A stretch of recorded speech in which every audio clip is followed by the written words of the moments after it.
The champ's in trouble. The champ's in trouble. Assassin Banana. This could be it here. DPT Pook has done it. Oh, DPT Pook. I mean, up into space. That's why you don't want to do it. The counter shot is brilliant. The hooks, the up. Oh my god. Jab overhand. Who's still coming off beautifully, and it's.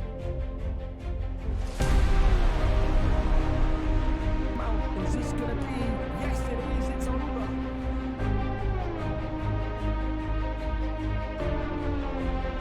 Shots again.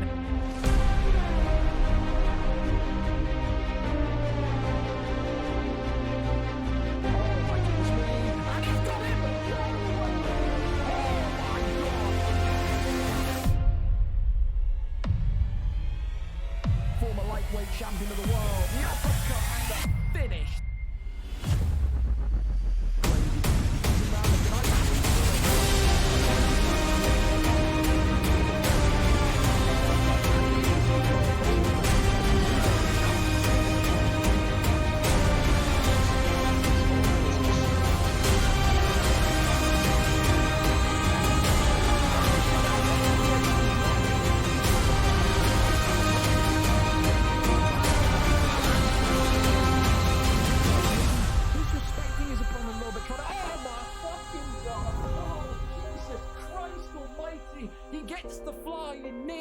Absolutely slapping. Oh my goodness me!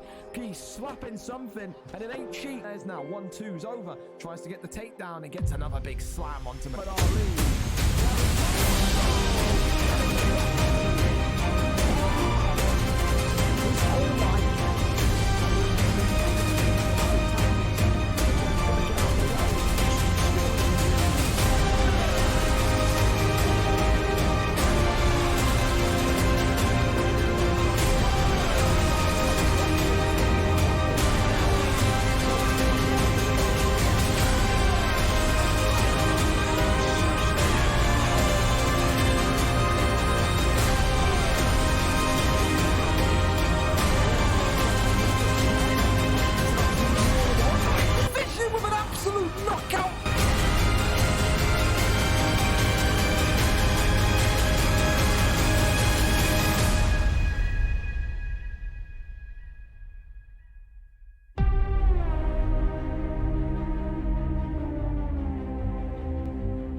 Happening, fellas. Welcome to another card. It's been a very enjoyable / annoying afternoon. It has, but we're here.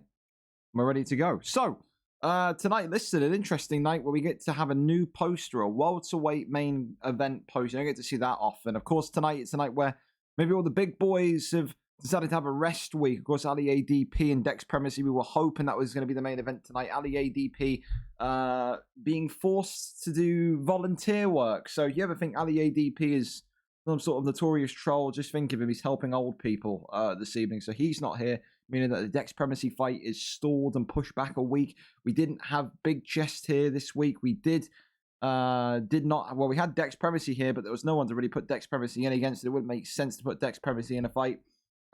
What it does mean is that a personal fan favorite of mine, but also yours, comes back into the main spotlight. DioDaDemon against Gerard, tonight's main event. A Shavcat from Dio, who somehow, someway always finds a way to get the job done. And Leon Edwards of Gerard that just starts the fight so aggressively. It's got that featherweight feel about him in terms of his boxing and kickboxing. Dio tonight will have to make sure that he slows down the tempo of the fight. If he doesn't, he could be in big trouble. He does not want to go in there and try to either match the speed of Gerard, and he does not want to go in there and lose all of his composure early on. We saw, of course, he had some trouble with Leon Edwards last time out, but that was the 4-star Leon Edwards. He's going to need to be a bit more on his toes tonight. Gerard, in his first title fight in what feels like months and months, he will not let this one go through the wayside. No doubt about it. Of course, Carl MCC is back in action as well. Jack 9. I tell you what, the stars aligned for this guy. Getting a title fight when realistically he shouldn't be near it. You've got Evo Panda and Smiley both in the last 2 fights being 1-1. Tonight, of course, they are now both identical in record and form. They will be in there for a number 1 contender spot. Showtime not here this evening. I think as well there was one other person not here this evening. I don't think Pook really makes sense because 2 fights ago we fought Kyle, so that fight didn't make sense. HGO has could have gone in tonight. HGO has wasn't here. Doesn't make sense to put Cowboy in because he's not on a streak. It kind of trickled all the way down to Jack 9 to be the guy to get the lightweight title shot. So listen, it's one of those where you really shouldn't be in there, but you have to make the most of your opportunity to be in there. Jack 9 has a very, very poor record in title fights. Is not the kind of guy that you would attribute gold to, but is a guy that you would attribute fun fights to. No doubts he will try to blitz Kyle. He would need to be prepared for Kyle's wrestling. If Kyle tries to kickbox against Jack tonight, it would be brave, and it would maybe be a testament to show that he is ready for the featherweight division. If he could outbox Jack 9, then maybe this would be his last kind of event as a lightweight champion. The comeuppance from Kyle, who started off UFC 5 as a middleweight, is extraordinary. It really is. But Jack 9 going to be one hell of a test tonight for him. Ollie will take on his student Hamburger in a final kind of farewell to the light heavyweight division. We didn't plan to have Ollie fight again, but then again, we didn't plan for the bantamweight, flyweight, and featherweight champions to not be here. So listen, it's going to make the light heavyweight division interesting. Does Ollie end up with 10 wins in a light heavyweight division, or does Hamburger come in tonight and beat the man that says he will move on no matter what happens here this evening? Again, it's very rare for a champion to hit 10 wins in a weight class. Ollie is, of course, the most experienced man in that division at this point. He will be thinking about March and where his next kind of destination lies. Hamburger tonight, a good chance to test himself against a guy who he trains with regularly, a good chance to test himself against someone that he knows well. Maybe there's a little bit of a lingering thought. Will Hamburger show up? Will Hamburger bottle the fight? I mean, that's a real possibility. I think there's this kind of mysteriousness between Ollie and Hamburger where, there's, of course, been some accusations about a month back that Ollie was Hamburger. So maybe that's going to put a lot of people's minds to rest tonight if Hamburger doesn't show up or Hamburger does show up. Is it 2 separate people? Is it not?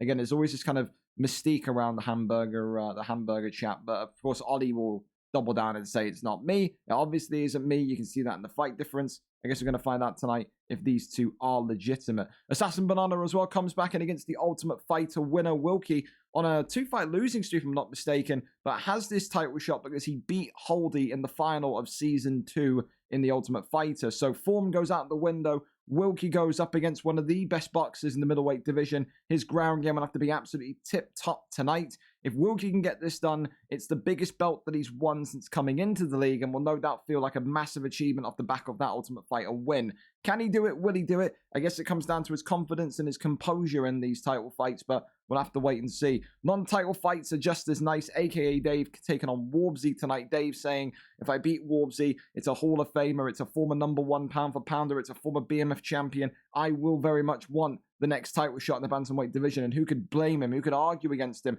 Evo Panda takes on Smiley, as we alluded to, in a #1 contenders bout. Both of them 4-1, both of their forms identical. Winner of that one will be next for the lightweight champion, whoever that may be. Kyle may well stay in this division. Kyle may well move up to featherweight, but reality is, you win this fight, your next fight is going to be for lightweight gold. Zhao Hu and Trixie 2, again, similar type of issue for those two. Was supposed to be Lawbors and Trixie. Lawbors not here this week. Therefore, Zhao Hu is given that opportunity to fight for the #1 contender spot next. We already know that Assassin Banana will not be getting moved up in the March weight changes, so it does mean that he will have his eye, or maybe Wilkie have his eye on this title, on this #1 contenders fight for the title. So realistically, Zhao Hu's ground game, Trixie's kind of striking game. I think he was sparring with Boober a little bit yesterday, trying to get his ground game kind of prepared for what's to come from Zhao. We don't get to see Zhao on stream often, but he knows when these big fights roll around, he has to be here. He will be here, and he says that he is still chasing to become the middleweight champion of the world. Viper Arco TTV take on Driscoll for the second time in 7 weeks. Of course, Viper drew first blood last time. He's now added wrestling into his game, but he faces a Driscoll that is fine on confidence this time round. Driscoll no longer on a losing streak. He's on a winning streak, and he knows today if he can beat his rival, he can beat the man that took him out in VFL 117, that he would very much be up there for potentially a shot at that featherweight gold. We already know Big Chest is going to be moving back into that bantamweight/flyweight division. There is room for a #1 contender, and it may well come from this fight. Dirty Dave takes on Papi Gaucho in an all-American battle for the ages. Two fan favorites, two icons, one Hall of Famer, one future Hall of Famer. Papi Gaucho, of course, struggled against Ginger Ninja's ground game back in the Ultimate Fighter coaches finale last week. But again, I think tonight Dave will be wanting to kind of have a kickboxing match. Papi will want to have a kickboxing match. Maybe that one could be a fight of the night, if not a Hall of Fame bout. Who knows? Chub Nardino takes on Man with the Plan. So listen, this one has been dubbed by the Discord as Hitler versus Stalin. You know, this is one of those. Which bad guy do you root for? You know, it's Chub Nardino and his takedown bails against Man with the Plan and his cheesiness on the elbows and the spinning elbows.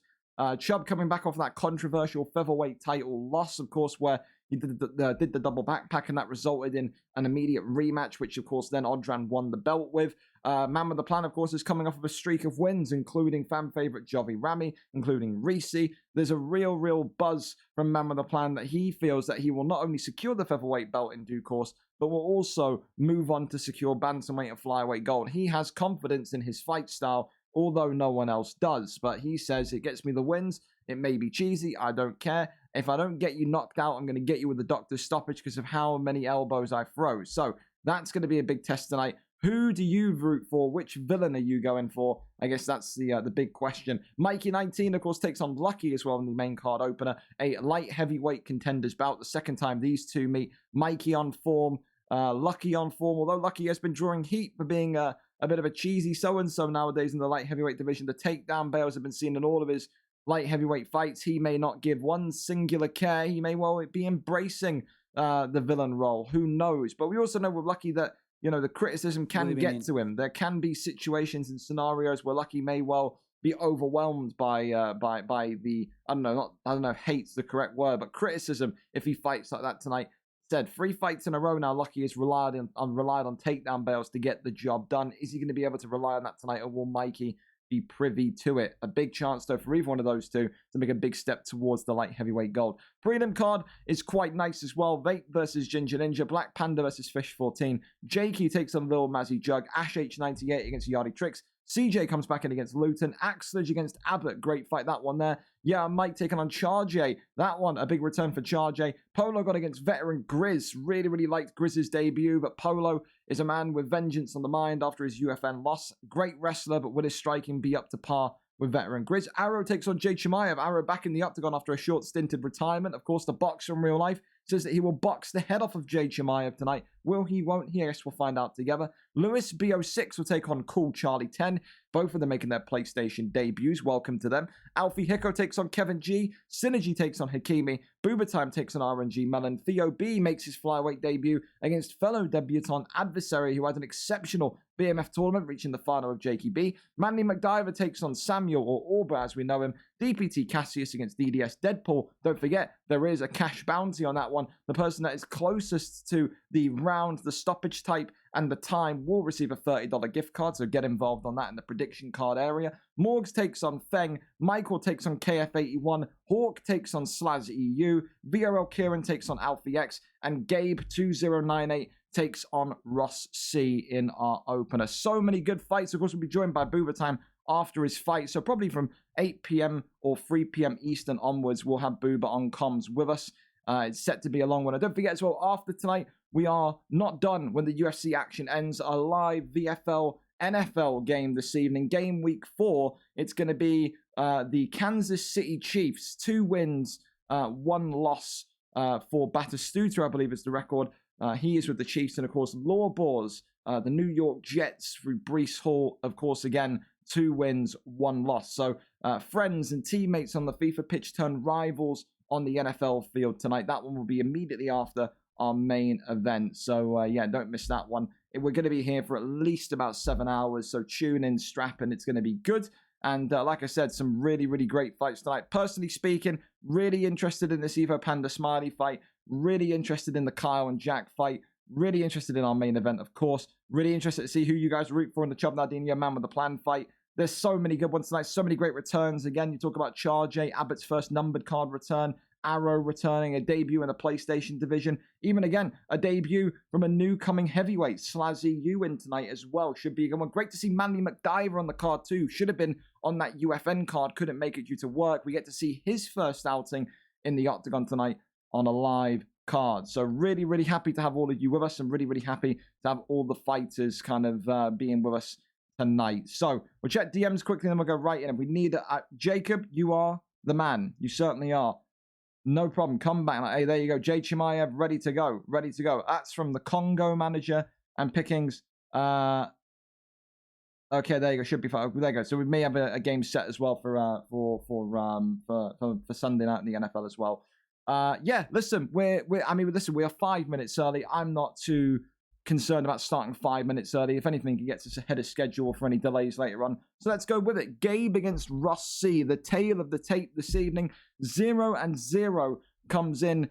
Gabe 2098 made his light heavyweight debut about 2 weeks back. Didn't feel too confident just about yet. He requested a kind of move into that heavyweight division. I said it's fine because, you know, he's been rusty. He's not played UFC since UFC 4. It made sense. I didn't think he looked too bad in light heavyweight. I would have supported him staying in light heavyweight, but I'm also not going to be too harsh and make him kind of like feel uncomfortable when he's only had one fight. Tonight, though, coming in against Ross C, the man that had the most unlucky fortune in his last fight. Of course, remember that one last week? I think it was against OK Cheers, then where OK Cheers and got that head kick knockout, but actually, no, that was against Hawk, I think, wasn't it? May have been. Yeah, it may have been. Listen, regardless, Ross has shown development through his couple of fights in heavyweight division, no doubts. You go back and you look at maybe the kind of couple of fights he's had, good boxing, good distance. Gabe 2098, though, is a mastermind of this heavyweight division. UFC 4, he was so close to the title before going on a horrendous losing streak, rocked his confidence, but then he came back from that losing streak. So he's been through that experience of the highs and the lows, the dips and the troughs. He knows exactly how to kind of circumnavigate them and kind of sail through them. Both of these two exciting heavyweights. Gabe will come in as the favorite. You will have to appreciate that, but Ross C, more experienced, more active in terms of fighting. He could be a tricky customer for Gabe 2098 this evening. So if both of these two are ready, we'll go straight in. We'll get over into it and go forward. Don't forget, get involved on the predictor cards today. Should be a wonderful, wonderful cash prize waiting for the winners of that one. Of course, everyone has been reminded. I think I reminded Gabe. I'm pretty sure I did. People complain at me when I send them reminder messages, so I didn't remind a lot of people. There you go. I reminded Gabe, and he thumbs up. So Gabe should be here. God bless him. He's never one to let me down. No doubts about it. Thank you as well to the follow Sammy C56. Welcome. We've already seen DPT Cash and Deadpool. Them boys did that. Yeah, listen, they pushed for it. They certainly did.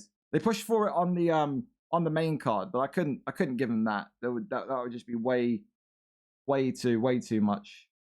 Way too much. Scottish Prime Minister has stepped down after learning VRL Kieran is asleep. If Kieran's asleep, then he'll be replaced. It's really no big deal. I mean, again, am I surprised that people in this UFC league have a fucked sleeping pattern? Absolutely not. I think this is the second time Kieran would have been asleep as well. So Kieran, if he is asleep and misses another fight, will probably be cut.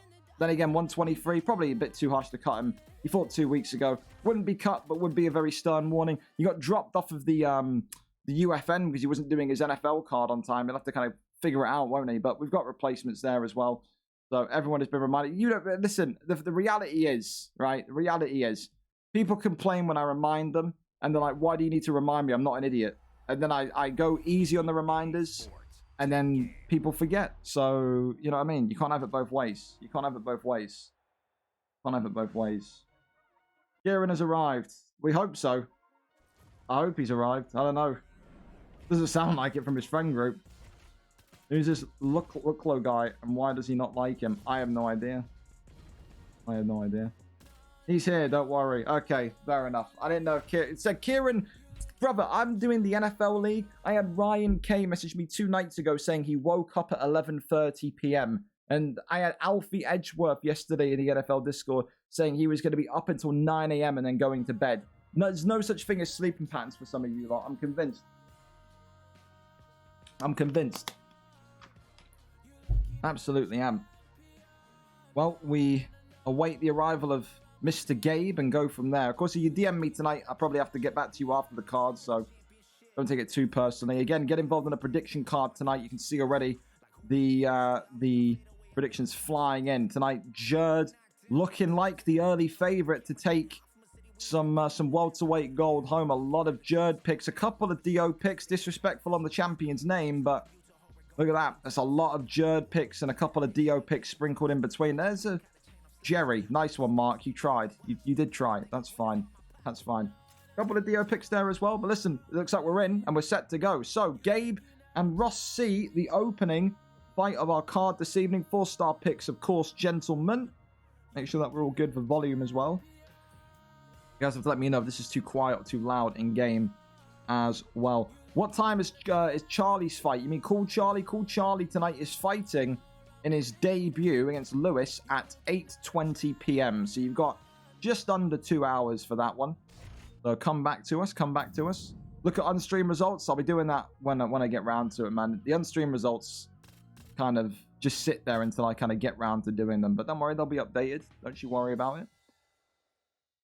Volkov being thought about. Of course, Derek Lewis, a mainstay favorite. I'm surprised. You know what I'm surprised at? I'm surprised that since we've seen a couple of them at the beginning of UFC 5, we've seen less and less Muhammad Ali's, less and less Mike Tyson's. Both of them have a lot of power. Mike Tyson, a little less speed than Ali, but I think Mike Tyson would be a great counter towards someone like a Derek Lewis. But in the end, goes for Alexander Volkov. Volkov does Ross C, and Gabe looking like he's going to go for Tai Tuivasa in the black trunks. A shoey potentially on the cards, eh? As Gabe readies up and then thinking about Tai and Derek Lewis now. So altering his pick. He was thinking about Volkov.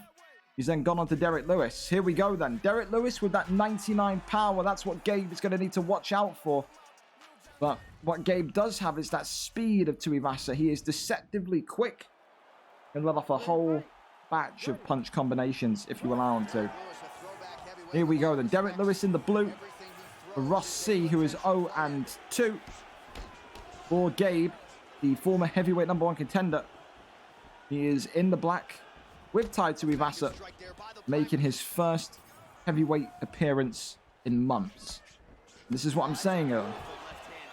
Maybe a former #1 contender in UFC 4, but Ross C has become more experienced with every kind of league fight he's done since entering. He does have more experience competitively this UFC than Gabe, but how much will that translate and correlate when you talk about that power of Derek Lewis? We've seen before Derek Lewis is be lit on fire, and then somehow, some way, you land a clip, you land a strike, and then you can flash your opponent. Again, last week, okay, cheers, then having that wonderful comeback victory, I think, against the Derek Lewis, the head kick as well. Sensational. You're going to have to be very, very defensive when you kind of take on a fighter like this. Got to be careful. Big straight right down the middle. Hook onto the block as well. Continues just to work off the jab. 1-2s from Gabe. Smart. And there's a big left hand from Tai Tuivasa, who then tries to go for that head kick. Ross C rocked already. Arms outstretched there from Gabe. He is starting to feel the energy tonight. No doubts. Uppercut comes in from Ross C, though. The thing that Gabe's got to be aware of, though, not faced off against Derek Lewis before. He has to be understanding that it just takes a couple strikes from Derek Lewis because of that sheer amount of power in his gloves. Do not want to be on the end of that. Absolutely not. Big cut opens up on Gabe, though. Now continues just to wade through it. There's Gabe. Leg kicks coming in. Onto the block it goes again. Uppercuts just wildly flying in. Ross C now split open. Off the jab, uppercuts again. The ending uppercut sequence from both of these two favored right now. And at 40 left in round #1, though. Hooks into the uppercut again. Double uppercuts there from Ross C. Gabe tries to respond with his own. And he's just to fire down the pipe. Big hook onto the jaw. Keeps on movement. Nice little double jab there from Ross, but eats a big straight from Tai Tuivasa. Like to see maybe some of that body work from Ross C as well. We know about Tai Tuivasa's body health being a compromising factor. That's what Lawbor's instructed us of when he used to be in the heavyweight division. But again, at the same point in time, look at that head health on Gabe. Not looking great. Big hook comes in again. Body kick now, working in from Ross C. You need to be very, very careful though, because that leg kick or that body kick is so slow. Gabe gets a hook off in mid-animation. It'll be game, set, and match. 1-2s right down the middle again. Uppercuts attempted. A good first round from the pair of them. They're keeping each other modest. There's only been kind of one stun so far from Tuivasa onto Derek Lewis, but it's not deterred Ross. I think Ross kind of understands that the head health of Derek Lewis is very, very compromised, and he just keeps this one going and kind of protects himself. He could well get a flash, could well get a knockout. One of those. I think if you're Gabe, I would even try a little bit of ground game at this point, because we know Ross isn't comfortable down there. It's a good boxing. It's a good offense from Gabe, but defensively, I'm worried about that head health. Oh, and that's why. Uppercut lands in from Derek Lewis. Off the jab, uppercut again. Front kick! Predicted that one nicely. Shifted his weight backwards. The front kick down the middle. That's the first knockdown from Ross C tonight. Gonna need to be careful now, Gabe. He cannot eat another big strike, but so can Gabe get this one done with a knockdown here, ground and pound. And Gabe, has he done it? No, he hasn't. Both of them stunning each other early in round number 2. A front kick and a beautiful left hand. Trust me, I back. These two heavyweights putting on a show. Uppercut Gerard from by Derek whatever way Lewis. he wants. Continues to walk forward. Jab straight. Front kick attempted again. And now it's getting nervy. It's getting tense in the heavyweight division. 1-2s again. Right onto the block. Big straight bops him and drops him. Tai Tuivasa's in trouble. Big one right back though for Tai Tuivasa. Gabe going for that head kick.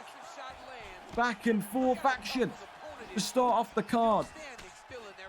Oh, big one comes in. Double drop there on the way down. And now standing over him potentially. Is he going to get into stack guard? Yes, he does. And this could be dangerous. Great little slip there to the side by Ross C, though. Kicks him off. Right back to his feet he goes. He's got to move laterally out of this position. Left hand comes in again. He's got to avoid that now, does Ross. Can't be pressured against the cage. He's got to let that head health. He's got to let that block recover a little bit. Gabe is not in a great position either. That head health from Tai Tuivasa equally. Oh, in a troubling position. And now, maybe against the cage, maybe not. Works the jabs again. Hooks and uppercuts from Gabe.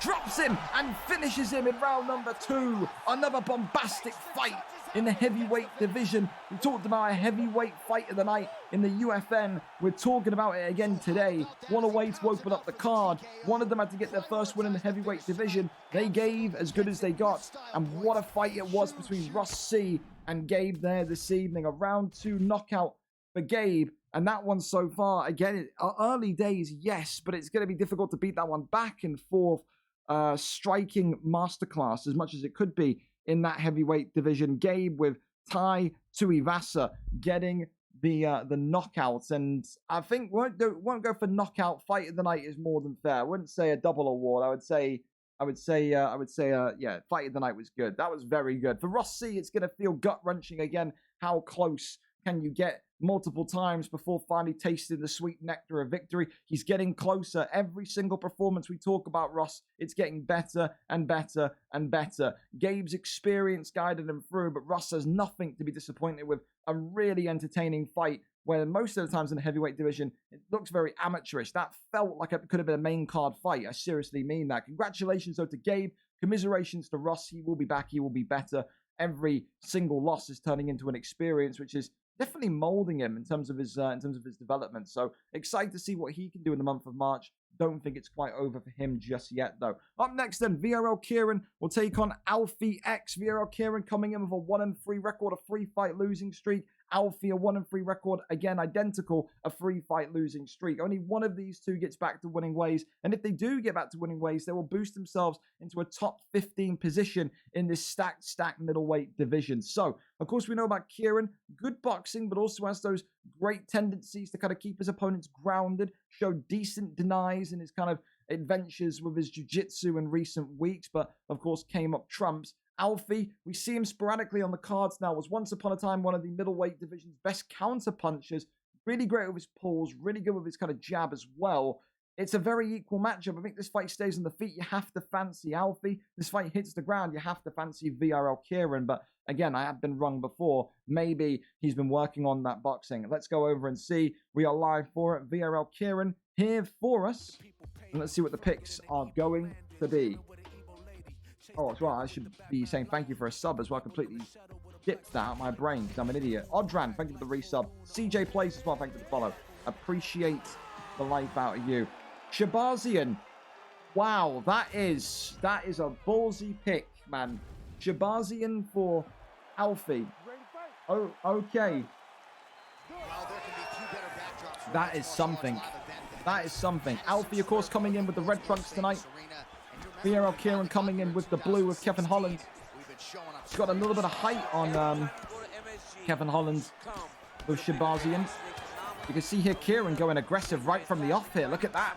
Kevin Holland right out the gates, trying to get that length executed. Works the body shots there. As I said though, Alfie, a great counter puncher in UFC 4. And you can already see he's doing wonders getting that block down on his opponent VRL Kieran. Again, we really appreciate Kieran's ground game though. So it'll be interesting, especially with this Kevin Holland pick, how quickly, how soon he gets on down there. I think that could be key to his success in the fight, especially to get damage off. Great full elbow there from Alfie. Body shot into the head hook again. Really nice so far from both of these two. The pressure, absolutely wonderful. Alfie has admitted he's had struggles in this UFC, so he's not gotten into it whatsoever compared to 4. You see as well, Kieran is trying to make Alfie twitch with that kind of pullback, and if he can maybe time Alfie's pullback wonderfully enough, he can get some big body combinations off to really rock Alfie's stamina. Cut though appears on Alfie. Or cut appears from Alfie onto Kieran, should I say. Kevin Holland and VRL Kieran already sliced open with an orange cut, which would mean that it's not too far away from the doctor coming in. When it turns bright red, that's when you start to really get fearful. Great head movement though from Kieran, really nice. Goes back to the body. Great level changes from Alfie as well. Great mix-up of using his strikes to the head, but also those kind of stabbing kind of hooks and uppercuts to the midsection. Really like it. And now Alfie has been split open. Great little swerve there. Good hook though. And now VRL Kieran unloading onto Alfie. Alfie not deterred by it though. Head kick combination is avoided. But that one, great head movement from Kieran, who now has him against the cage. Big knee from inside the clinch. And VRL Kieran. Oh, head kick drops him. Knee on belly. And this could be it here for Alfie X, who is out of there. VRL Kieran goes the way by winning with a brutal TKO execution. Wonderful head kick combination dropped him. Knee on belly secures the deal. How much of that is to do with the wild and crazy pick of Edmund Shabazian? I don't know. Maybe you'd have to look at that and say that's what his undoing was, because he was in the fight. He was really giving it to Kieran. Kieran, though, making use of Holland's speed, his nimbleness, his athleticism, and getting the knockout victory. That is his first win in 3. That is going to feel like a weight off the shoulders for VRL Kieran. And for Alfie, it may well mean potentially a trip back to the light heavyweight division where it was once upon a time so great. You can see his potential though. Wonderful level changes from the Shabazian pick, but just not enough tonight to defeat VRL Kieran, who looked in phenomenal kickboxing form. Wonderful performance from Kieran. So far, probably going to take the Performance of the Night award. I will have to say that. But early days, difficult to hang on to, as we know. But probably the best striking performance we've seen VRL Kieran have in at least 4 months, I want to say, since UFC 4. Easily.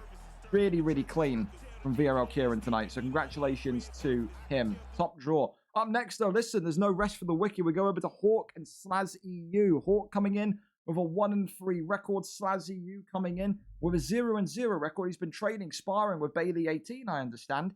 This guy comes in as a heavyweight, 0-0, maybe with a boxer's background. Who knows? If he's been training with Bailey, maybe Bailey's taught him the dark arts of takedown bails and counter submissions. Who knows? But of course, tonight, Hawk has been very exciting. And all 4 of his fights so far, he's put on an absolute masterclass of action. There is no such thing as a boring Hawk fight. This man, of course, was unlucky against OK Cheers than last time out. His kickboxing has come on leaps and bounds as well. Slaz tonight is going to need to time his entry into the pocket very carefully. I think if Slaz starts to fight aggressive, he may well live to not tell the tale. I think there's only one way to say it. I think Hawk does the best he can, and the best he can really kind of fight with when his opponents are being aggressive. I think the way to beat him is to frustrate him. And I think that is exactly what the kind of first couple of opponents did. I don't think OK Cheers them frustrated. I think OK Cheers them was very fortunate to get that head kick knockout in a fight which Hawk was dominating, because again, you saw it. OK Cheers then entering the pocket, refusing to take a backward step, always moving forward. Hawk loves those kind of fights. So how will Slaz adapt to that? Will he come in with a winning start? We wait, we see. Let's go over and up to it. Hawk and Slaz EU live for us. And, of course, 4-star picks are the limit once again. Absolutely the case. Slaz is winning this next one, especially after my student Bailey AT took him under his hook. Well, Lopez, you are the biggest troll ever when it comes to this. It really is. Really is. 2 fights in WoW would have been great. I'm surprised, Reese, that he went Shabazian. That was, yeah. I mean, that's a ballsy pick. If he won that one, he'd be on for performance of the night. That's like a Clay Guida level pick, you know what I mean? Reese, please keep my name for a sub. Absolutely, Reese. I got you covered, man. I got you covered. What time is it? I can't do it tonight. Then you can leave the Discord, mates. I'm not dealing with an idiot. You've been pinged in that channel since Tuesday about the day and time of your fight. So you'll be doing it, or you'll be leaving. Again, don't ask for a fight if you're too stupid to read how it works. I don't care if you're on PlayStation, Xbox, Nintendo DS. Have common sense. Luckily, we've got STK Lewis in the building. But again, if this guy is too stupid to read how the card works, then I don't want you on the card, my man. I don't. There's no commentary today. I gladly would. Dex, come on. Me, you, and Booba. Why not? Showtime ain't here tonight. So come on down. Come on down. Fellas, you are good to go, by the way. Whenever you are ready, you can go in. I'll hear you ready up and then I'll flip over. But this guy's being told 8:20 or you're out. 8:20 p.m. See you there or bye. There you go. You got your message. I'll tell Lewis to be ready as well.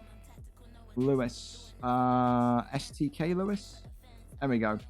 May have a job for you at 8:20 p.m. UK. Sit tight. We'll see if he shows up. Great thing about it is we've always got subs. So, what are we going to go for then, fellas? 4-star picks only. You're still on your trial, Hawk. Dangerous. A man living dangerously. Booba, good evening. Goodness me. Yeah, Lewis, you may be needed because we got an absolute pancake of a man. A broccoli, a cabbage, a moron. I mean, is this a Rangers kit? This looks like he's just...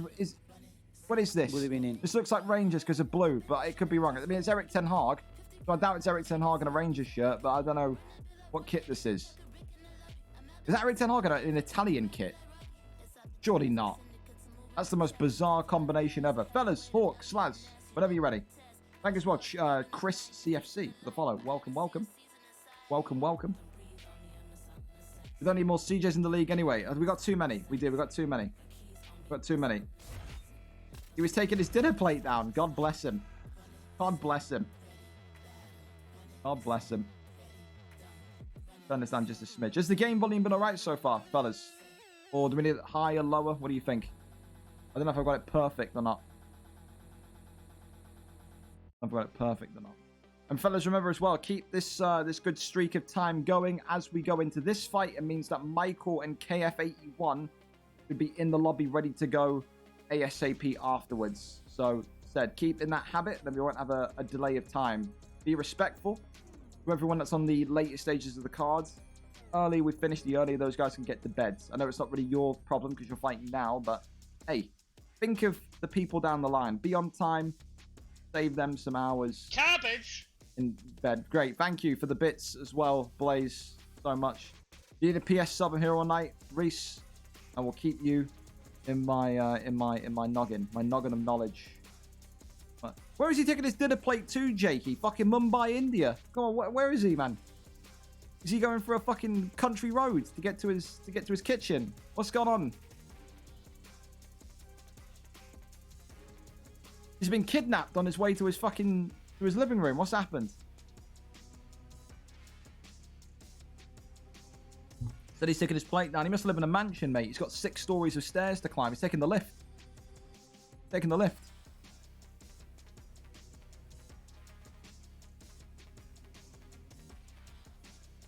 I don't know what that does. Yeah. That's when his Elgato's in, but... I mean, we could go to Morgs and Feng if they're ready. kind of swap back. Oh, no, he's here. He's alive. Okay. He's come back from his 17 flights of stairs. Wasted Hawk's trial here. He's fuming, absolutely. All right. We're here. We're good. Jairzinho against Volkov. Listen, I think, you know, when you come back in and you're training with Jakey already and Jakey's showing you the ropes, that should be a bit of a boost in your confidence. But again, it's all different in competitive fights, obviously. Glove touch and we're off immediately. Of course, we know Slaz from the club side of things will be one of those guys that kind of adapts and kind of learns quickly. But how quickly can you adapt to a competitive fight? Wants to get off the mark today with a big debut win. Of course, Hawk wants to get right back into the thick of things with a win after that disappointing loss last time out. Overhand comes in again. Big overhands catching Slaz so far. This is the thing that maybe he's got to anticipate is that reach of Volkov. This is the thing that I think Hawk has done very well, is that he's consistently picked this Volkov pick and he's become better and better at understanding the range. Just got to maybe kind of think about those overhands a little bit more. Doesn't want to kind of overexpose himself. I can always say with these lengthier fighters, it depends how you fight. I like to kind of sit from distance, work those body kicks. Look at that. You just speak it into existence. And that there is already the liver of Slazzy U feeling the impact. And like I said, fight from distance, work those body shots, man. You'd be very, very surprised how effective they can be. That's a big, big start for Hawk, who will be probably perplexed, surprised at how quickly that the liver has kind of exposed itself. This is the thing, though. He's got to be careful with these body kicks. He's going to have to time them a little bit better. Work the teep instead, maybe, because as you can see, he's throwing the body kick, but it's so slow that Slaz is able to get a kind of three-piece combination off. So, one of those. Big hook comes in again from Hawk onto Slaz. Overhand once more. Got to work off that jab a little bit more. So far, Slaz doing really well to work off that double jab.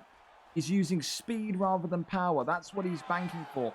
Hawk is banking for big shots, big damage, whereas Slaz is going for death by 1,000 cuts off of the jab. They are both methods that work, but in the longer sense of the fight, this fight goes 3 rounds. You're probably going to say, if he keeps eating these body shots, his stamina is going to go to Slaz EU. But at the same point, if he starts to defend the body and he works off the jab, then Hawk may well have that head health go very, very quickly. It all depends who kind of adapts quicker. Big overhand comes in and slices open Slaz.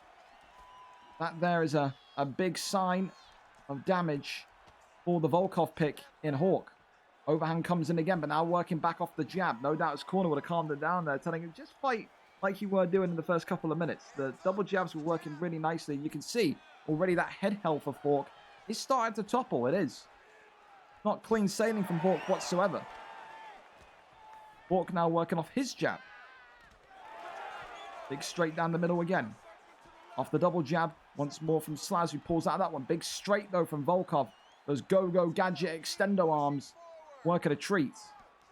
Now off the jab himself, and there's Volkov cut open. Equal damage so far and an equal fight from the pair of them. Round 1 will go to Hawk, of course. That body stun will win in the rounds. That is a 10-9 to the Volkov pick in white. Now, you'd have to say, though, despite that rock, I am still leaning towards Slaz. The quickness, the sharpness of his strikes, not going for power shots and just going for accuracy, will certainly do him favors in this round, and especially round 3 if it gets there.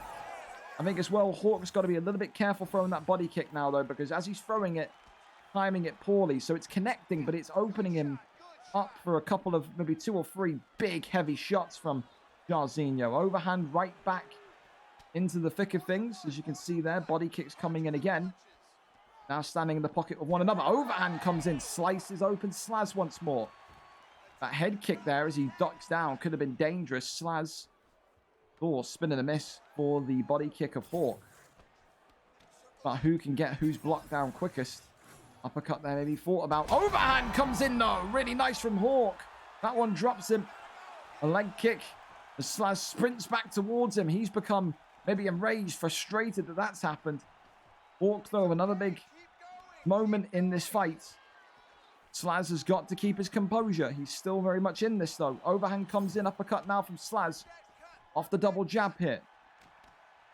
Again, really nice Oh, duck and a miss. Oh, it's great timing from Slaz. Uppercut there. Head kick.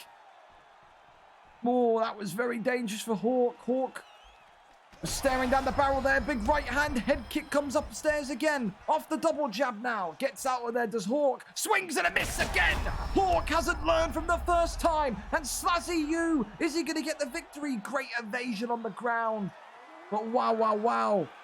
Hawk making the same mistake in quick succession. The ducked head kick has turned this fight on its head.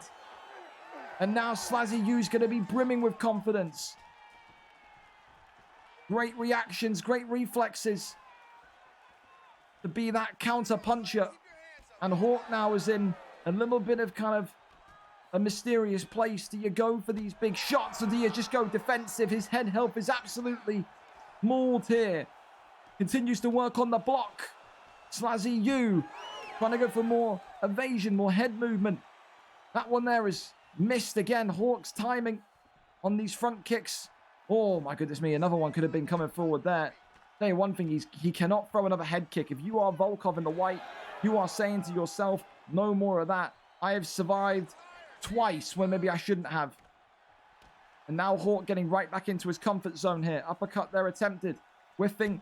And there's the body kick from Jarzinho. And now look at this. The body shot into the head shot. Ducks again. The evasion. Once more. More and more missed strikes. Hawk doing a great job there to protect himself. And they will push off again. It's interesting to me that Hawk has no confidence to maybe go for any of that ground game. I mean, both of them very fresh, very raw. Big uppercut, though, comes in from Hawk.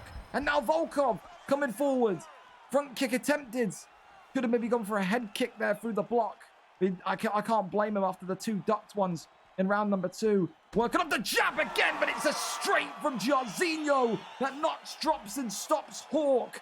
Heart in mouth moment there, of course, for Jarzinho, who took an earlier stun just seconds before, but the two ducked head kicks resulted in massive head health differential, and from there the confidence grew from Slazzy U. 2 ducked head kicks, says thank you very much indeed, and then works off that jab which has been prevalent all night, and then the big straight from Jarzinho gets Hawk down and out of there. A very good fight again in the heavyweight division, but it was patience and the sleekness of the jab against the power of the overhand, the head kicks. And that just goes to show you, fellas, precision always beats power.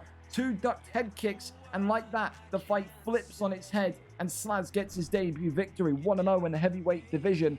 What a fight, and what excellent reflexes and reactions by Slazzy U to get his first W in the octagon. For Hawk, you feel for him, you feel for him slightly, but again, after the first ducked head kick, you'd have to be saying to yourself, I've got to stop that, got to get out of my system. Both still very fresh, both still raw. I think that will help Hawk. I think Hawk now knows when you face a big head kick, a ducked head kick like that in the future, you have to completely adapt your game. You cannot continue to fight the same way, or you will end up eating such big damage that it can just completely flip you. Because before those 2 ducked head kicks, I would still say that Hawk was in control of the fight. But just like that, 2 massive gargantuan strikes, and head health disappears, confidence disappears. That's what happens. Up next then, going over into this one, GerardLTK KF81. So Michael coming in with a 3-3 resume, 2 fights, 2 losses in his last 2, of course. Wants to get back to winning ways. He wins today, 4-3, put him back further into the top 10, close to the top 5 to be fair. KF81 showed decent boxing ability. That will give Michael some hope. Michael, not a groundsman, not a man that likes to maybe engage in the jiu-jitsu and the wrestling and the graps, but today he's going to need to be very, very aware of KF81's pull uppercuts and pull elbows. Very similar to an Alfie X type of fighter. Works off of counters, works off of those power strikes as well. I think this one could be a very, very interesting fight. I think we could be seeing stuns galore in this one. Number 10 takes on number 16, 3-3 against the 1-0 KF81. We are up and over to it. I don't have my disc. Who has a disc in 2024? Holy hell. This brother still goes to the shop to buy his games. Lewis, if you're in here, you'll be in tonight for that fight. KF81 is not even live. What is this? Why are you not live? You've given me nothing. You've given me misery. You've given me the wrong Twitch channel. Wonderful. Here we go. We're here. We're here. Derek Lewis and Jarzinho again, potentially. We get this corrected as well while we're waiting. Fellas, you can ready up whenever you want to go. Twisted Batman is the man to put in. So, boom. Actually, no, I'll put him on the away side. That's fine. Oh, excuse me. Here we go. Derek Lewis and Jarzinho. There you go. The two favorite 4 stars. The heavyweight division back out again. Here we go. Here we go. Doesn't have his disc like it's 2006. Help me. All right. Blue trunks for Goddess. Green trunks for KF81. Michael, of course, the experience on his side, but KF81, a win on his side. KF81 doesn't need to sit there and wait for him. He could absolutely strike him if he wishes to, if Michael's battery's there disconnected, but up to him. Michael taking a bit of a calm approach today. Oh, there's those pull elbows that we talked about. Like I said, he's a counter puncher. Michael's going to need to be very careful on that one. Michael just looking to plant and keep himself kind of in an upright position, not wanting to kind of risk too much here. Body kicks coming in again. And you can see KF81 is saying, I'll just fight you from distance. That's absolutely fine. Body kicks, the correct decision here. Maybe Michael, maybe fighting a little bit more slower pace to kind of limit KF81's pull elbows. But listen, when you know you're going against the counter... Oh, big uppercut there from Goddess. That's a big one already. Stuns and sends KF81 backwards, retreating against the cage.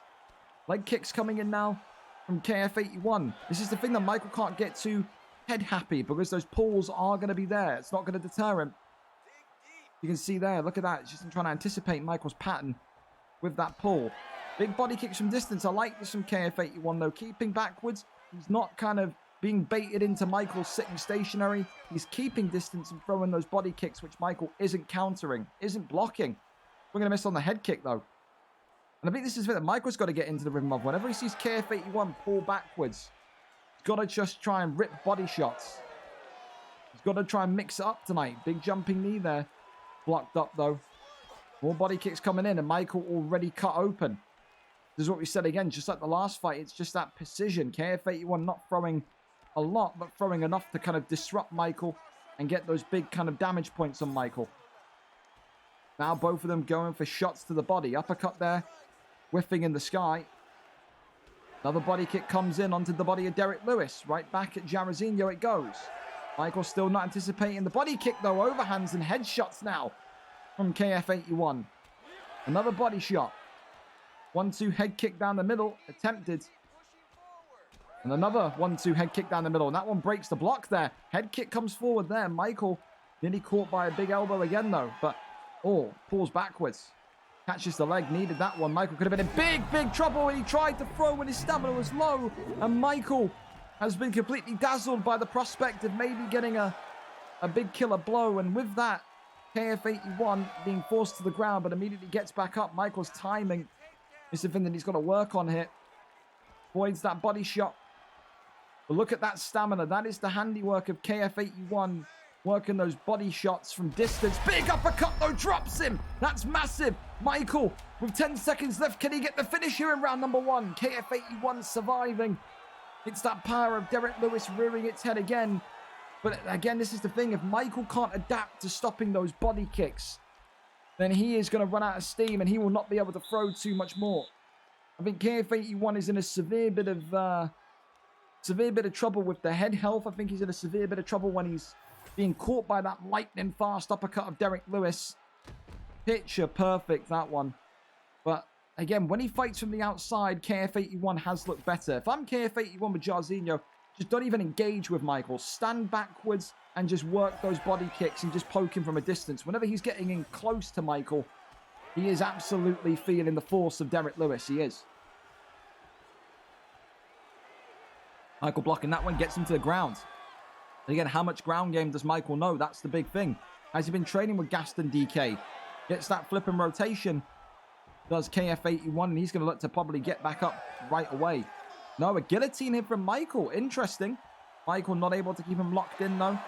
Right out into half guard. Posture up is there. Raining down the strikes now is KF81. Good dodges, though, by Michael. He's got to be a little bit careful, KF81, of his stamina. Going for a guillotine here. Fakes it, I think. Michael maybe taking some body shots here. Backside is gained. Michael's got to defend himself here. A dangerous position, especially with that head health from earlier on. Rolls back through the KF81. Was risking a bit of a dangerous game as well because his stamina and backside was absolutely goosed. Right back to those body shots he goes. Big hooks. This is why Michael has absolutely got to be careful. His timing on some of these entries has not been effective enough. He's 2 big shots and gets a big stun there. Body kick caught again. Head kick attempted again. Michael blocking the head kick in return. 1-2. Down the middle once more again. AF81 having his body shot blocked. Body shot right back towards him, blocked again.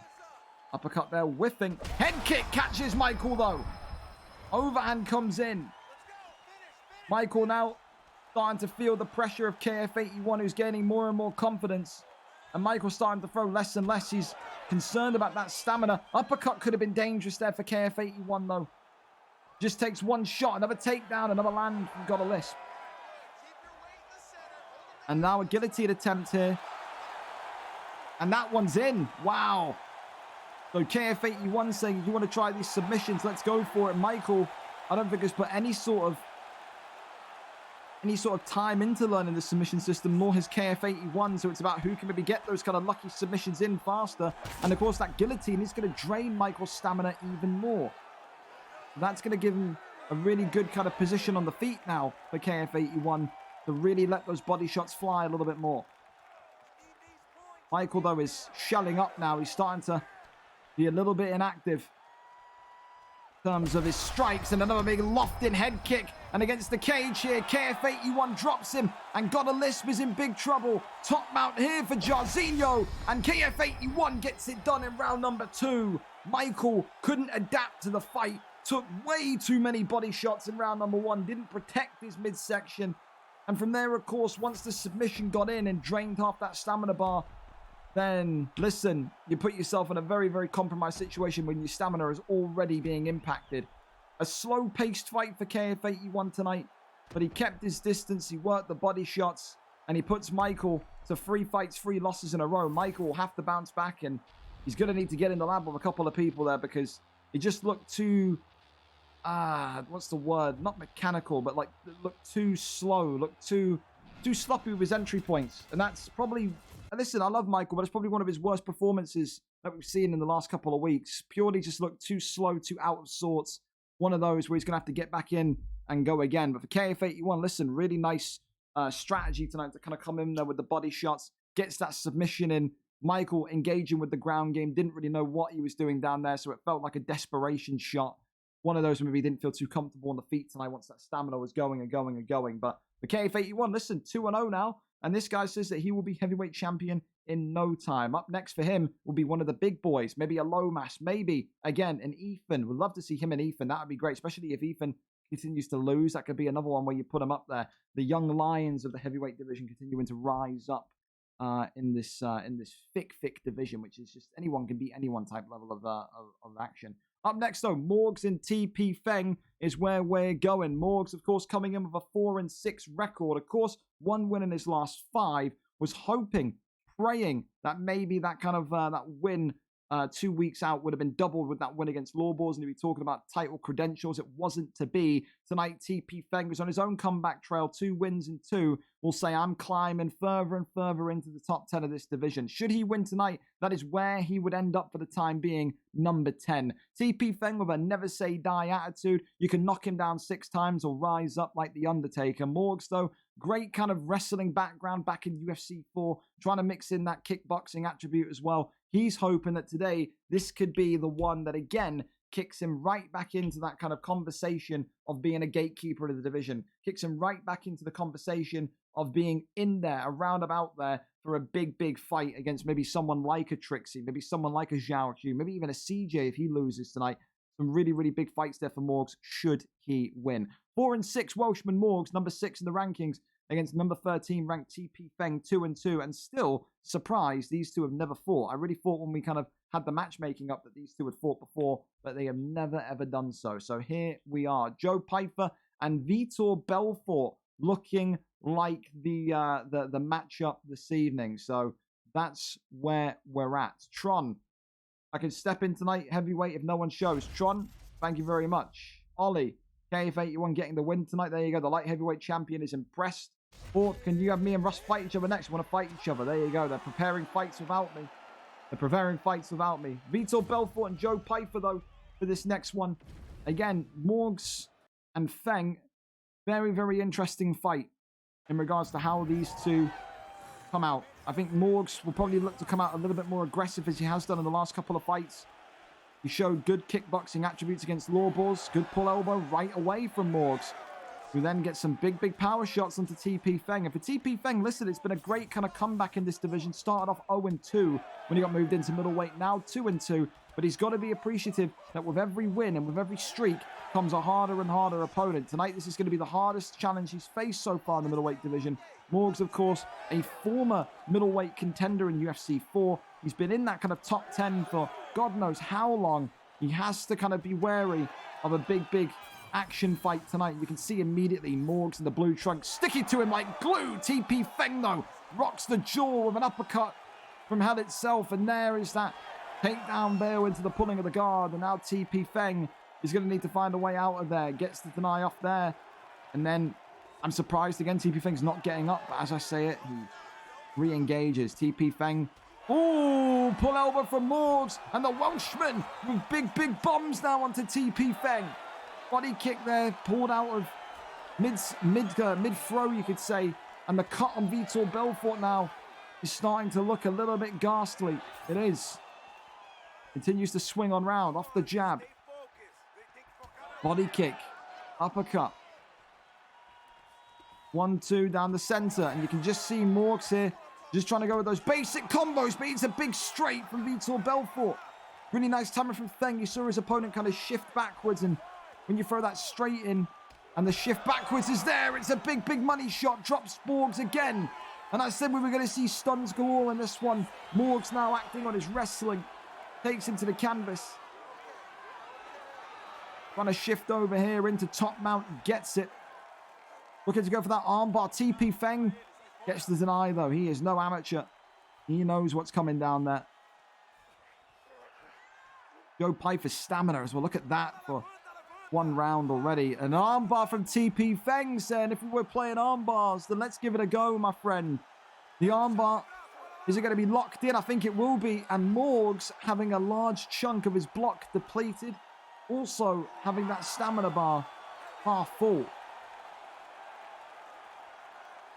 Well, near enough half full. I mean, that stamina loss in one round is incredible from Morgs. It really is. He has thrown caution to the wind in nothing that he's done.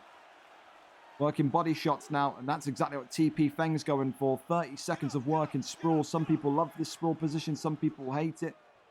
When you're a man that's working the stamina of your opponent, the body of your opponent, that is absolutely the way to go. Tries to get the movement, and then Morgs right back over into half guard. Going to go into round two, this one, but you have to say round one so far. TP Feng looking like a revived man. This is a shadow. This is, well, a shadow of a man is what we saw 2 fights ago when he was 0-2. I never thought he'd get back to looking this good. He's looking phenomenal here tonight. I mean, he's been clipped by big shots, though. Don't get me wrong. Morgs has had a very, very good fight as well. The full elbows have been the story from Joe Pyfer.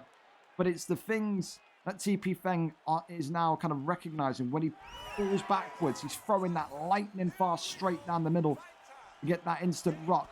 But that there is a big, big mistake by TP Feng. That's what he needs to avoid. Throwing those heavy strikes like we saw in the last fight. You've got to have to avoid those ones. You've got to fight smart when you've got such an advantage. Morgs now fighting on the back foot, wants to be the counter-puncher. Head kick, could have been dangerous for TP Feng again. And more big shots coming in. The uppercut clipping Morgs. Big hooks and uppercut again. And against the cage, TP Feng. Is this going to be it? Not quite yet. Joe Pyfer is hanging on in there. Morgs needs a takedown. He needs something. He cannot keep getting pressured by TP Feng. He is relentless. TRT Belfort rock now, though. Swinging for the fences is Morgs. Big straights and jabs. Head kick there right off the block. Goes back to the body shot. Uppercut there could have been lethal for Morgs. Big straight again. Uppercut once more. Whiffing. An absolute barroom brawl we're seeing here between these two. Morgs has got to get out of here again. That pressure from Feng is relentless. Overhand swinging and missing. Head kick could have been dangerous. Oh, big straight from Vitor Belfort again. And against the cage, he's going to get top mount. This is not good for Morgs. The Welshman, is he in trouble? The Welshman, not out of there yet. Tries to get out to the left-hand side and does so. Little taps here. Gets over into top mount again. Shimmies right out of it though, does Morgs. Fakes and gets that one denied. This is what we said about Morgs. Really, really good ground game. Maybe he should have executed that right from the off. Ground and pound in the posture up from TP Feng though. What is Morgs looking for? Maybe a triangle choke, maybe an armbar. I don't know what. But top mount gained again. Morgs is rushing a little bit too much with his transitions. I will say that. Got to just go for denies at this point. He's trying to transition against the transition. Two positives don't make a negative, my friend. Goes over. Now gets the posture up again, raining down the strikes once more. Big, big shots now, which stuns Morgs on the ground once more. Posture up and TP Feng sees that and says, I want more of that. Gets the flipper rotation though, does Morgs. And now going for an arm triangle. No, rotated through. And back into half guard goes TP Feng. Looking to kind of just keep this one nice and cozy. A big deny from Feng. Gets back into top mount. This one into half guard again. The posture up and now big strikes. And Morgs eating big shots. And Morgs is out of there. Ground and pound. Gets the job done for Belfort. Stamina is just too low for Morgs in the end. And TP Feng makes it 3 in a row. His comeback is looking unstoppable in this middleweight division. He is one away from a title fight. His next fight has to be a contendership opportunity. And I know a certain big burly Scotsman that would relish the challenge there. That could be massive. Lawbors and Feng. Could that be the next big fight to make in the middleweight division? Morgs tonight, unfortunate. But for TP Feng, what a performance, especially in that second round. Just really, really conserved himself. Just kept himself nice and calm. Big, big victory. I think, again, we talk about fight of the night. I think that was identical to the heavyweight division. And because of that, we give it over to the middleweight division because it's a little bit more technical. We are going to go fight of the night. TP Feng and Morgs. Do I feel harsh about that? It's an either or, isn't it? It really is. That could be one where you could give a joint award. But for now, I'm confident that I felt like the middleweight fight there was a little bit better than the heavyweight fight. Nothing go from Gabe and Russ, though. Hell of a fight. Hell of a fight. Up next, though, the big one, and of course, we call this one the cash bounty. Of course, this is the one where if you get the correct round, time, finish, then you will take home a free $30. So make sure you've logged that in the prediction card. The person who gets closest to this call, to this this finish time, the winner, the way it's won, the round, the time, the person that's closest will take home a free $30. For Europeans, it's £25. So there you go. Gets you a takeaway on the weekend if you want to kind of bring one in for you and your missus. Who knows? So DPT Cassius and DDS Deadpool, excuse me.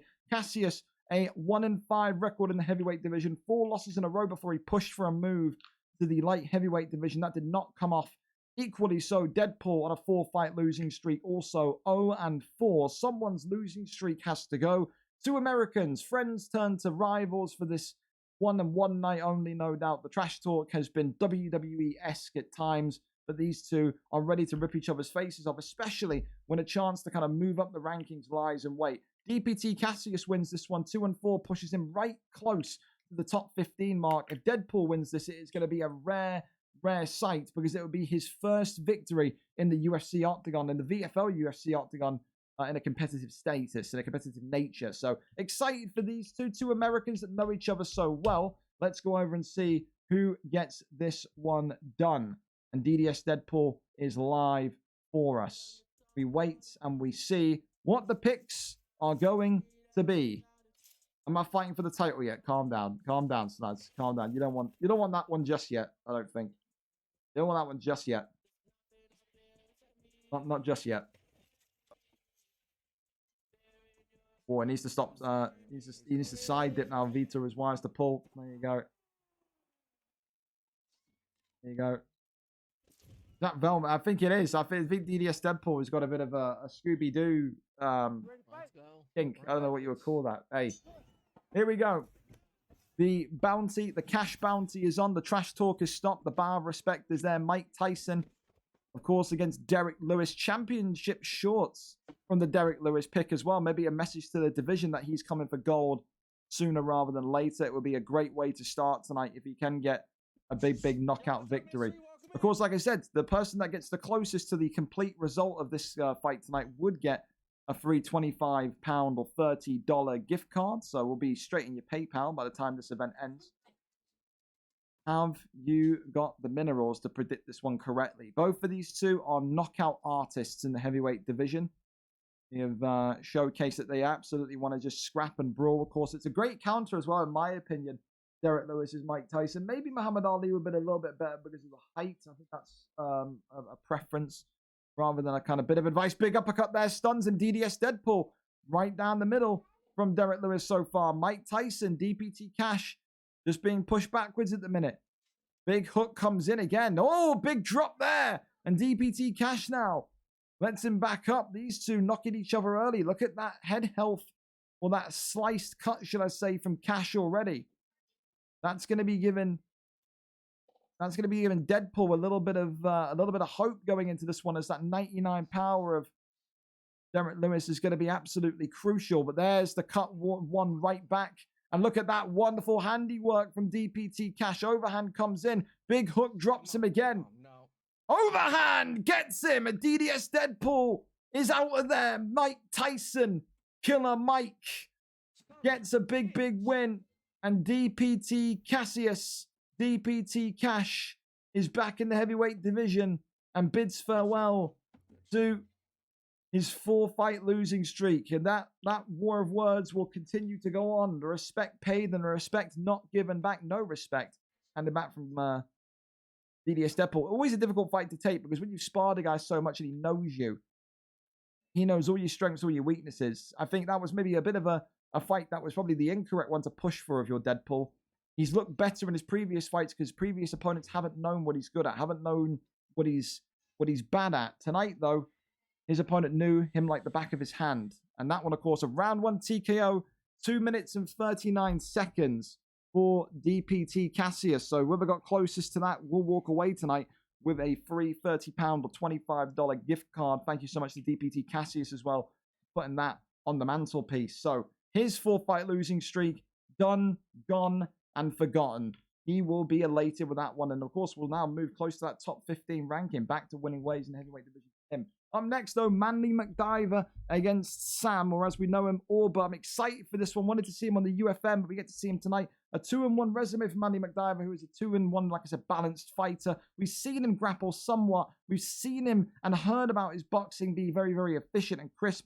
But of course, Sam, a former two-time two-weight, former champion in the light heavyweight and middleweight division, won the gold in the welterweight division, says that he wants to claim gold in this lightweight division. He is on a 2-fight losing streak. Someone's form has to be corrected tonight. Should Manny McDiver win, 3-1 would put him up there into the top 10 above Della Felder. Should Sam win, 3-5 will put him alongside Jay Chimaev and Red Dot tonight. Some big names that you can align yourself with should you get the win here. Let's go over and see who is live for us. But listen, excited to see Manly McDiver in the octagon. Excited to see Sam kind of get this one looking very... yeah, he's hit the Ballon d'Or result. Smart man. Opponent not responded. Well, listen, now we're going to see. Of course, Manly McDiver knows that he's on at this time. So we'll see if he'll be here. He said 7:30. Yes, sir. So I'm not going to... you're up. There we go. I mean, we'll come back to that one if he needs 10 minutes or so. I don't know if he's working or not. I have no idea. I hope he recognizes this is UK time and not US time. I hope so. He's on his phone, so that's a good sign. Sol Campbell 23. Can I change my name on the website? I've updated my username. You can do it yourself in account settings. I don't need you to message me whenever you want your account name changed. Lewis, no worries. There you go. He's in. Marty, ticks are up for midweek.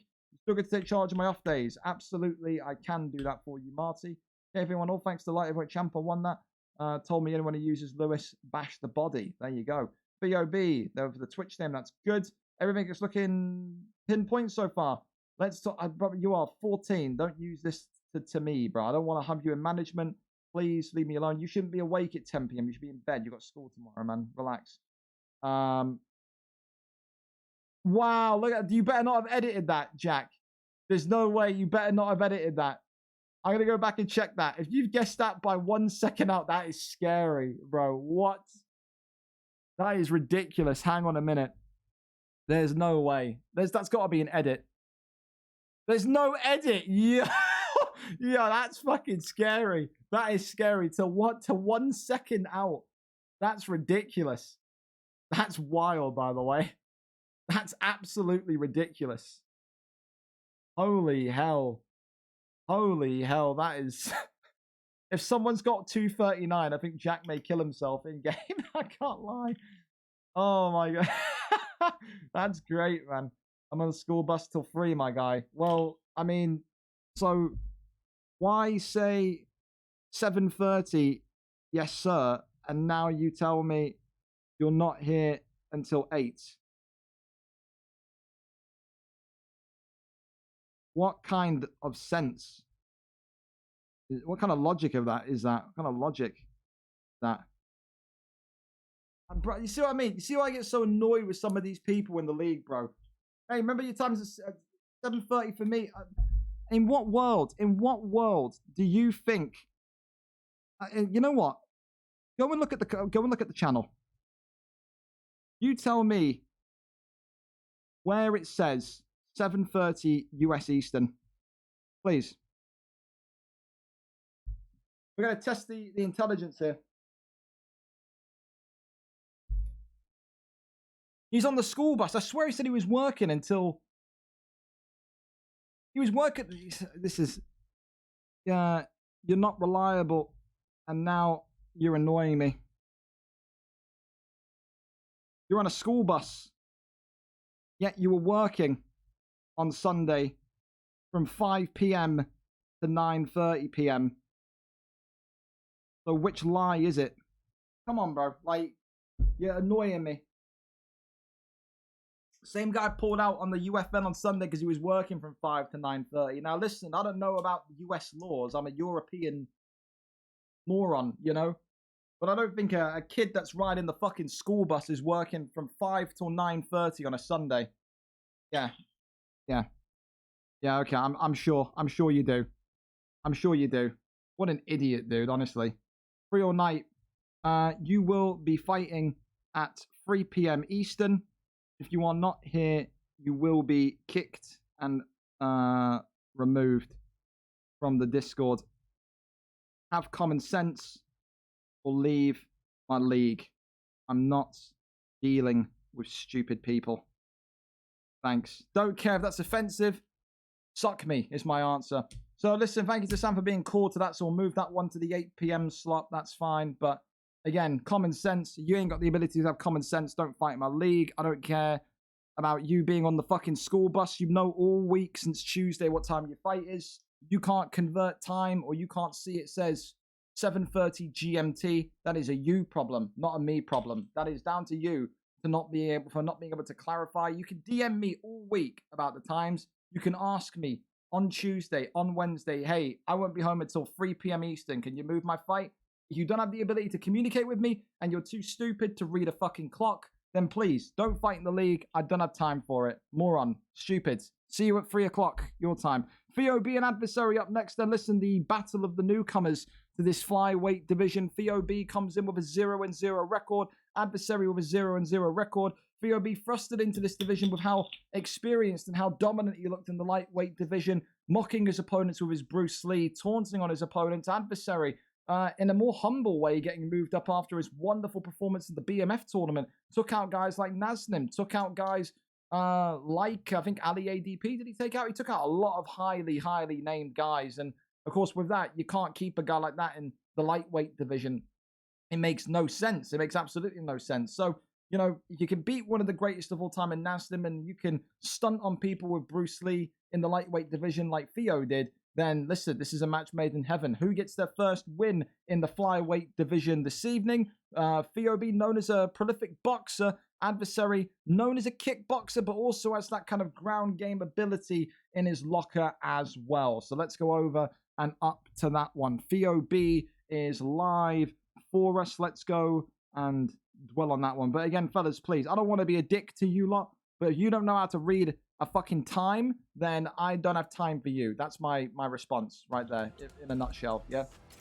In a nutshell. Don't waste everyone else's time because you are too, I don't know, simple to drop me a DM and ask for a time change in advance, or too simple to read the text channel which says what time you're... People that message me, when I send the reminder messages and I go, hey, you're fighting tonight, don't be late. The people that reply to me, what time am I fighting?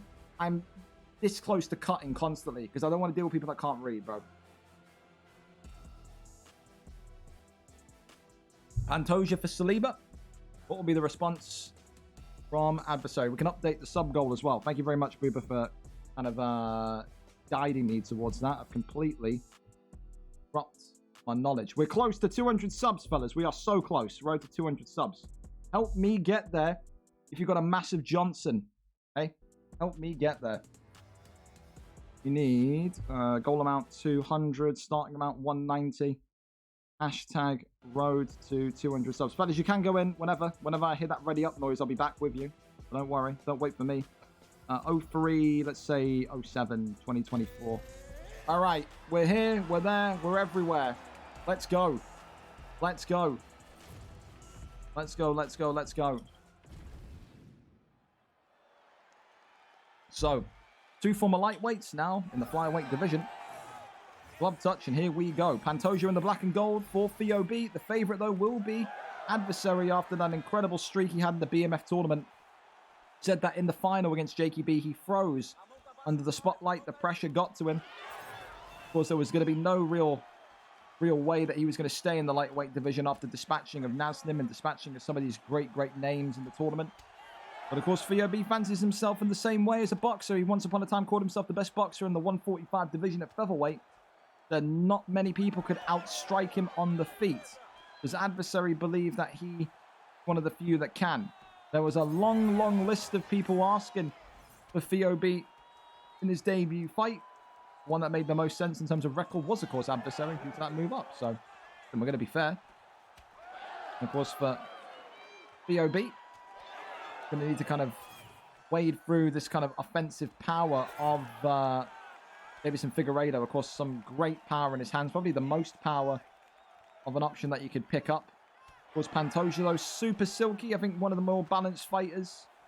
And realistically, beyond him, you'd be thinking about Brandon Moreno, who, to be fair, should be getting a bit of a nerf. If I don't see Brandon Moreno in the next update drop stamina after that Royval fight, I'm going to be furious because he was gassing out crazy in that fight against Royval.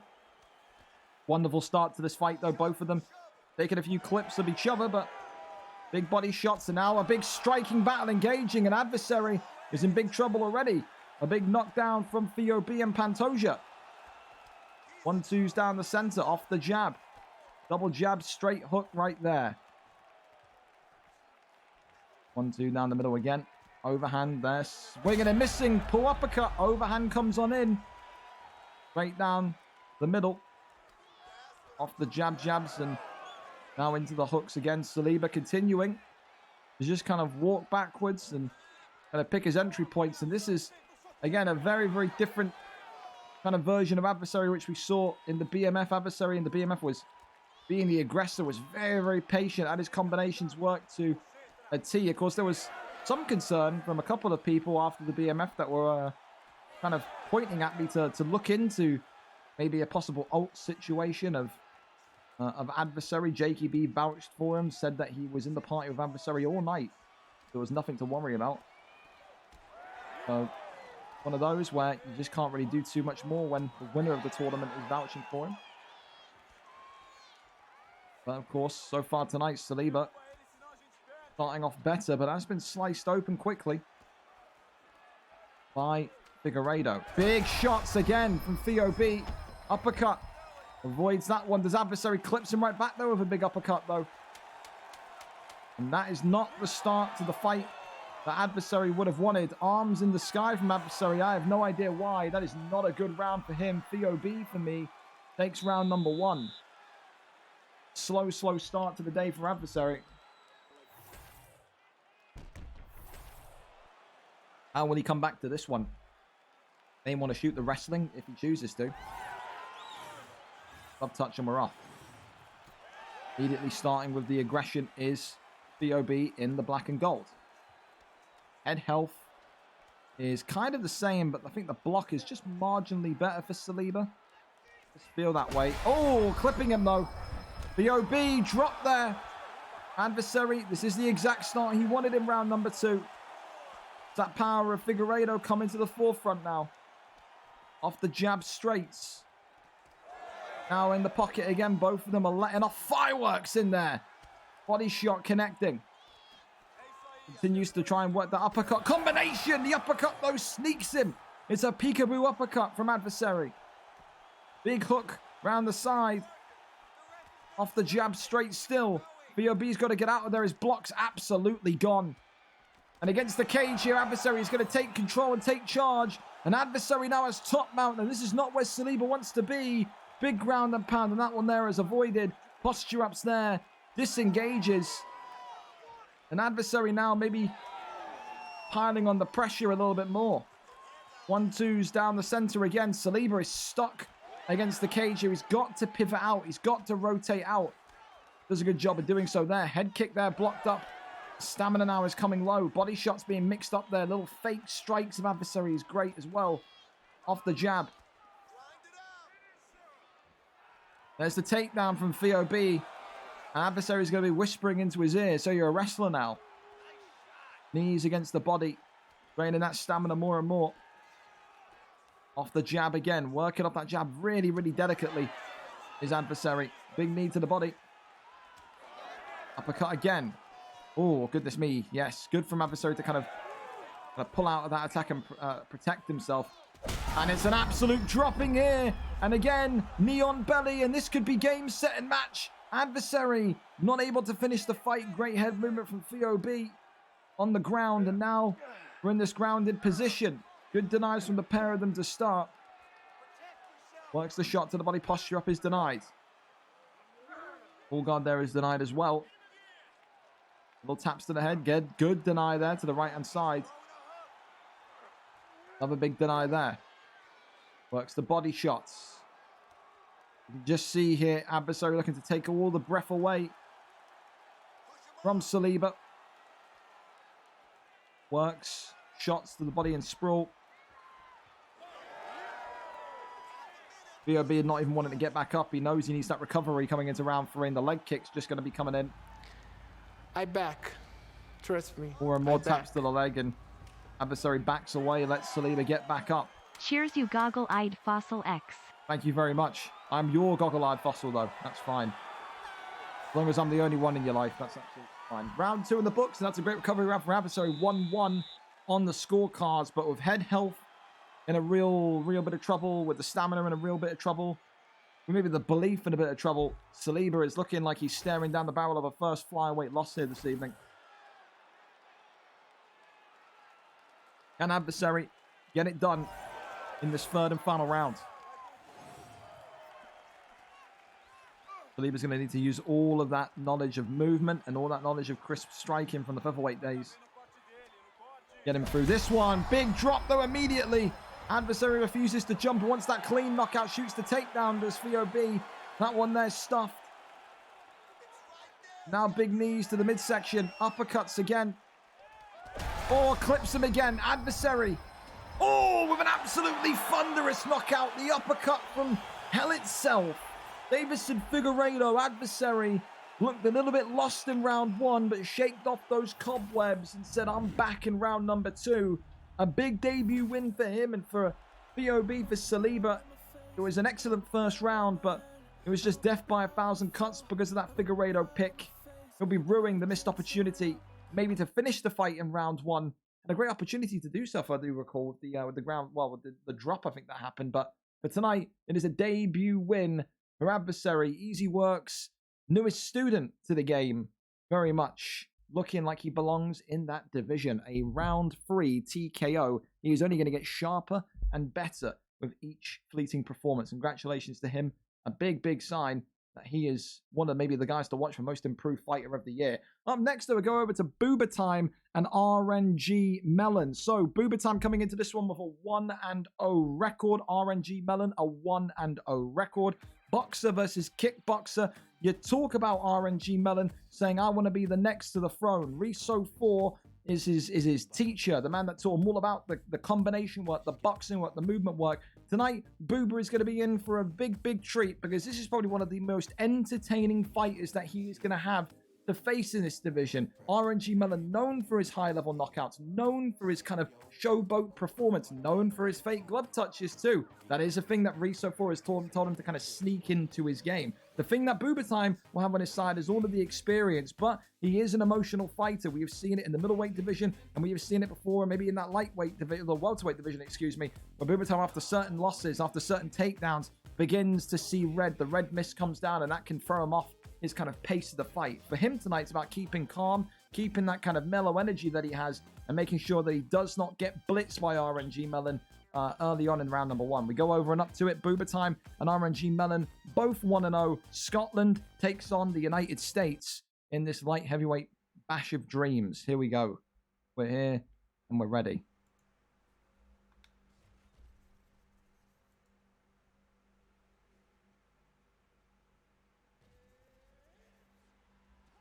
Cannoneer. All right, let's do it. And Krylov. Good luck to my opponent. Respectful as always. And I'll see you guys on the commentating desk in a little bit. There you go. We'll have him live with us tonight. Here we go, though. Bar respects. Jared Cannonier, of course, in the black and gold. For RNG Melon. Nikita Krylov in the blue for Booba Time. Like I said, RNG Melon is absolutely lethal with Jared Cannonier. He's got stones in those gloves. When you kind of get in the pocket with him, he's a dangerous man, and you can already see Booba is kind of seeing that kind of ability that RNG Melon has to incorporate the head movement, but with also that incredible boxing style that he has. There's the immediate takedown, but only hugging him and not able to get him down, which is interesting. Maybe RNG Melon listening to the build-up of this fight and saying, okay, Booba Time doesn't like those takedowns. That's going to be annoying. That's going to be kind of rattle him a little bit. So far, though, looking really crisp tonight is RNG Melon. Started off the fight very, very fluid. He's constantly moving. He's constantly moving from side to side, incorporating that head movement. The slip straight is coming out magically as well. The hooks are going to be a big thing. Head kick comes off there and clips. Booba Time already uppercut now. And look at that pressure from RNG Melon. A pull elbow there attempted. Going to need to find a way out of this corner here. Uppercuts and hooks coming on in. RNG Melon continuing to exhaust the gas tank. Booba trying to use that big toe of his to kind of keep RNG Melon at bay. Another attempt of a takedown. There's the bail into the pulling of the guard. And then Booba saying, today, buddy. Gets up and gets out of that one. Leg kick comes in. It's interesting because, like I said, when you go in there with Jared Cannonier, you know that your big thing is the power, is the brute force ability to get big, big knockouts. And when you see a Cannonier, usually the immediate instinct is to go for takedowns yourself, work that jiu-jitsu because of his kind of flawed ground stats. Booba tonight wanted to face the gauntlet, face the test, and maybe see if he can outbox the Scotsman. Big shot here from RNG Melon, who is looking for body shots. Big straight down the middle, though.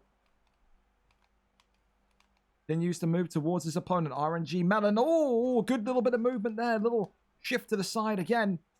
Booba Time just looking to kind of pin his opponent down here and make that movement stop. Big hook comes on in. And there's the takedown again. Maybe RNG Melon not liking what he's seeing. And the bail there is denied. Leg kick there is checked, though. Movement is good now from Booba. Big hook connects onto the block. Or onto the open face, should I say. The block not there. Now you can see Booba needing to slow himself down just a little bit. That pull elbow, he's going to be furious with. That should have connected. His arms too short. Those T-Rex arms of Nikita Krylov. Very much an issue. I think as well, both guys have kind of not really been able to kind of deal with the groundsman. I think both guys are boxing enthusiasts. It will be interesting if Booba does take this one to the ground and gets offensively in there with ground and pound and with jiu-jitsu if he Go can round, maybe go kind round. of get him out of there. So far, Booba, maybe somewhat complacent. I think you have to be complacent. I think you do get My complacent when you got opponent to is go in. very skilled, very good. Got to go in there with a little bit of fear about Cannoneer, because you just can't let the hands go against He's a him. very, very good player. And there's high praise there from Booba Time. He's a good player. No glove touch, but there's no fake glove touch at least. Kind of like a halfway measure. RNG Melon. Oh, great slip straight there. And that one there clips Booba Time and slices him back open. Now you can see going for the low to the high combinations. Skimming and missing with the uppercut though. Booba Time stuck on the cage. That's not where you want to be against Jared damn. Cannoneer. Nice. Double uppercuts. He's got to get out of there, Booba. Continues to eat pressure. There's the takedown, forcing the takedown from Booba Time and gets it. This is where now he needs to kind of keep the fight and get the damage back. This is where he's going to have his best chance here. RNG Melon is not exactly a wrestler by proxy. This is how people have got him. Now into this Kimura, and this would be something if you can get a Kimura off with Cannoneer, would neutralize the block even more of Booba Time here. Gets the big deny and then gets back up to his feet. You'd think that Booba should probably keep the fight down here. He's not that kind of guy. He wants entertaining fights, but you have to pick your battles at times when you want to climb the divisional rankings. Now into top mounts. Going for the armbar, and this could be dangerous, but stamina is on his side. RNG Melon not going to maybe go for the armbar. Goes into back sitting and not able to get the deny of that full guard transition there. Posture up there from Booba, who gets to rain down a couple of strikes here to the body. Minutes and 17 seconds left of round number 2. Booba so far realizing he's got a bit of a tricky customer on his hands on the feet. We'll need to get that damage done on the feet, and then gets that flip through Really now. nice reversal there. And then gets into the armbar. The armbar, though, is denied excellently. You can see Melon does not want to be down there with Booba Time. Immediately disengages because he knows chances to finish this fight on the feet are very much with him with Cannoneer. If you're Booba Time, this is when you maybe kind of saying, I just got to keep this wrestling for the round, because look at this head movement, the elbow counter, great pull there from Booba to avoid that kind of shot, and that drops him. Continues to go forward. There's RNG Melon with Jared Cannoneer. Head kick there is blocked up. Big uppercuts. Oh, and he goes into the uppercut. What a knockout. He's very good. Wow. RNG Man, Melon. that guy is that's light heavyweight. He's better than any of the middleweights I fought. Wow, high praise. He's better than every middleweight I fought. Wow. Well, yeah. That guy's fucking good. In terms of striking, maybe. But Yeah, great fight. what Great a fight. What a fight He's better it was. than any middleweight I fought, any welterweight I fought. Wow. Look at that. RNG For Melon will sure. be absolutely thankful of that one. There was, yeah. there was guy's respect fucking good. there tonight. No doubts. What a performance from RNG Melon. The stats, listen, 26 out of 84 significant strikes for RNG Melon. Just goes to show you how dangerous Jared Cannoneer is for that power. That is 2-0 now for RNG Melon. And for him, he, after this win, will be feeling more and more confident. He will be thinking about the title, and he will continue to say there is not a man born from his mother that can outbox me in this 205 division. He'll be waiting, and he'll be happy to see It's Ollie sail out of this division, because he's going to be licking his chops and saying, this belt, it's coming home to me. I mean, listen, 2-0, you can't really talk about maybe title shots you get for him, but it's another very impressive performance in the light heavyweight division. I think he wants that fight with Bobby Short. You know, that was one where it evaded him, and I think, you know, we had that kind of no contest where he was effectively he was having a good back and forth fight with Bobby Short. I think that has to be his next opponent. I think the grudge match is certainly there. For Booba Time, listen, 1-on-1 doesn't do too much to his stock. You know, there's a lot of options there from, again, the IGC Dinos and the J Dillons, even Kessler. That would be a hell of a fight. Kessler, of course, with a bit of submission jiu-jitsu background there. But, hey, this division is fun. It's interesting. There's so many different styles in there. It's a mixing pot for sure. Tonight, though, RNG Melon once again proving that he may well have the best Cannoneer in this division. A round 1 TKO in the end for RNG Melon. What a way for him to cap that one. And I think for me, probably going to side with Bibitam here and go for performance of the night there. Take that away from Kieran. His Holland was very good, but that just felt like an absolute masterclass tonight from RNG Melon. He looked probably the best he's looked in months with his stand-up. And you can tell he's been working with Reese 170, Reese 04. You can see the kind of crumbs there that have formed RNG Melon into this very, very dangerous stand-up fighter. Well, Bibitam look back at that one and say, maybe I should have just gone against my principles and wrestled. He was having a lot of joy in the second round on the ground. That's the one area where RNG Melon is going to need to probably improve or be wary of when using kind of near that ground game with submissions. If he gets locked into a submission by anybody, he could lose maybe 3/4 of that submission bar instantly. So it's one of those. That's going to be the next kind of area of improvement, I think, for RNG Melon. You got one kind of slight bit of criticism.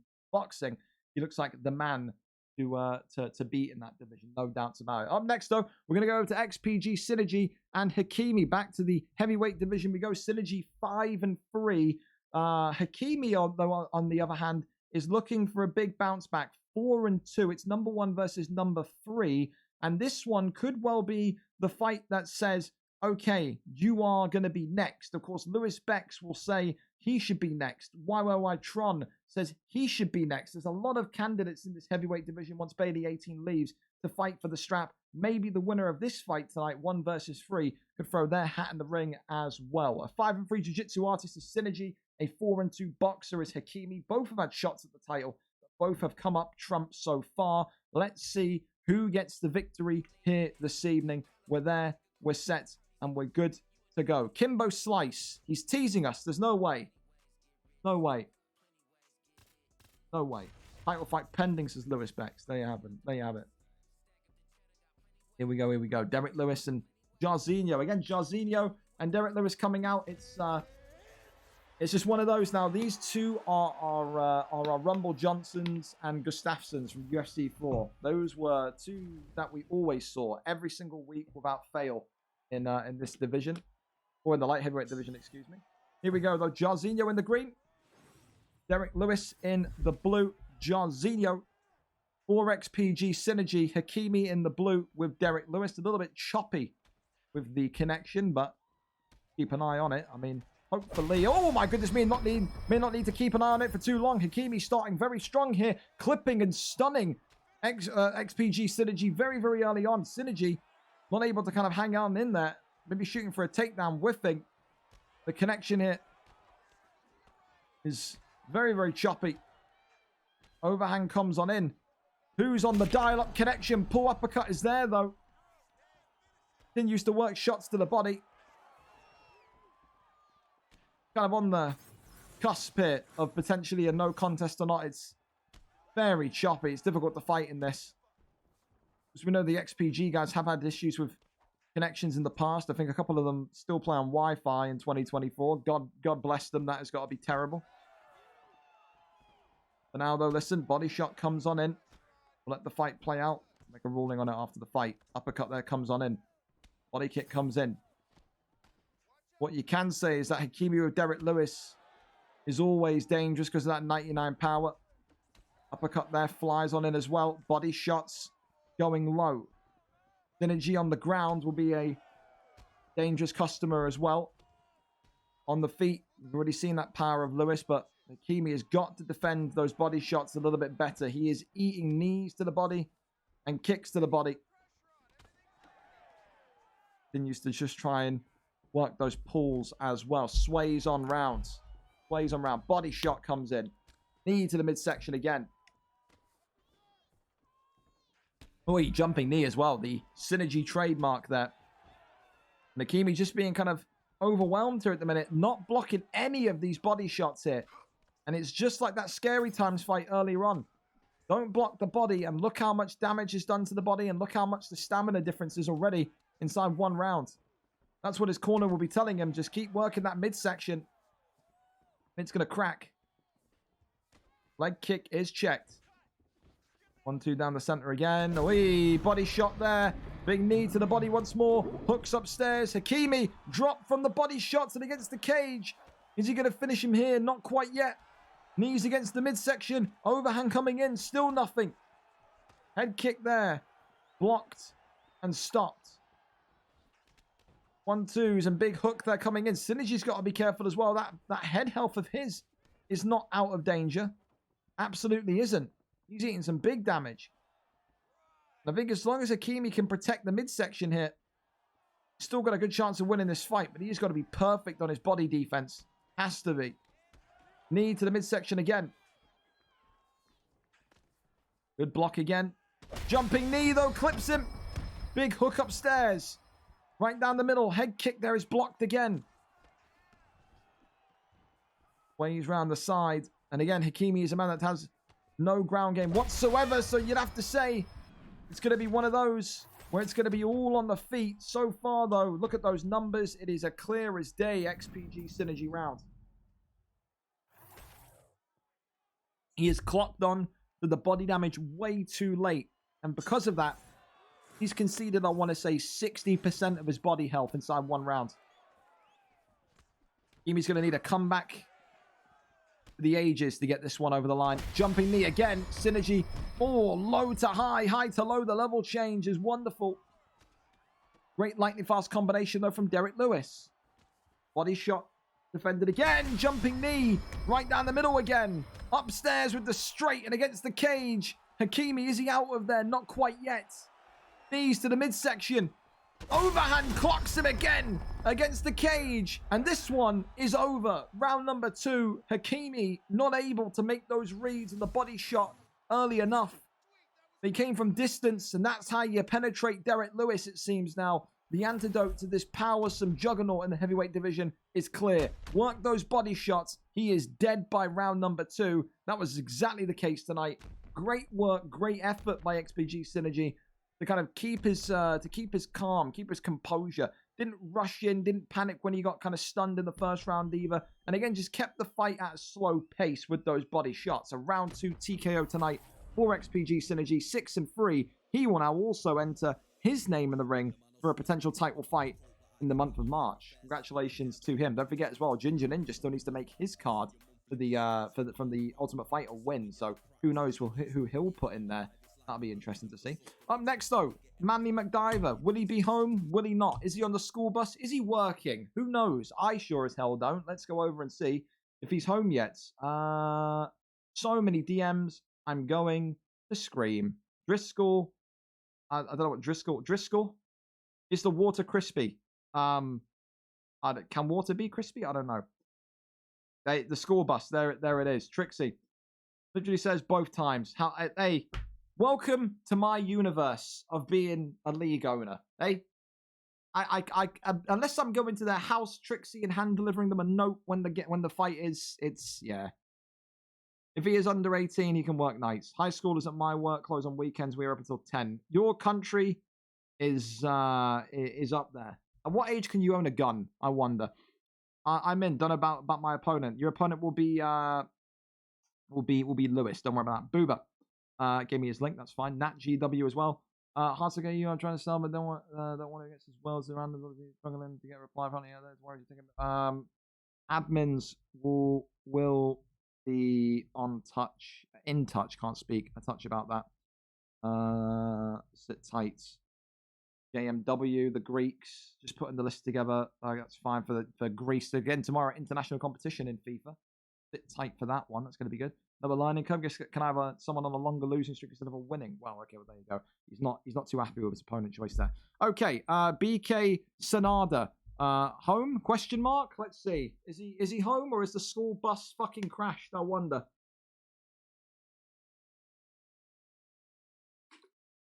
George excited, making his re-entry.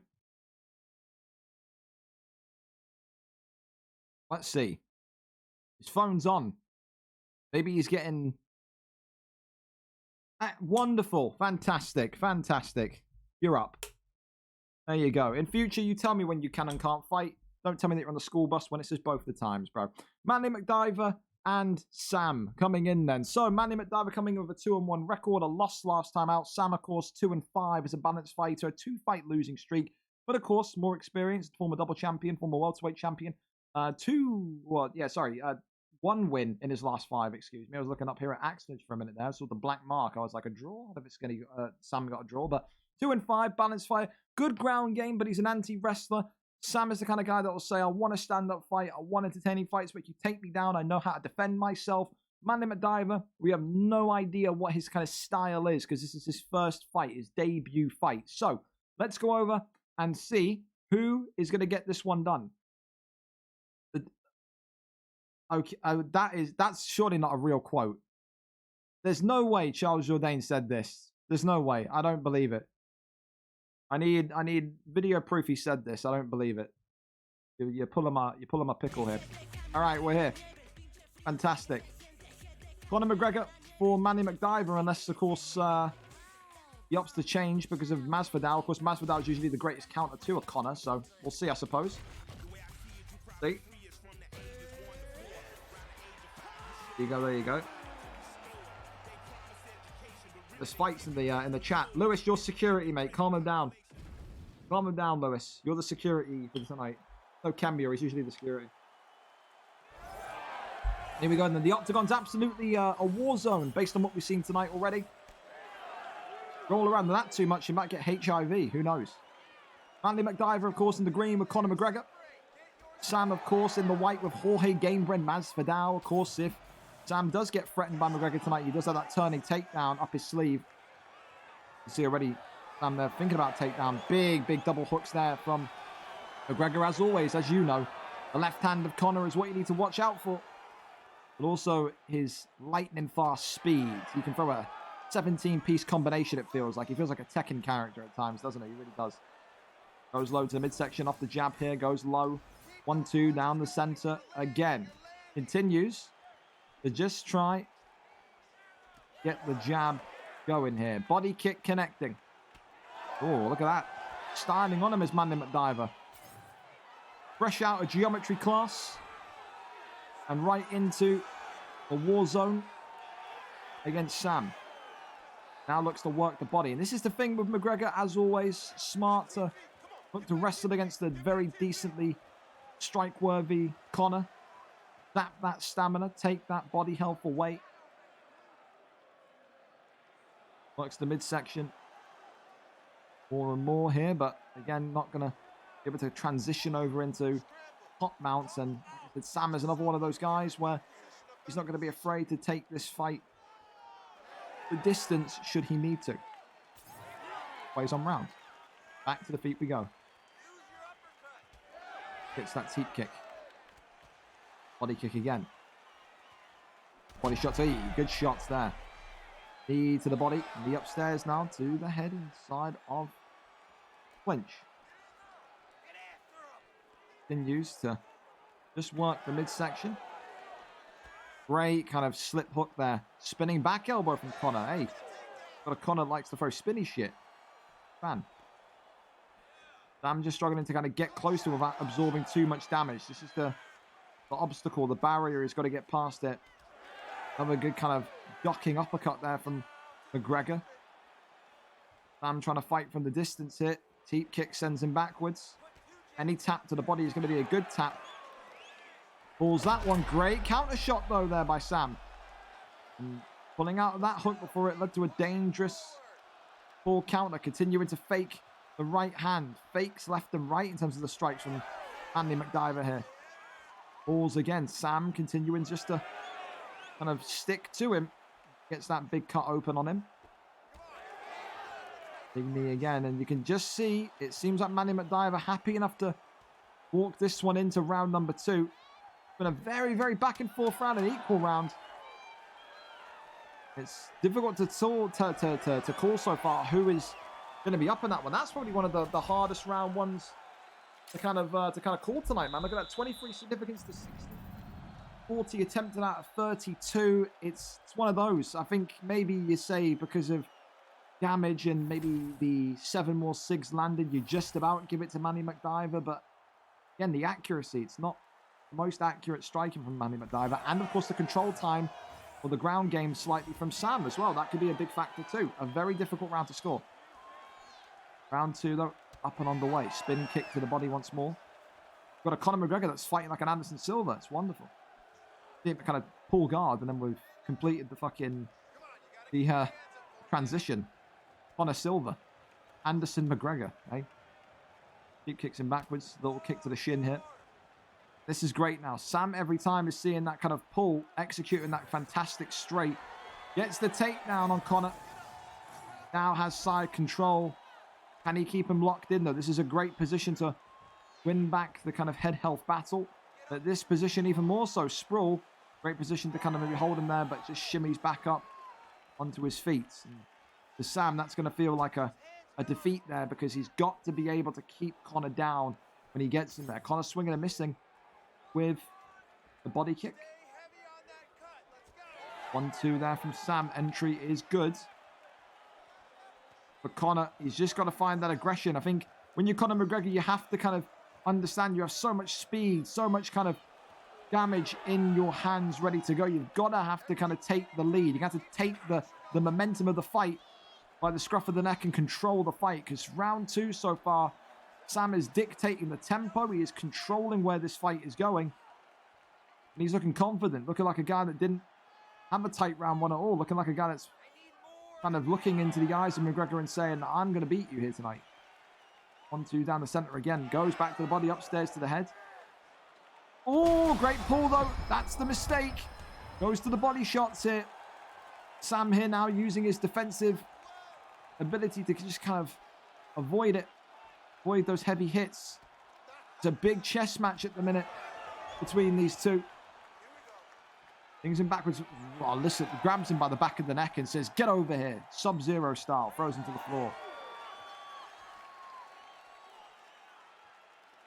Both of them sliced open. Probably an identical kind of bit of cut damage as well. I'd have to say, stamina is probably just about in the favor of McGregor, but this is where that could change. Sam here faking once and twice. Works the body again. Kicks him off though. Really nice from McGregor. And now McGregor getting the takedown, but that one there stuffed by Sam. Knee to the midsection. Blocked by McGregor. 1-2s, and this is the thing. Look at Sam's head health now. That is starting to be in a bit of a complicated situation where he can't really do too much more in terms of absorbing damage. Puts the body shot. Still nothing good. Head movement from Conor again. Big one upstairs. Body kick right back. Takedown shots, but hey, listen, back and forth again. A big stun though. For McGregor may well give him that round. Some of you may have that one 2-0 in favor of Manly McDiver, aka Conor McGregor. Some of you may have that one 1-1. So that round 1 was very, very tricky to call in terms of the score. But could mean that Sam needs to win this round, or it could mean that he's got to go for the finish in this round if he wants to win this fight. But very good fight so far between these two. Better late than never, I guess you could say. A bow of respect there, both of them earning the respect of one another. It has been a classy fight tonight. Mix of everything. The ground game, stand up, and good. Lightweight division, an advert for exciting fights and exciting chess matches. Take us back to those days of Portuguese Prince with Frankie Edgar and Nolan with Fiziev and Rafa and his dominance on the ground. Maybe you're looking at the next two kind of big names of this division having an early kind of slug match here. Sam and Manly McDiver. Big hook lands on the jaw again of McGregor. Sam eating an uppercut though. McGregor is now in retreat. You can see that head health of McGregor. He's wary. He knows that he is not safe whatsoever either. Just Sam's got to be perfect here, and he's not perfect with that one. Big hook comes on in. Avoids that straight though. Really nice defensive movement from Sam. Oh, clips him again. Uppercuts here now. Maybe going to fly in from McGregor. There's a takedown from McGregor rather than a blitzing. That is interesting.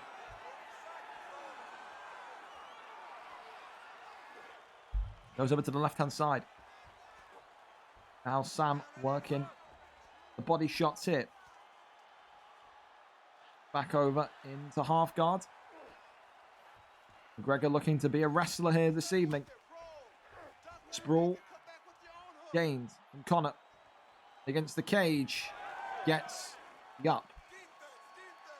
Of course, you don't want to throw too many shots here. McGregor gets a couple of shots from inside that cage position. Could stun the head health Sam avoiding the strikes once again. Takedown attempted. Takedown landed once again. Going over to backside. That one there is denied. Be very careful here. There's still a chance for him to win this round. If he can get a submission off against McGregor, you'd think, but going to find the way to actually get into that position. Could neutralize the round, could equalize the round. Make it a very interesting judges' scorecard if he does. Let's go for that flip and gets the flip. Really nice from Sam there. Backside is gained. You're going to think about maybe the back mount and the armbar. I wonder. Full guard is the play. Posture up is denied. And now elbows from bottom. Full guard. Mandy McDiver tries to kick him off. That armbar attempt is denied. Posture up. Not happening. Does seem like these two are going to cancel each other out into a decision this evening. A really, really good fight. A clean fight. An advert of the highest order to 155 division. Two guys coming off of losses that have looked absolutely exquisite tonight in their own right. Hell of a fight, fellas. Hell of a fight. Who took it on the scorecards? Conor McGregor takes it on the scorecards. Mandy McDiver, maybe you'd argue 30-27. Maybe you'd argue 29-28. I think it'd be harsh to give it a 30-27. But a very, very good fight, to say the least. You see the significant strikes, 48 out of 94, 31 out of 89, 115 out of 249, 100. Only, listen, the total strikes, one strike landed more for Sam than Mandy McDiver. 1 minute 57 the control time. There you go, 29-28. I think that's a fair one. The judges scoring rounds 1 and 2 for McGregor. Round 3 to Masvidal. Judge 3 scored it a draw in round number 3. It was a tight fight, bro. It was. It was a tight fight. It certainly was. But I don't think you can really too much argue with the result. Sam loses again, but he's losing and he's not being blown out. This is why I'm kind of tentative to move him from the lightweight division, get into welterweight, because he's looking like he's having excellent fights. It's just the cream of the crop of this division is so good at the minute. Like, it's tricky to get consistent kind of form in the lightweight division, but he's getting back to that kind of exciting place to be. So commiserations to Sam. Hell of a result for Mandy McDiver. Back to winning ways for him, and he will be relishing the next challenge. Up next then, Alfie Hicko takes on Kevin G. Alfie Hicko coming in with a 3-1 record. A loss last time out. Kevin G, of course, right below him in number 10. 3-2 coming off of a win. Kev G wins tonight. We're going to 4-2 and will position himself above the likes of Joey Oliver and Reese 170. But right next to Hamburger, a 4-2 record is what Hamburger is fighting for a belt for tonight. So Kevin G, a balanced fighter, a bit of a cheese artist in his glory days of UFC 4. Alfie Hicko, though, one of the most dangerous boxers in this division. Can Kevin G cope with that kickboxing presence? That's the big question. We're here. We're up and over to it. Kevin G is live for us. 4-star picks. As always, gentlemen, what are we going to see come out this evening? I wonder. Is there a streamed NFL game tonight? There is, Alfie. It'll be Alfie. It'll be Lawbors against Batistuta right after the UFC games, the Chiefs versus the Jets. So there you go. Any VFL MLS gaffers, free agent. Talk to Austin. Austin may well take you. Is there any PS fights tonight? There absolutely is. Actually, after this one, if I'm not mistaken. 820 spot races where we're going to see a new entry into the division. Should be a fun one. Here we go, though. Volkov and Nikita Krylov continues to get love and support in this division. Rakic in the red, though. A young Bassenfurter doing cartwheels in his living room. Kevin G in the red. Alfie Hicko, former number 1 contender, in the yellow. And like I said, Alfie Hicko, dangerous on the feet. Kevin G shooting an immediate takedown and gets the bail into pulling of the guard. Kevin G tonight saying there will be absolutely no risks taken since I'm so close to a central contender fight. But like I said again, Alfie Hicko, look at the pulls. He's going to be very dangerous in terms of kind of Kev overthrowing. Kev, though, of course, again, it's going to be feeling more confident than Alfie Hicko. Alfie Hicko last saw, defeat against the champion, It's Ollie. He'll be thanking his happy stars to see the back of Ollie going into those kind of higher divisions. So far, though, really, really interesting fight that awaits us. And, of course, weight changes will be happening tomorrow.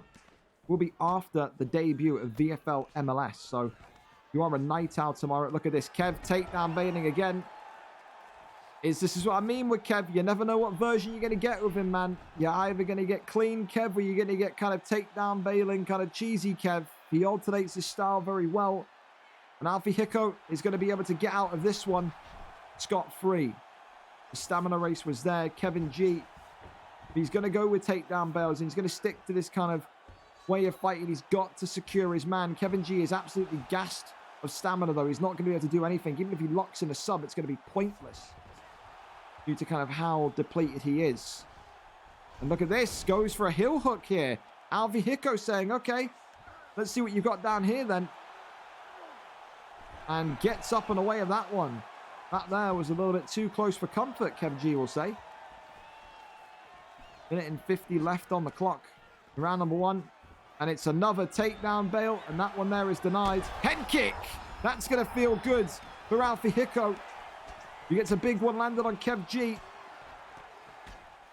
And the rise of the division. There's going to be takedown bailers in here. You've got your Kev Gs. You've got your Lucky 13s of recently.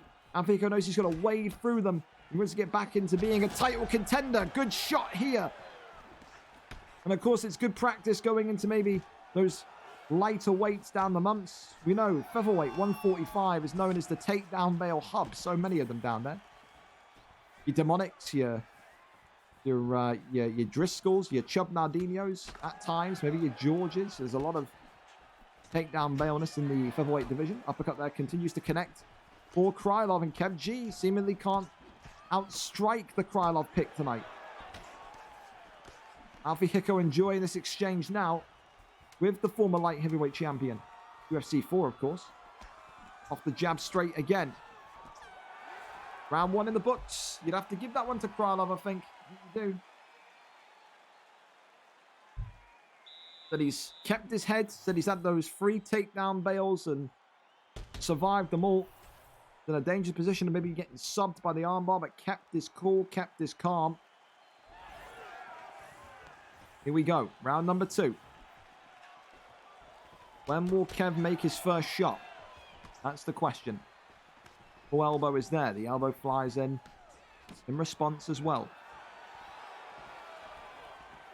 Continues just to evaluate space, does Kev. This is what he used to fight like in the light heavyweight division of UFC 4 when he had that Hall of Fame fight with Lucky 13 or back up and try and kind of come in when the time suits. But the uppercut suits Alfie Hicko. And that's a big, big blow there.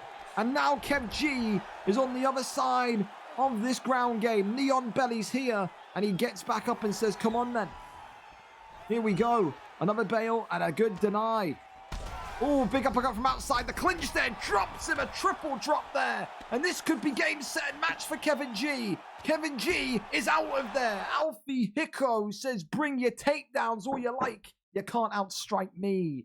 What a victory. What a performance. Kevin G losing. And that shakes up the division even more. You think 4-1 now. So Alfie Hicko is going to move right back in there above Hamburger. Kevin G is going to go and stay where he is. Maybe 3-3. Bobber Short will kind of move up above him. I think he had an unstreamed fight this week. So light heavyweight division is just constantly chopping and changing. The real nice place to be in right now. There's loads of different stars in there like we alluded to. Alfie Hicko though tonight, too dangerous on the feet. Kevin G not able to kind of hold him on the ground with those takedowns. And again, Alfie Hicko with that big block, the big takedown deny in round 2, uppercut from outside. The clinch effectively stops him and drops him. And that there is going to be, those kind of wins are the more kind of ones where you look at it and you're sitting there and you're more happy with, because you kind of had to bypass an annoying style when you found a solution. So fair play to Alfie Hicko, and really nice performance from him tonight. Up next then, we're going to go over to the welterweight division, the PlayStation division up next. Lewis Best of 6 or Lewis BO6. And that could be, dude, this is the year he's born. I feel like an old man, I tell you. It's Twisted Batman. Twisted Batman coming in, of course, as a late replacement, because Lewis's original opponent doesn't have his disc. We're talking about discs in 2024. Unbelievable. Batman today will come in as a 1-0 fighter. Of course, Lewis, because he is the original fighter in this bout, will get priority pick. He is 0-0 though. Will he be able to put STK Lewis in his place, or will STK Lewis continue his meteoric rise in this PlayStation division? Let's wait and see, and see what we've got coming on forward. Rossetti, it's 100% real. He's even asked about it in a press conference. That is fantastic. I would have never guessed that's real. That's hilarious. Logo misery. Well, again, Friday night is the deadline, Gaston, so that means nothing to me. Got until tomorrow to get it done. So, yeah. Well, we wait to see who's live for us. Lewis and Twisted Batman. Lewis, STK, and Batman. Link plus. Whenever you have a link, fellas, toss it my way.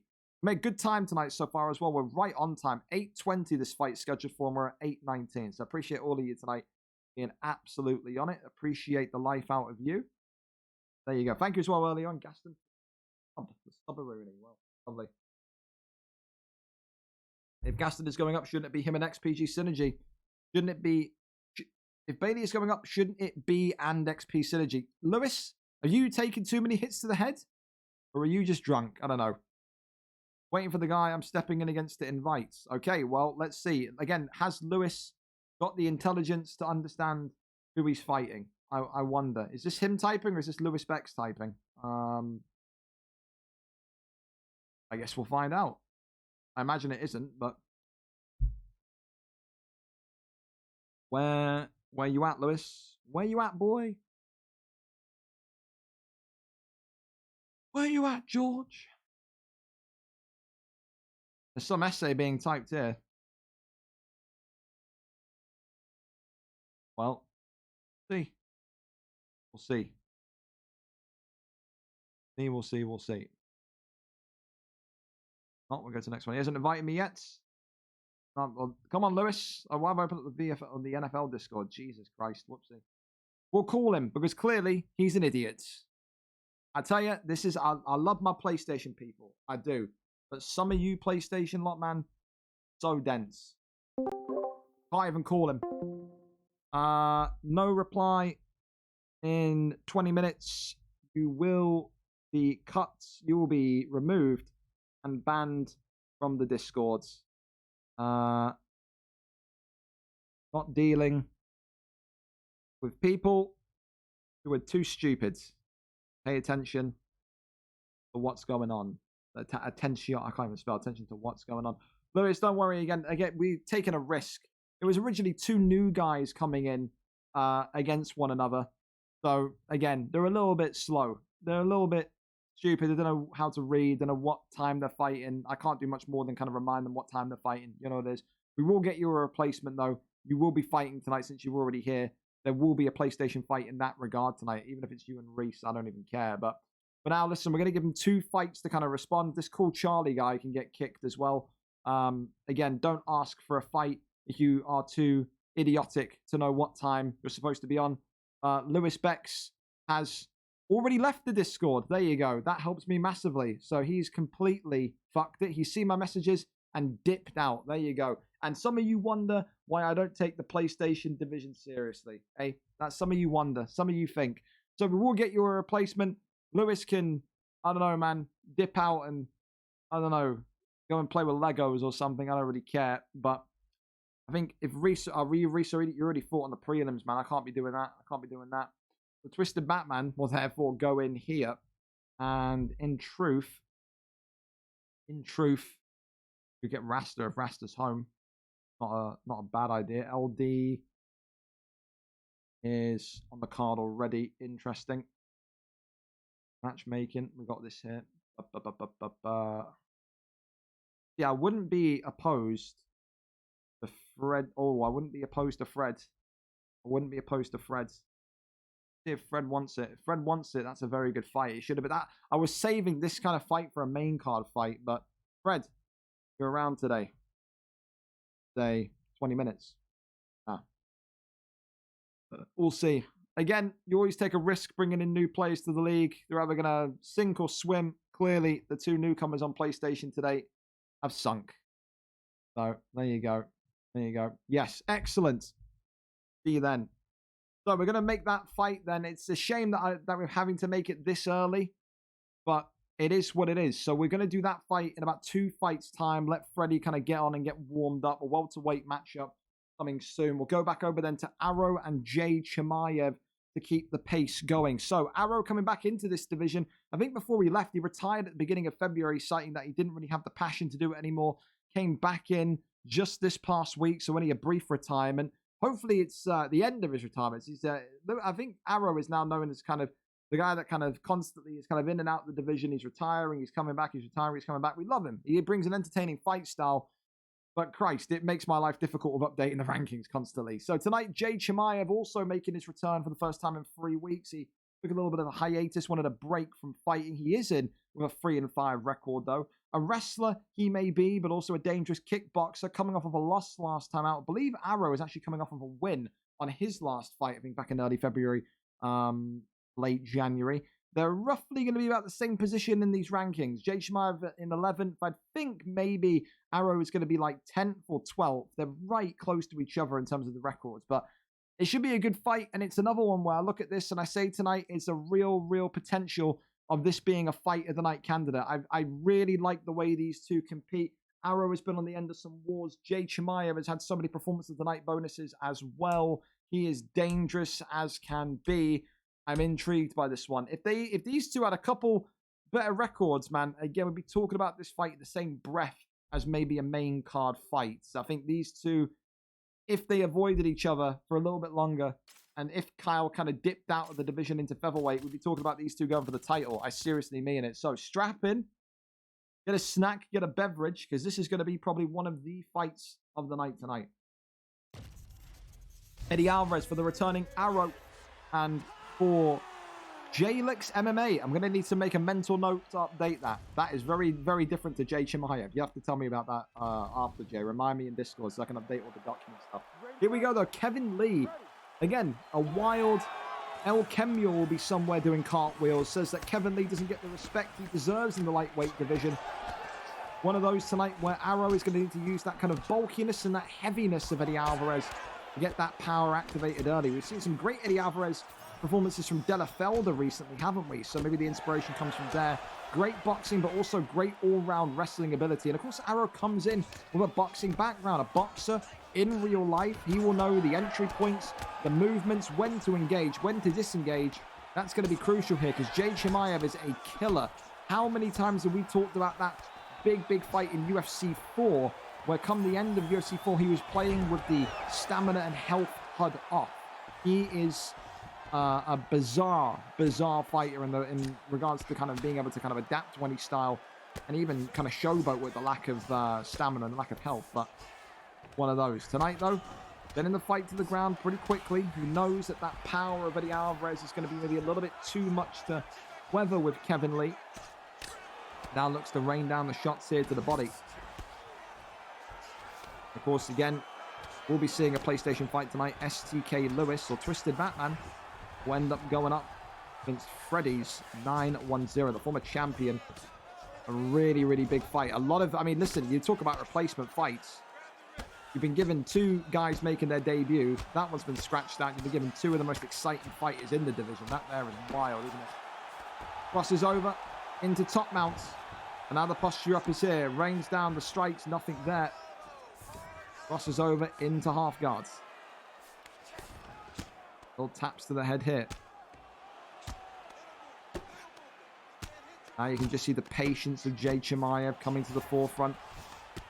If he wants to live up to that wrestler tag. How many times have we kind of said, well, he's not really a wrestler anymore. He's a kickboxer by trade, but doing the business in the ground tonight. Great reversal, though, and flip through by Arrow, who now will look to rain down some big strikes. Surprised Arrow's not gotten back up, though. I thought maybe posture up, get back up, get back to the feet where you're having so much joy with the striking. I think maybe that would be the game plan, especially.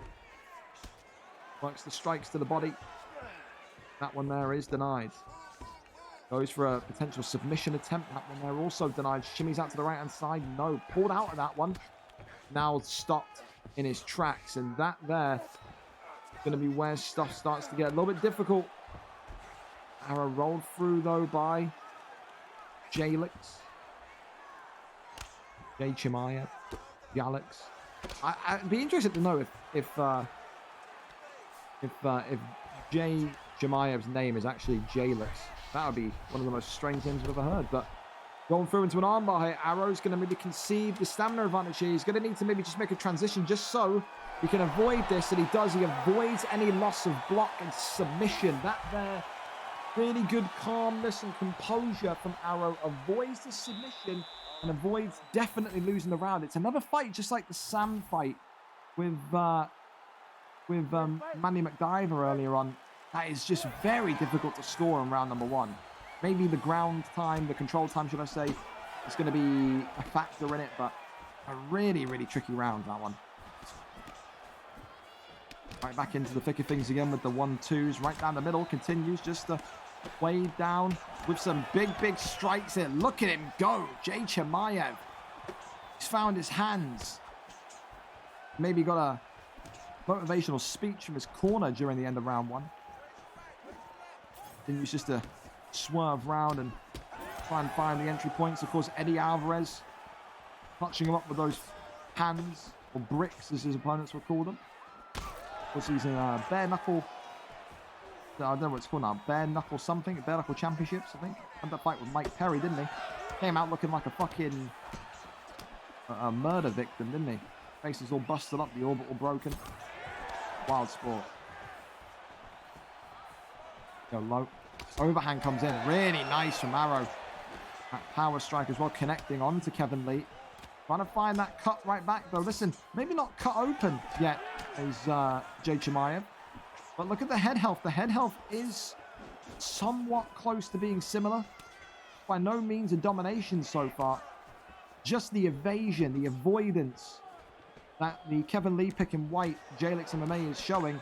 That's what he's known for. He's just known for his kind of inability to kind of be hit so often, so clean. His movement tonight is looking absolutely world class. He used just to touch him up though, this Arrow, but now he's being pressured again. Great head movement once again from the Eddie Alvarez pick. And maybe this is one of those fights again tonight where he'll look back at if he loses and he'll rue the bulkiness, the heaviness of Eddie Alvarez, as the stream here seems to have died out.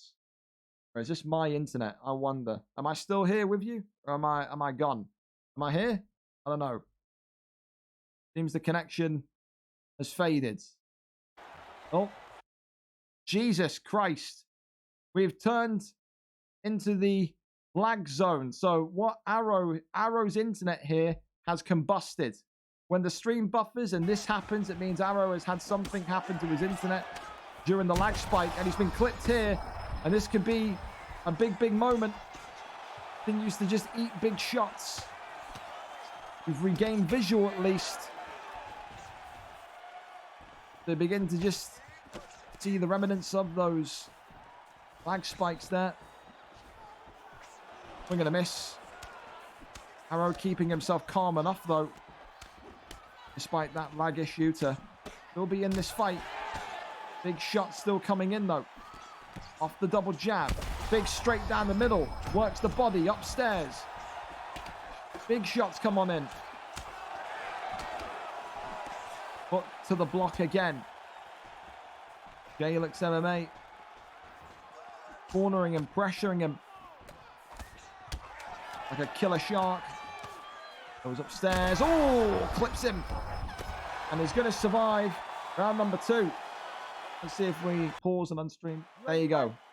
Caught up. Here we go. We're there. And we're good to go. Immediate takedown. Taking us back once more. Wrestling him down again is Jay Chimaev. Has the back here.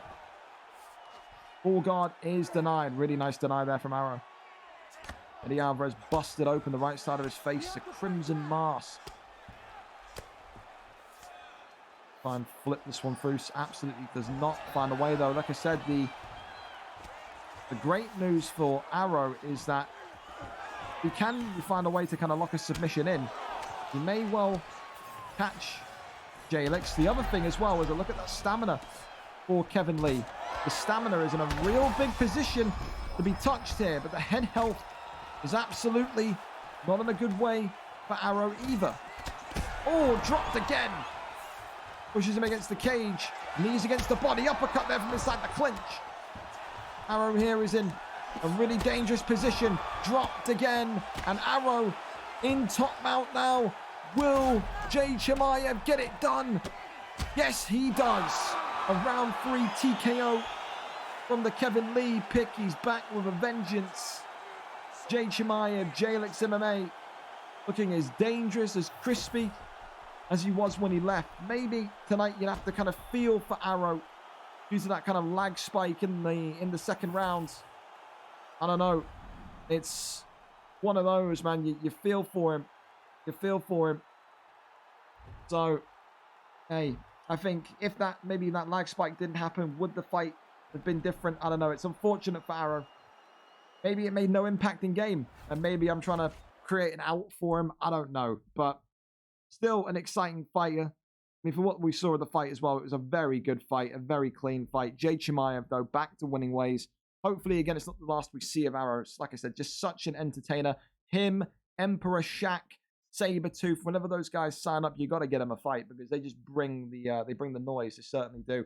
Up next, though, Polo God against Veteran Grizz. Excited to see Veteran Grizz back in the octagon after his debut at VFL UFN 17. Polo God, a 2-on-1 balanced fighter, though. More so a wrestler, but he's working on improving those hand skills of his. Veteran Grizz, some people have said, looked impressive in the UFN. Some people have contacted me privately and said, this guy shouldn't be anywhere near middleweight. He should be kind of up there in the lightweight, featherweight division. But for now, I'm happy with what I saw in the UFN. I thought he had a good competitive fight in there. Polo God today is going to need to make use of all of that wrestling, make use of all of that knowledge and all of that wealth of experience in order to get the job done. If Veteran Grizz's takedown defense fails him, that could be where the fight flips on its head. The 2-on-1 balanced fighter, number 12 ranked Polo God 26, against number 16 ranked Veteran Grizz, looking to go 2-0 in this stacked middleweight division. We are up and live for it. Let's go. Let's see. Nick Diaz against Nick Diaz. Can't happen, but hey, we live in a world of hope. Arrow. My Wi-Fi's been fucked up today, but I'll be back. Hey, listen, we love it, man. You're one of the most entertaining fighters out there. 100,000% you are. So, yeah, I mean, I don't know if it felt good in game, then fantastic. But you could see we went into the Minecraft world of streaming at one point in that fight. So one of those, you know. Of course, the person with the priority pick here is Polo God. If Polo God wants Nick Diaz, Veteran Grizz will have to move off of Nick Diaz. The way it works is the higher ranked fighter will get the priority pick. So one of those that maybe tonight Polo God is hijacking Veteran Grizz's pick and saying, you ain't having Nick Diaz. No sirree, Bob. No sirree, Bob. Smith, well-known bottle job. I have no idea. Favorite Michael. It's a dart. You're talking about darts. Jesus Christ. You lot have a night off, man. Darts talk in the UFC chat. Bloody horrendous. And you started it all, Reese. What are you doing? Hijacking my stream with darts talk. It's not even a sport, man. It's just drunk people throwing sharp shit at a board. Come on now. Come on now. What are you talking about?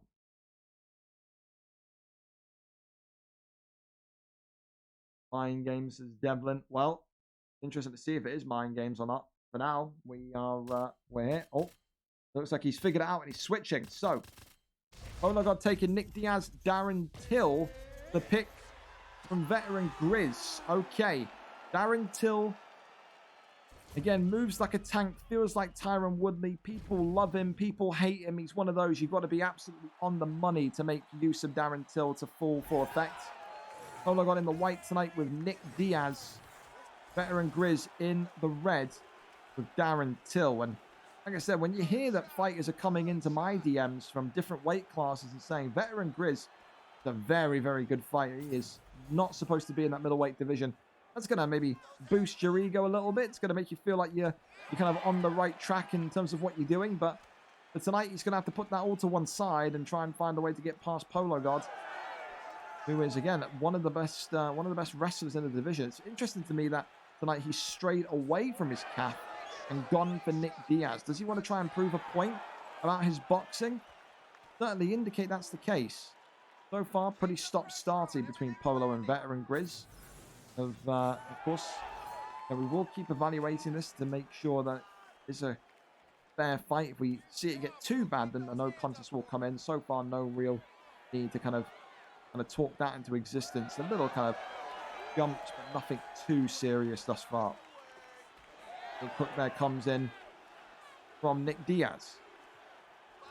Of course, tonight, the main event, DioDaDemon against Gerard.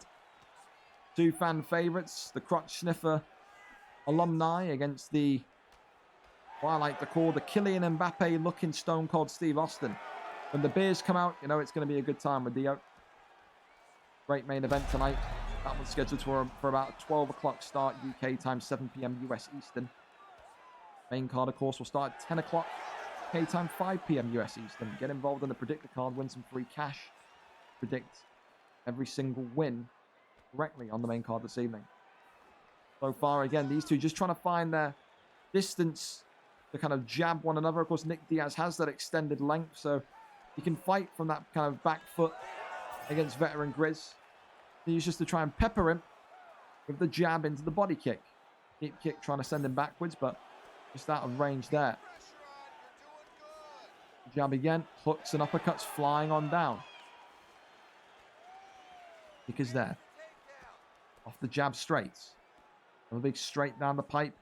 Pologod's got to just make sure he's active enough, because this will all look like it's not doing too much right now, but that block come round 2, round 3 could be in a very, very sticky position. You do not want to be in the kind of midpoint of round 2 and see that you've got only a sliver of block left, and that's exactly what I think Grizz is trying to accomplish here.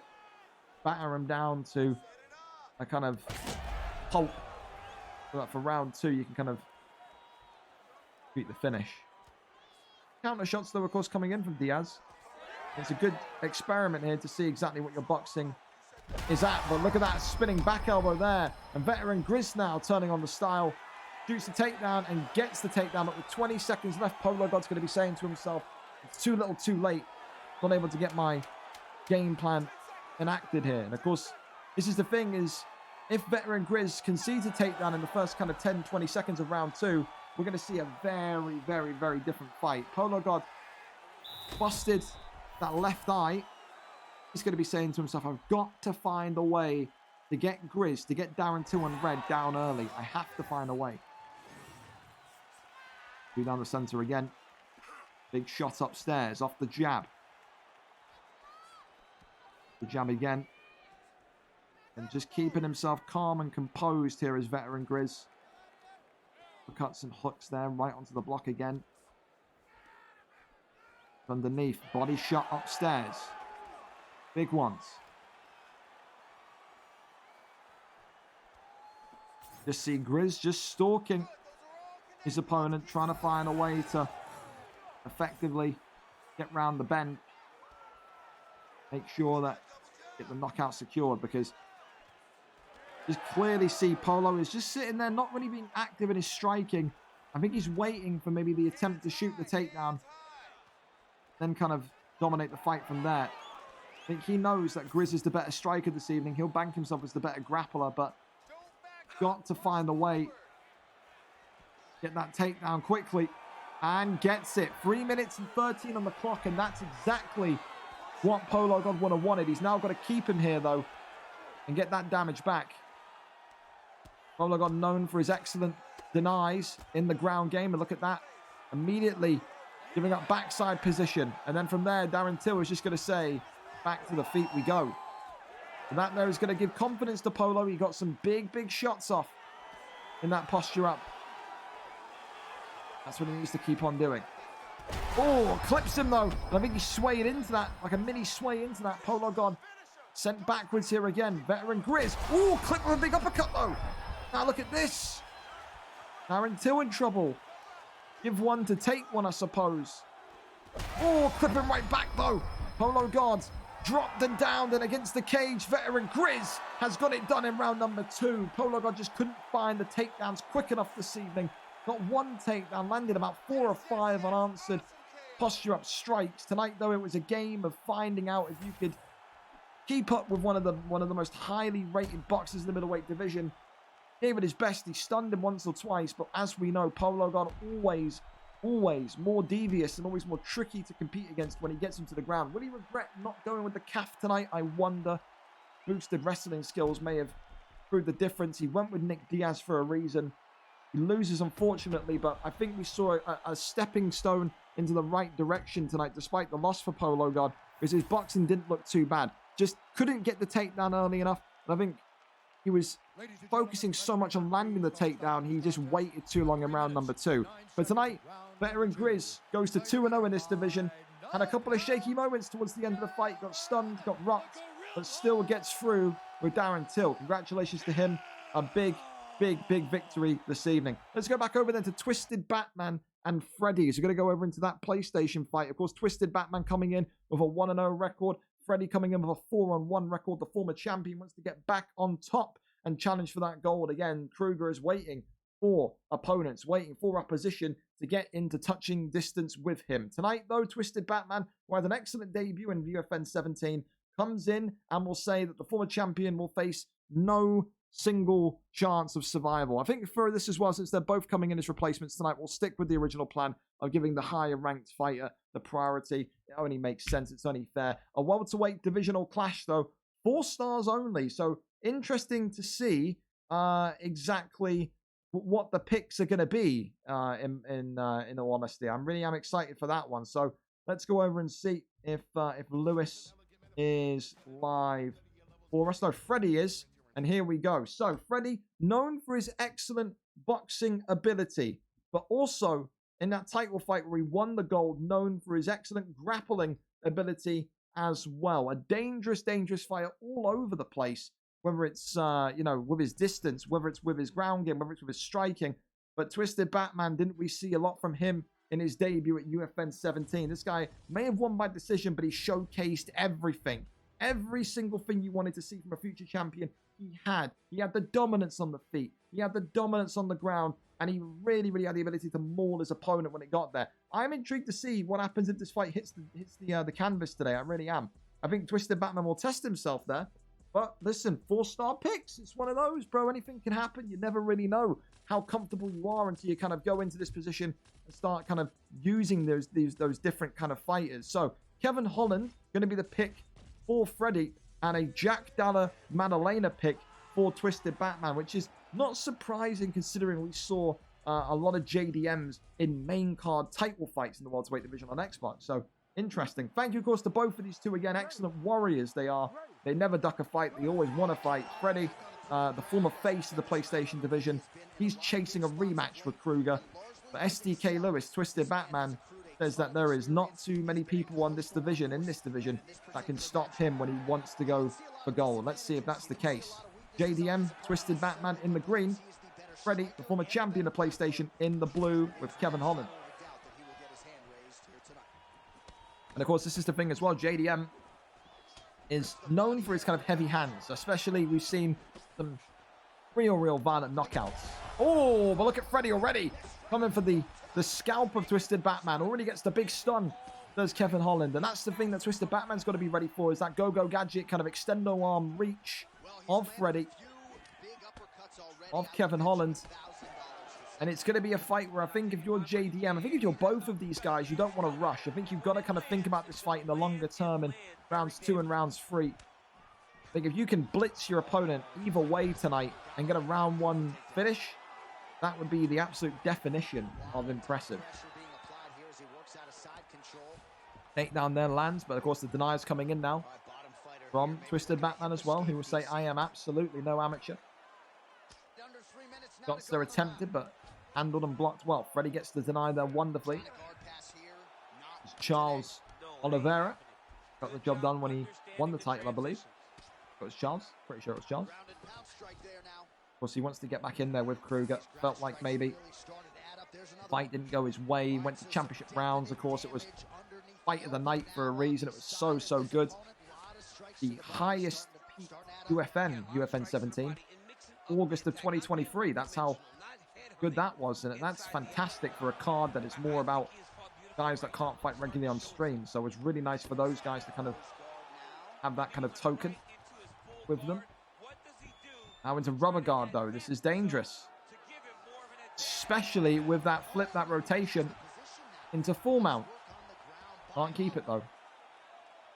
Ready now, working shots to the body. Goes round to the side. Side control. Gain. Elbows there flying in. Goes over into sprawl. Now goes for that Darce choke. Okay, interesting. But not going to go for the submission. Goes to back flat, which is equally a very nice position. And now some big strikes landing in here on the STK Lewis, who may be out here. Wow, one strike away. 42 seconds left. Twisted Batman's got to survive the round here. Kevin Holland is just swallowing them up here. Knockdown gains. Can he crack the block here? This could be big. No, not able. Doesn't overexert himself either. Taps there to the side of the head. As I said, they'll be thinking about the kind of long route, the long stage of this fight. Round 2 on its way. Difficult to give that anything but a Freddy's round. I think he's looked absolutely phenomenal. This is the same kind of performance where I looked at in the PlayStation title fight when he won the belt and said, this guy is a jack of all trades. And he's giving me that feeling again tonight. STK Lewis, listen, 1 round down. It's only a 3-round fight tonight. We're not talking about titles. We're not talking about kind of main card 5-round fights. He's going to need to kind of do something in the next kind of round or 2 here to really neutralize and equalize this fight. If not, Freddy could be home and away. Takedown immediately landing. 14 seconds into the round number 2. Accelerated clock time. Goes over to the right hand side. Not able to deny them. Go for the arm triangle. Okay. Submission attempt here. Oh, it's the Von Flue. Oh my God, it's the Von Flue. Oh, wow. That is, I thought it was an arm triangle. Goes to the Von Flue. Was going for a bit of submission of the night here. Was Freddy. We rarely get to see a Von Flue. It's a wonderful submission. Of course, gets that stamina down of Lewis. And now you can see here the arm triangle being baited, trying to drain that stamina down. These two now keeping their eyes peeled on the slightest movement. And there's the slight movement. And that could be a big one. Twisted Batman, only a sliver of the submission bar left. Freddy has got this fight in the palm of his hands here. And he's thinking about a Darce choke right into it. And it is a Von Flue into an arm triangle, into a Darce, and then back into back flat. He is using him like his own personal twister board. Spinning on him and maneuvering on him like he's not even a human being. Like a Dance Revolution, Matt. You old timers out there, eh? Posture up is there. Twisted Batman, again, has just been absolutely suffocated and mauled in this fight tonight. He has not been able to cope whatsoever with Freddy on the ground. This is a dangerous, dangerous man we're looking at here, especially since he's fueled by that kind of craze to get back that fight with Kruger. Works the body, goes back upstairs. Really nice. Taps to the head, goes to full guard. There's the posture up again. Gets up, and of course Freddy knows he's only 1 submission away. That may come in round 3. With 2 locked submissions in here. It's absolutely 1 round number 2. He's absolutely 1 round number 1. So for Twisted Batman, you've got to kind of put your chips on the table and say it's time to roll. You're going to have to get a finish in round 3 if it gets there. Big shots. Uppercut there comes in. Really nicely timed there from Twisted Batman. Jumping knee attempted by Freddy. Shoots the takedown, and takedown is denied. Great takedown defense there. He's against the midsection.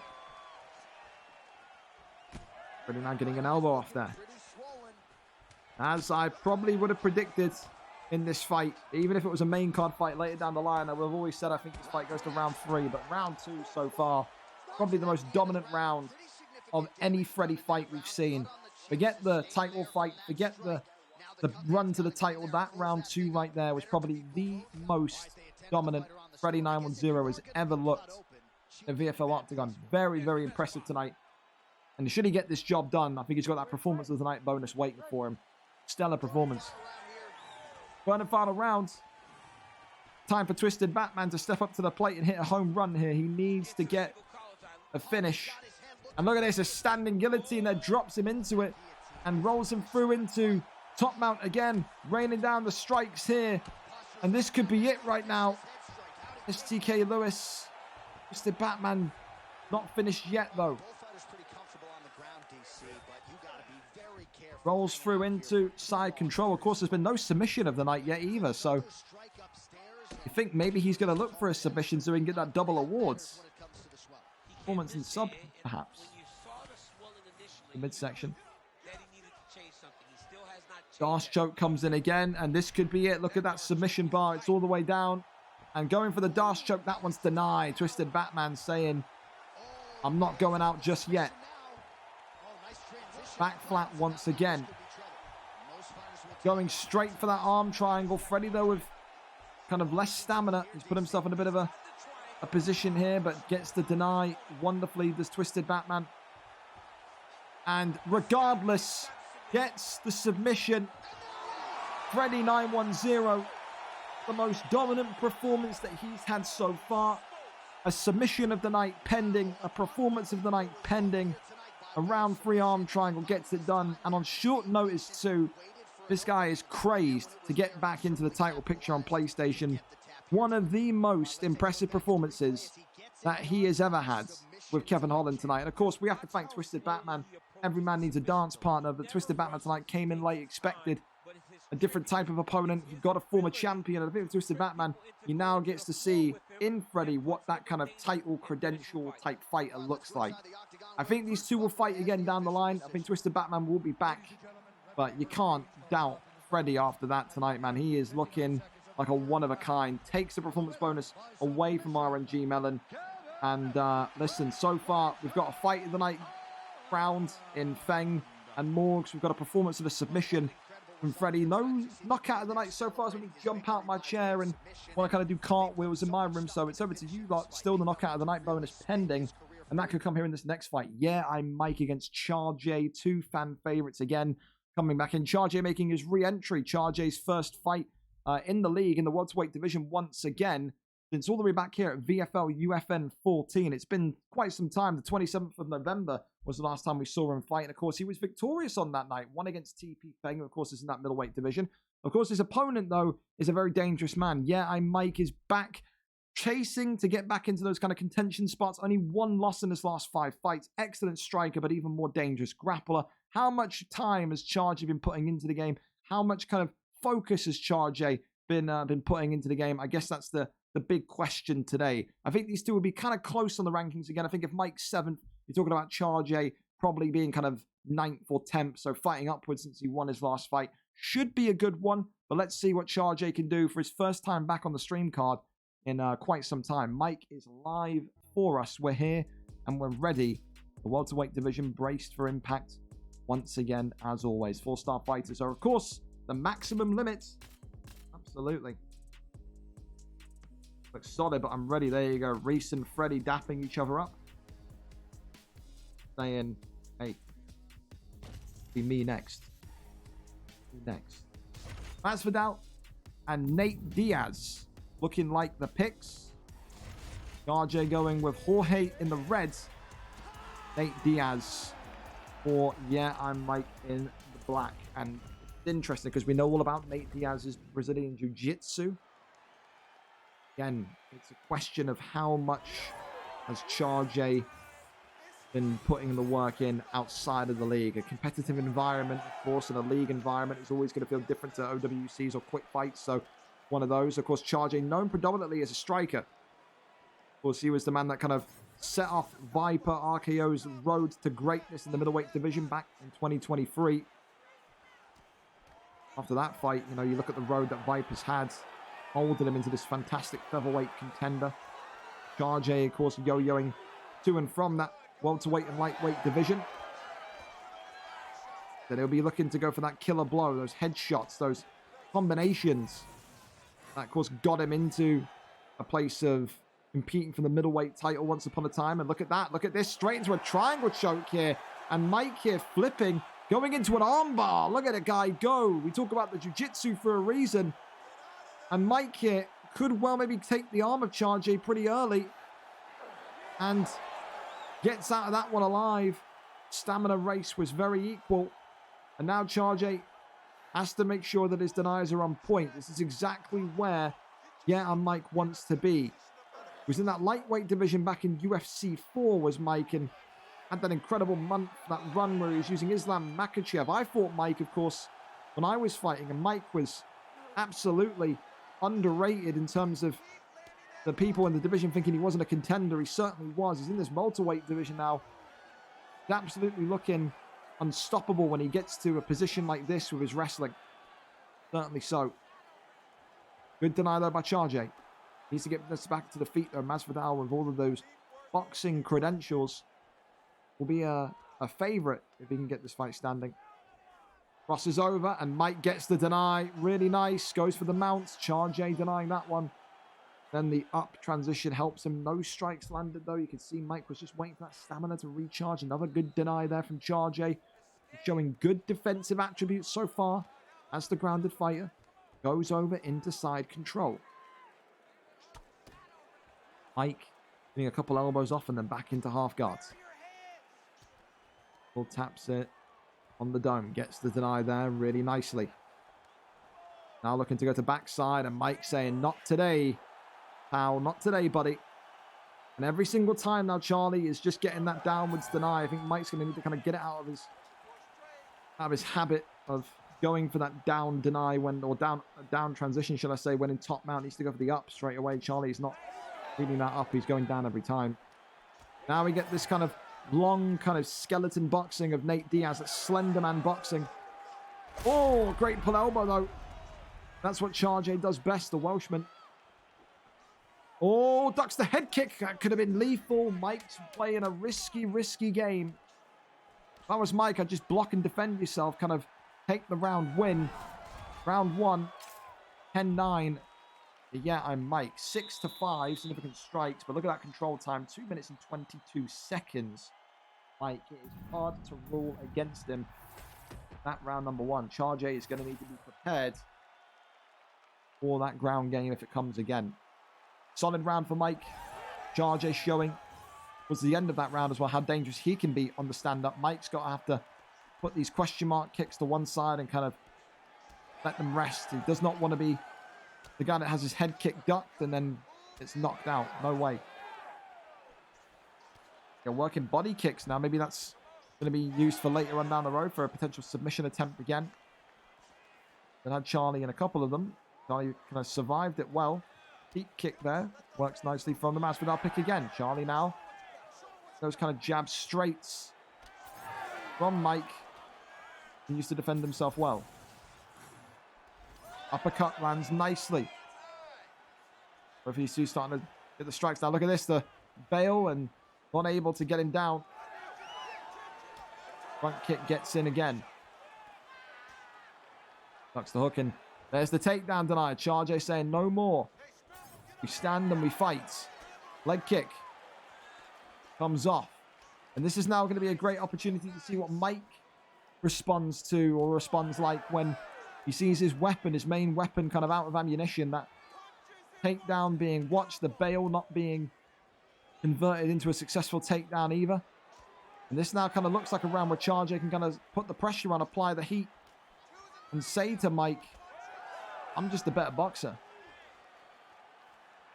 Deep kick sends him flying backwards again. Head kick. Whoa, that was a big one.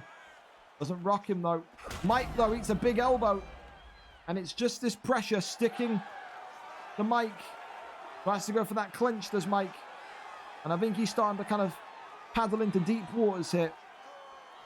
He's clinching. He's trying to look for the takedown. I don't think he can find it. I think if Charge's takedown defense just remains absolutely where it is, may well get the better of Mike here. The backpack also denied. He is ready for everything tonight, is Charge. Right down the middle. Great evasion there. Good head movement. Ducks underneath. Big straight down the line again. Avoids that one. Oh, the pull elbow has not connected. You got a feel for Mike there. If that was me, I'd be absolutely roaring. Look, they're attempted onto the block. Front kick. Blocked again. Takedown is stuffed. Off the jabs again. Uppercut. Hooks. Ducks underneath. Big shot to the midsection. Off the jab. Body kick connects again. Been a great recovery around for Charger, though. Look at the stamina of Nate Diaz. Look at the cut of Nate Diaz. And he's had no control time. He has been the more efficient, cleaner, and effective boxer. Has Charger for Masvidal in this round. And I've got this one going into the third, 1-1. Oh! It's definitely 1-1 now. If you had any concerns before, the jumping knee absolutely makes that one 1-1. But Mike, the question is simple. How do you get the Welshman down? How do you take him down? And once you do, you've got to keep him there. For Charger, the mission is simple. Defend every takedown like it's your last. This fight stays on the feet. You have to look at Charger as the round 3 winner. Fight hits the canvas, though. Could be a very shrewd and professional decision victory for the Nate Diaz. That is and Mike in black. Go again, avoiding the clinch here. The teep kick sends him backwards. Leg kick into the straight. Uppercut right there. Down the pipe. Oh, a little bit of a shifting hook there. Uppercut as well. Head kick into the straight. Blocked up nicely. Off the jab straight again. Great head movement from Charger, especially tonight. Big hook from Nate Diaz now. Charger trying to find a way to bait him into that pull elbow, but you can just see Mike calming down. His strike patterns, not trying to become too predictable. So far, you probably said, listen, this is an interesting one. I mean, we're a minute and a half into this round 3. Does feel like Mike has been the more kind of aggressive and the more kind of successful with the striking so far. Just can't eat too much damage. The first stun could seal the deal, and that there is a big counter shot. Doesn't stun Mike though, but it will count as a big significant strike landed. Leg kick comes in. Is Mike going to maybe shoot for a takedown at this point? Is Mike going to even try for a takedown in this fight? Oh, he fakes that one. Maybe trying to creep into the psyche of Charger that avoids the teep. Clinches there, knees again. Takes the back once more. And drags him down. Really good from Mike. And now with 2 minutes and 24 seconds left, he's got to make sure he can hold Charger here. This is the difference between winning and losing the fight, you have to say. Great deny from back mount, or of back mount there from Charger. Rolls through into full guard. Works the strikes to the midsection. Once again, fakes once and twice, and that one gets denied by Charger. Tries to kick him off. Posture up is there, though. Rains down the big strikes. Charger, if he can get a flip here, would be big. Kicks him off, though. Minute and 32 left. Is that ground? Oh, no, it's not. Is that ground going to be enough? The big stuns there. Charger charging forward. A knockdown will absolutely seal the round his way. These two are fighting tentatively. Mike, though, may feel that's going to be maybe the action that costs him this fight. He's charging forward now. He's got to be wary of those pulls. He does. Charger eating a lot of damage, though. There's that elbow, just a dry elbow right towards the dome. It's a very hard fight to score. And right now, you'd be thinking maybe because of that stun, 29-28 to Masvidal, but we have seen them go so different in terms of how the judges score it. See Mike there just disengaging, let that head health recover. Does he think he's done enough? He's been the more active in round number 3. He has, but that stun could be everything. If he eats a knockdown here, absolutely he'll lose the fight. Big elbow comes in, and we're going to a decision. I don't even know, fellas. That is a difficult fight to judge. Goes the distance. But who takes the victory? Let's strap in and listen for Big Brucey Buff's decision.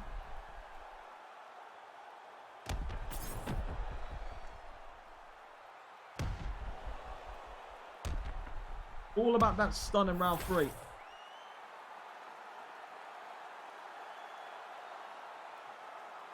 Ladies and gentlemen, after 3 rounds, we go to the judges' scorecards for a decision. All 3 judges score the contest 29-28. For the winner by unanimous decision, Nate Diaz! I told you, I felt like he was more active. I did. I felt like Nate Diaz was more active in round number 3. I think round 1 and 3, Diaz. Round 2, Charger. I felt like he landed enough. I do. I think despite that stun, if Charger got the knockdown, it would have sealed it. I mean, I'll be interested to see if the judges agree with me, but 1 and 3, I think Mike would have been given there. But for Charger, he'll feel like that one's a little bit of a robbery, perhaps. But maybe the takedown in round 3 did it as well. Who knows? But tonight, Mike, a winner by decision. Mike, show us the scorecard so you can hear me. See. Okay, never mind. Fuck me then. All right, never mind. Well, we'll only be able to ponder. Mike with a decision victory, a very hard-fought decision victory against Charge as well. Not the return Charge wanted, but a very, very close and competitive fight, to say the least. Congratulations to Mike. Commiserations to Charge. Was 1 and 3, Mike, unanimous. Yeah, I thought that was the way it was going to be. Certainly did. There you go. There you go. Up next, then, going over to this one, Axledge and Abbott's. Up next, let's go and see where we're going. My shit ain't working. Great. Axe, you've had all day, mates. So, I mean, what is this? Are we doing this fight or not? You need to fix it. We'll go over to the next fight while you fix it. We're going to go to CJ and Luton while Axe fixes it. Needs to be fixed, Axe. 5 and 4 middleweight. 2 wins in his last 5, of course, for that boy CJ. Luton coming with a 4 and 3 record. Coming with a loss as well. 3 wins in his last 5. CJ, of course, one of his losses was that kind of last moment, last gasp title fight that he was thrusted into. However, you know, it's different. When you have time to prepare, you got to come off the couch and play. It's always so much more difficult. Always so much more, you know, different than having that prep time. Tonight, number 1 takes on number 4. Both of them coming off of losses. Only one of them gets back into winning ways. Should Luton win, goes to 5 and 3, will be right up there at number 1. Should CJ win, 6 and 4, his 10th fight in the middleweight division, could be crowned with potential title implications down the line. Let's go over and see. That boy CJ is live for us. We're here.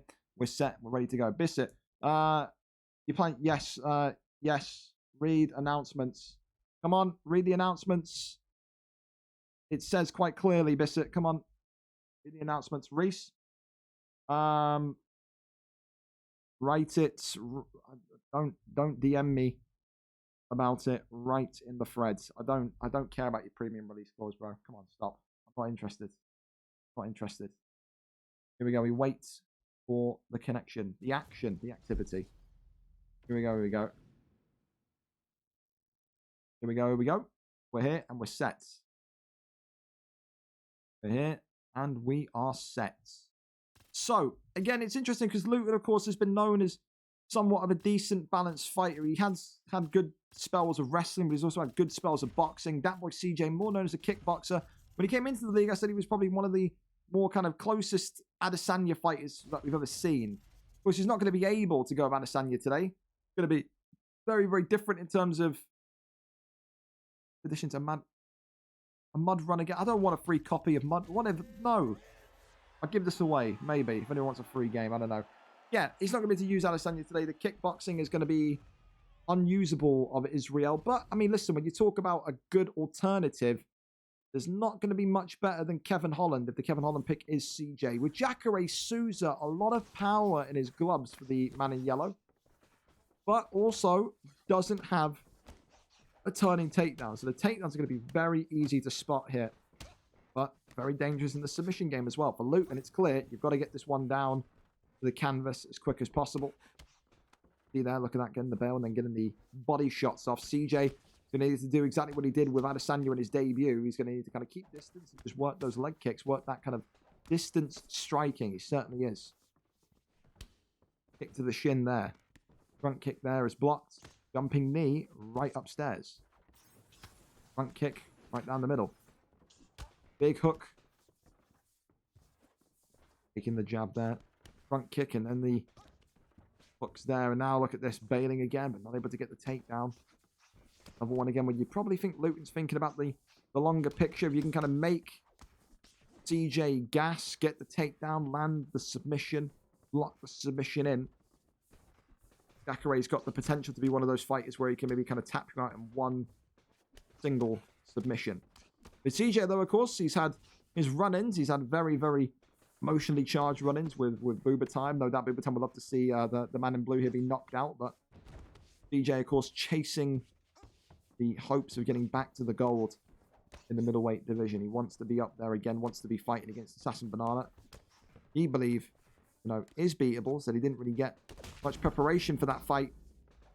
But listen, you got to take your opportunities when they come, and so far Luton is absolutely doing that big knee there. Look at that, even though blocked, splits Luton right open. Blood no doubt going to start to flow shortly. Work off the jab straight here.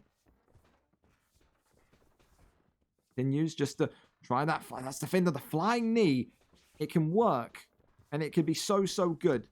But if he's not in correct distance with it, he's going to continuously open himself up for counter strikes. And Jacare Souza's got that kind of underappreciated power as well, man. He certainly does. So one of those, if you're Luton, maybe bait him in for that flying knee and then go for those kind of big hooks to stop him and drop him.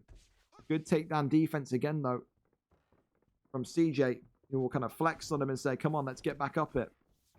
No way is CJ going to optionally go down to the canvas, knowing Jacare Souza is incredible. Oh, strength with the stamina and submission. And look at that big jumping knee. Goes his way. Luton thought he was just outside of the reach there. And now that's going to give CJ absolute confidence that he's going down the correct pathway here. Luton's going to evade these strikes. He's got to find a way in round number 2, especially to get this fight to the ground. If CJ gets grounded, this could be a very one-sided fight, especially if Souza gets in those submissions. Round 1, though, that knockdown will clearly secure it. Kevin Holland, that boy CJ02, 10-9. And I think Luton felt like he was maybe the one step away correctly. I think Luton felt he was just going to be out of reach. He miscalculated that one. Did. Round number 2. Here we go.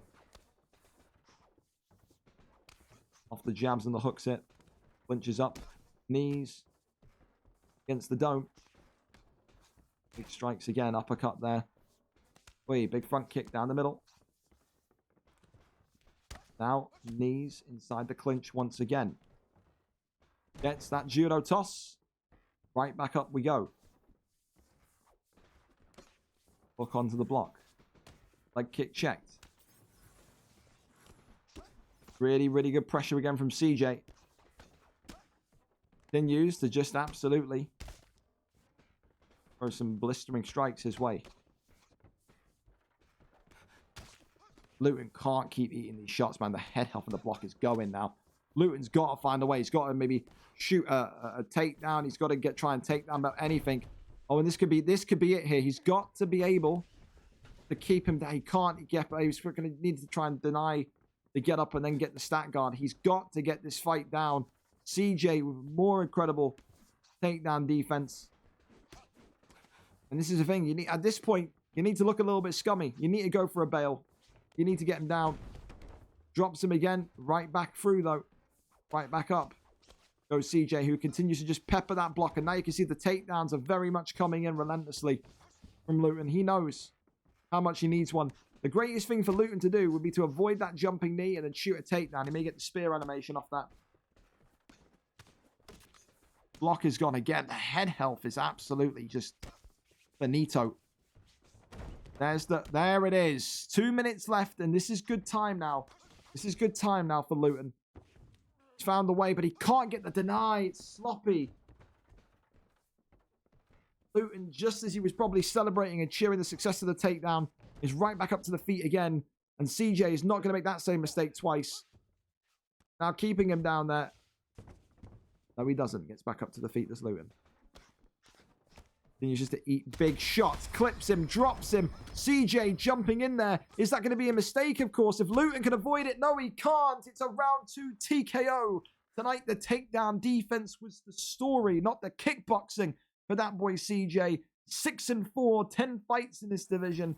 He wants another crack at the gold. For Luton, not the way that he wanted to have his Thursday night end. But I tell you what, it was just the takedown defense. You can't really kind of give too much kind of flack to Luton there. CJ's takedown defense today, absolutely out of this world. Just look at that. 2 out of 16 attempts. Luton tonight, not able to ground him. And that boy CJ, able to just kind of grind the fight down into a simplistic form. The American walks away with the dub. Congratulations to him. A big, big, big performance indeed. So, what are we doing, Axe? Something went wrong. Well, you haven't got... We couldn't receive your subscription, so you haven't got the... Brother, I don't know what you're trying to send me this. You're not an idiot. You know that you don't have either Xbox Live Gold or Games Pass or whatever.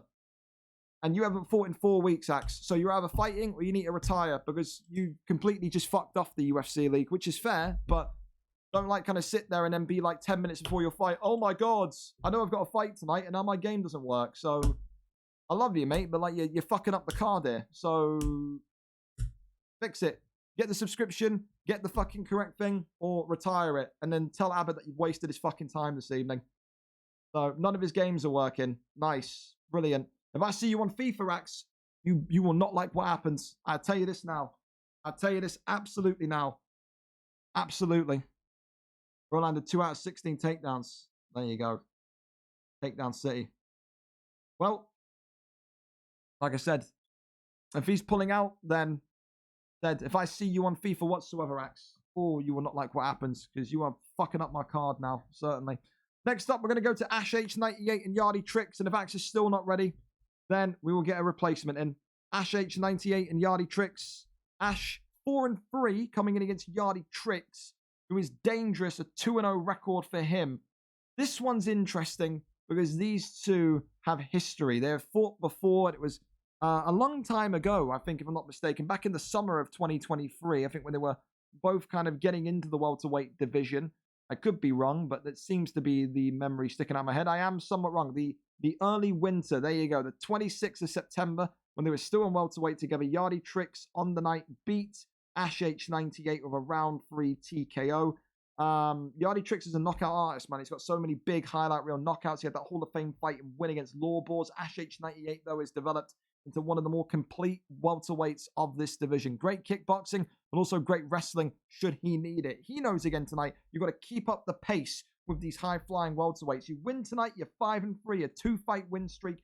You talk about the title credentials at that point. Yardy Tricks is an opportunity tonight to ground one of those kind of contenders, to kind of put his name forward as an undefeated 3-0 prospect. Will he be able to do it? Great boxing, elements of great ground game as well when he came back into UFC 5 and went into the lightweight division. However, Ash has been doing this wrestling, has been doing this ground game a little bit longer than Yardy. Will that experience prove key? We go up and over to it. CJ absolutely elated with his win there. Yardy Tricks is live for us. We're there, we're set, and we are ready. There we go. I'm telling Axe as well. I see you on FIFA today or tomorrow. You will not like what happens. Have a good evening. We'll get you a replacement, Abbott. I'm sick of it. Axe has barely touched UFC since what? He refuses to retire, refuses to touch it. If I see him on FIFA and he's fucking pulling some bullshit because he doesn't want to fight, then we're going to have problems. I don't want to have problems with Axe because I like him, but no one's fucking throwing, throwing the card into jeopardy. Not interested. You've had a fight. You've known you've had a fight since Tuesday. That's just shit before more than 10 minutes before you fight. Completely disrespectful to you, to me, to everyone. Joke. Don't want to fight and fucking retire. Don't keep us fucking hanging for 3 weeks. Boring. Again, Masvidal kind of is a picture-perfect fit, I'd say, for Yardy Tricks. He very much is. Great boxing acumen. Ash H98, I think, works more with longer fighters. But one of those tonight where you're going to have to look at this one and say, if Ash H98 gets to the ground, what happens? That rubber guard of Kevin Holland is nasty. It is. Body kick comes on in. Back upstairs we go.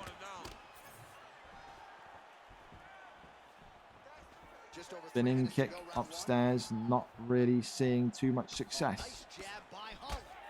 Every time the fight goes to this kind of close proximity, this pocket chasing type of exchange, get a little bit more wary as to how much Ash can obtain, because this is the thing, whether it was the welterweight division or the lightweight division a couple weeks back when he was in there in January and December, Yardy Tricks always looks the most dangerous when he's fighting at close quarters.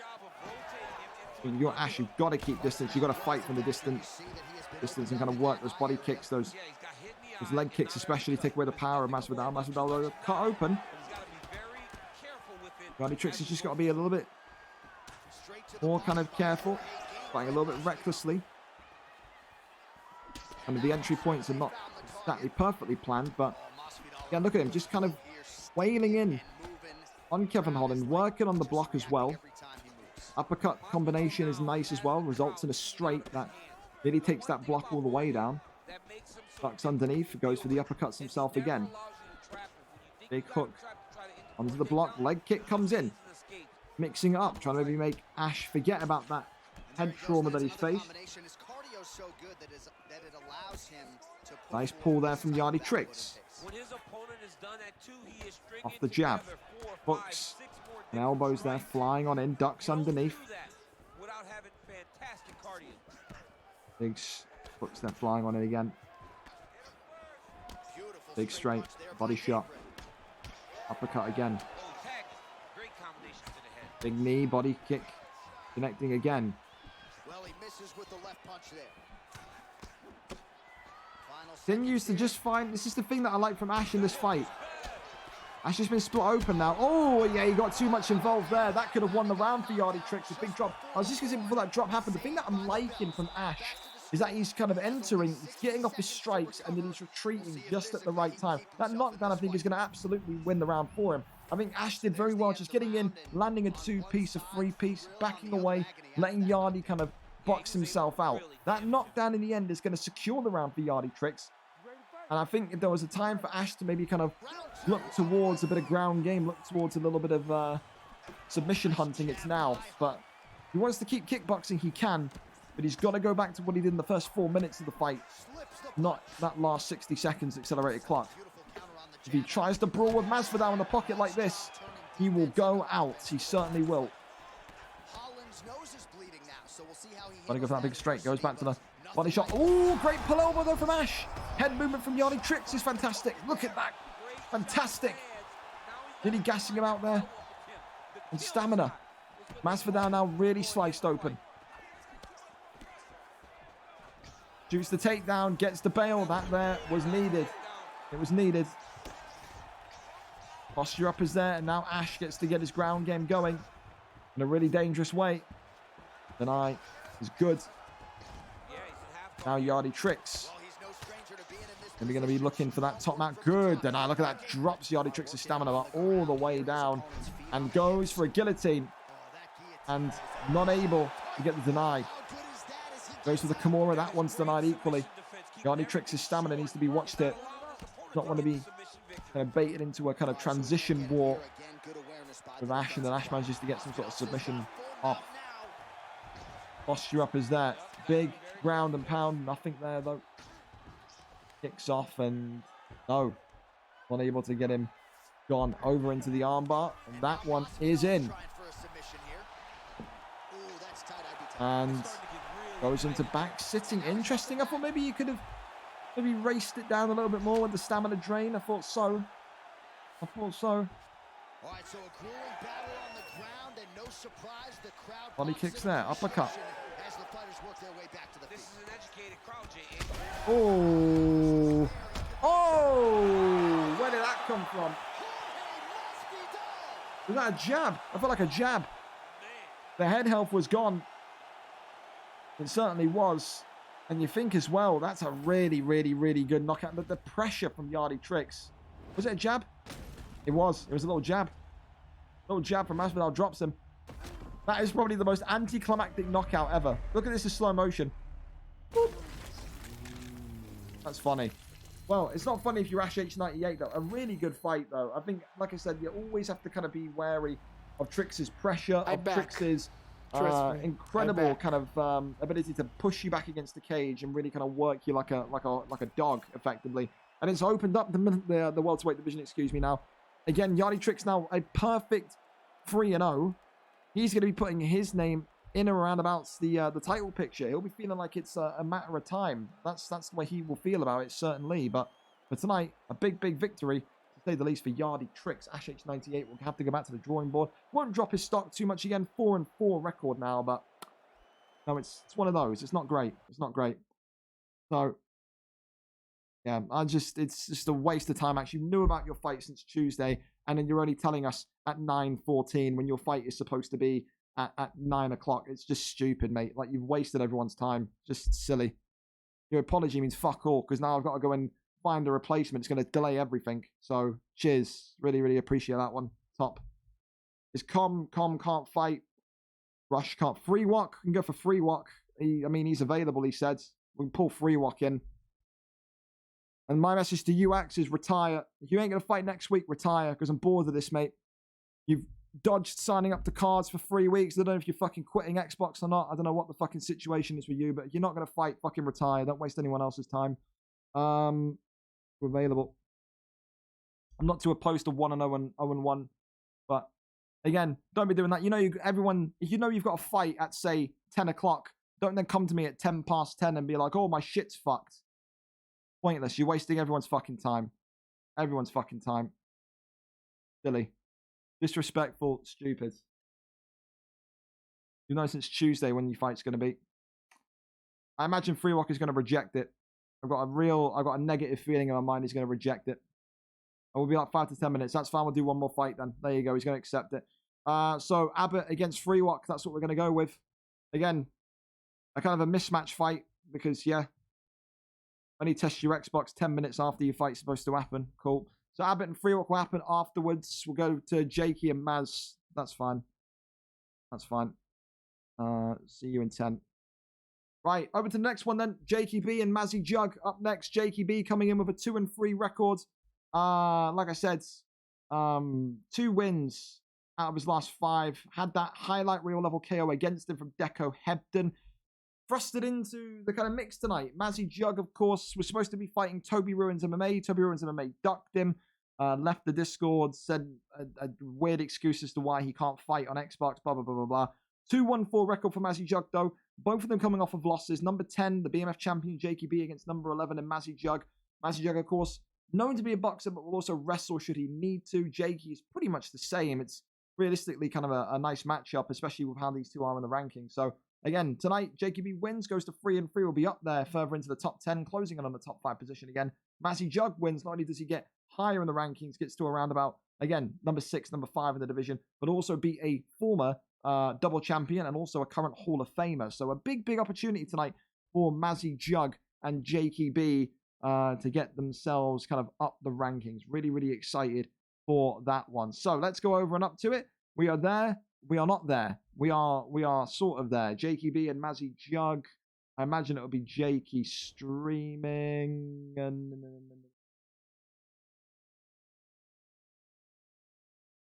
Oh, it's not. Okay. I have autism. Integ check this fella. Okie dokie. Right. So an integ check required. Jakey, toss the stream link as well. Oh, let me go to it first and then I'll have it there. Where is the... Oh, yeah, it's down here. No, you haven't even got a link. Yeah, link me your stream, Jakey, while I go and integ check him. Let me turn the screen off. We'll go from there. So, window capture off. All right. Don't know Mazzy Jug, so I don't want it to drop a gamer word and get this fucking whole thing cancelled. So I'll turn the audio off as well so you can't hear him.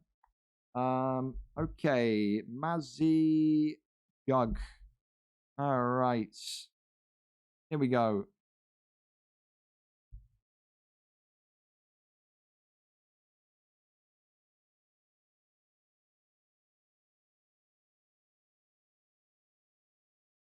And we say, hello, hello, hello, hello. You there, Mazzy?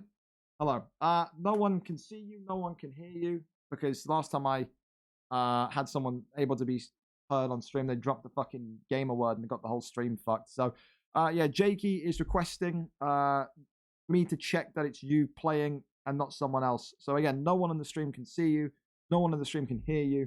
You can turn your camera on, show me it's you, click the guide button, etc., etc., and then we'll be all straight, man.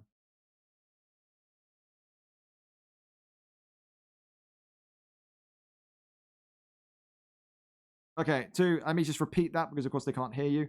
Mazzy Jug is also requesting an integrity check on Jakey because he said that, well, that Jakey and Easy are in a party right now, so he would like an intake check. Absolutely fine. We will absolutely honor that one for you as well. So yeah, that's fine. You have a fridge in your... Hey, I thought that was a fridge for a minute. Is that a mini fridge? Oh, that's fucking... Oh, what's inside the mini... What's inside the mini fridge? Show us inside... I want to see what's inside the mini fridge. Oh, yeah. That is a... That... You got... how...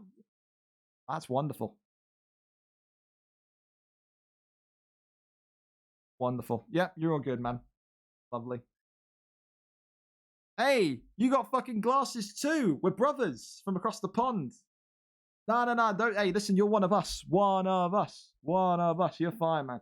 I'll see you later. Good luck to you. There you go. Mazzy passes the integrity check. He's fine. Let's go over to Jakey now. I can unmute Jakey. Jakey's not going to get the stream cancelled. That's fine. We can unplug that. To be fair, he was fine. All right.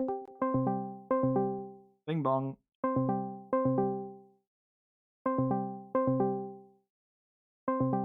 Exception. Hello. Yeah, I mean, you heard. He wants an intake on check on you as well because of easy. So, whenever you're ready.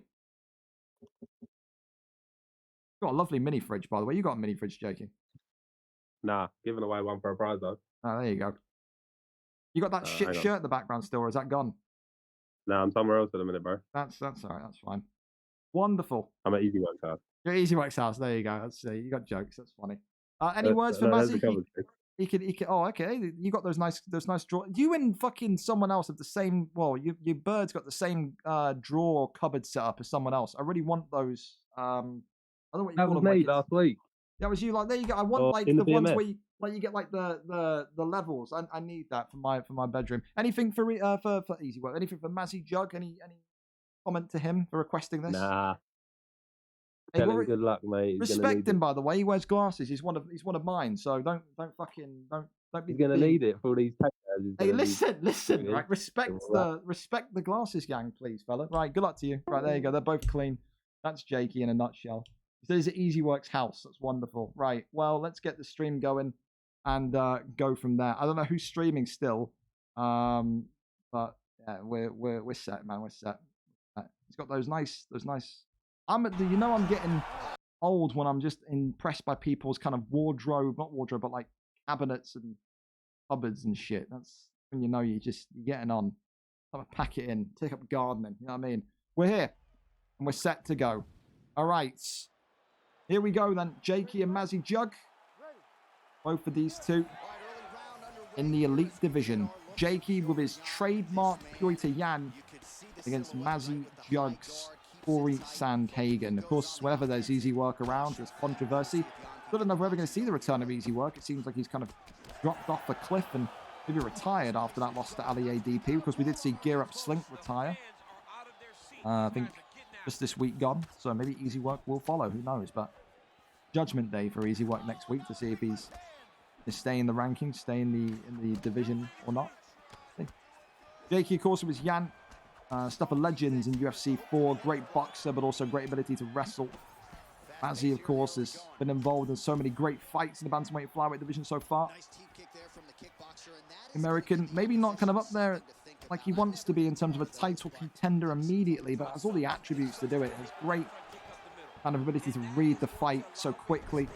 He's not afraid to change the tempo of the fight so quickly either. As you see there, immediate takedown. Kind of felt the pressure of Yan and now going for the wrestling. And of course, this is the thing. Jakey came into the league as a wrestler back in VFL 1. Remember that kind of big event? He had Kem Muir absolutely grounded. Still to this day, one of the big record attendances he had. It's in the top 10 most viewed gates. Jakey, of course, forged a legacy of his own. So many title wins, so many electric fights and historic moments. Mazzy Jug is only on the beginning of his journey. Jakey, of course, been in this league for coming up to 2 years. He was here at the beginning of it, back in 2022. Mazzy Jug, though, eating a lot of heavy strikes. That kind of speed of Yan. Of course, Yan with no force of nature these days. Jakey still absolutely uses him to really, really pulling effect. Works the body shots here. Crosses over. No, he doesn't. Fake, and now running down the big strikes here. Onto the midsection. Goes back low. Now works the little stabs to the midsection. Fake. Some posture uppers there. Big ground strikes coming on in. Elbows flying from Jakey's bottom guard position. Fakes. Again, goes to the left-hand side. Gets the transition. Again, this is another one tonight where you're looking at it and you think, you know, easy it may seem to beat Jakey these days. You know, you don't really talk about Jakey B back in his heyday being a 2-3 fighter, but you still have to treat him with so much caution and danger. And I think that's why Mazzy will look to maybe kind of get that wrestling and get that body work in and take this fight to the kind of deep rounds of the end of round 2, beginning of round 3. It's always been a case with Jakey. If you survive the first round, you have a really, really great chance of kind of winning the fight. Not really a Tomaselli in a sense where he gasses out that quickly, but Jakey doesn't have a lot of kind of long round finishes. He's not really won a lot of fights around 4 and 5. Championship quality. I don't think he's really won too many by decision. Round 1 though, listen, I mean, you talk about that, but maybe it's the hypotheticals. I think still got to give that round to Jakey. Felt like he was more in control. It certainly did. The jab working an absolute treat from the Russian. Mazzy Jug countering that with excellent wrestling and excellent shots. Now right down the middle again. The cut just opens up Mazzy. Sandhagen in trouble already, and he does not want to sit there and brawl. And both of these two having something in the room that impressed me. The kind of desk of Jakey and the mini fridge of Mazzy Jug. Like an episode of MTV Cribs. Took us inside of his fridge. Wonderful stock he's got in there. Will he have one of those beverages as a victory beverage should he beat Jakey here? Really nice takedown again. Get into this kind of full guard position. Fakes there. Posture up. And rains down a couple of strikes here. Goes back down. Denies the get up. Fakes. Over the half guard. Works the body. Jakey just remaining patient. Of course, he's had so many high-level wrestling exchanges. Of course, two most wrestle-centric opponents he ever had. Career, Jakey. D4H Nightfall. Currently still to this day, the highest pay-per-view gate we've had. But also, Kiss George. The only time we, as a community, have ever heard Jakey get angry. Get audibly angry and annoyed when fighting George. One of those today where maybe he'll need to kind of contain his emotions, because right now Mazzy Jug is not afraid to say we are going the long run in this one. Big strikes. The rib cage there as well. Elbows coming in. Works the midsection again. Posture up is there. Rains down, but he goes right back down again. Baking to the left here. Pulls him back inside. Posture up. Gets back up. Two down the center again. Now look, Jakey sliced open. That's the moment that Mazzy Jug has been waiting for. Jakey going with his famous 1-2 head kick combination, lightning fast. Compared to others that throw that same combination. So simple yet so effective. Oh, talking of effective strikes, the big hook there. Head movement is looking good though from Mazzy Jug. Head kick comes in from Mazzy Jug. Really nice. Jabs again. Jakey continuing to push forward. Charging towards him. And Hagen not only blocking well, but head movement to avoid those kind of hooks, but drops him. Jakey B's pressure against the octagon cage here. Mazzy Jug seems like maybe out of nowhere at this point. That kind of stun and knockdown comes in. Neon Belly raining down the strikes here. And Jakey B, is he going to get the job done here? Yes, he is. The BMF champion goes to 3-3 and says tonight there will be no Uriah Faber random. There will be none of the sorts. Jakey B's season is back. The BMF champion is back. And he is looking for the bantamweight gold. What a victory for Jakey B. Round 2 in the end. And for Mazzy Jug, again, really kept that fight consistent and kind of at his pace. The wrestling I thought was good. Maybe could have done a little bit more of it, but Jakey's in form now, man. Like I said, he won that BMF. He looked exquisite in that BMF against Adversary in the final. Got the bit between his teeth, and he's thinking about maybe a 2-title reign. Maybe he wants to go for Ali ADP if he can build that resume up, defend that BMF belt. Who knows? Up next, then we're going to go to Abbott and Freewock. Abbott, thank you for being patient with us finally. 1-0 against 0-1. It's not the matchup we wanted to make, but it's the matchup we have to make after Axler just pulled out 10 minutes after the fight time. Listen, Free Rock fears no one. Says tonight he will come in as a wrestler and will look to exact that exact game plan onto Abbott. Abbott, of course, won against Portuguese Prince at the UFN. Goes 2-0 today. Will be up there into the top 15 for the time being, overtaking Axler, which he'll hope that he can eventually get that fight. We're there and we're up for it. Abbott is live for us. The lightweight division set and braced for action. And Boober, of course, we're going to have him coming on comms for this main card. Absolutely we will. Thank you as well, Bluefin, the Raid of 18. Welcome in, welcome in. Need to see me a good scrap. W Raid, it is. Absolutely. The Godfather. Granddad Bluefin. We love him. Here we go. Abbott 57. A little bit loud, isn't it? A little bit. Abbott 57 in the blue. Moicano. No, Moicano is Abbott in the black and gold. So submissions and grappling could be going down his way. Of course, Free Rock opting with anti-Showtime. Pettis, nimble, fast, evasive. Abbott there, look at that, trying to go for the bail already. Free Rock expecting that, denies that one. Which is the thing though with Moicano. Doesn't feel the greatest in the striking. Really doesn't. Moicano, of course, is the type of guy where you want to get this fight to the ground immediately, quickly, see what you can do. Of course, Abbott was weighing himself down on the UFN, so he didn't really feel too confident in going against Portuguese Prince. Showed excellent wrestling ability with Islam Makhachev on the evening. But listen, Free Rock has been active. Maybe Portuguese Prince has not been as active. Free Rock, of course, now on the bottom with Pettis, and he needs to try and find a way to just get through this hazing that Abbott's going to give him. A big deny there, really nice. Goes over to the right-hand side, half guard into side control. The thing as well, we know from Abbott's journey, last time out the league, the lightweight division, the welterweight division, he's a patient grappler. He wants to grapple, will make it feel like a long 15 accelerated minutes. Of course, has the ability to strike with some of the best of them as well. Really, really dangerous back in UFC 4.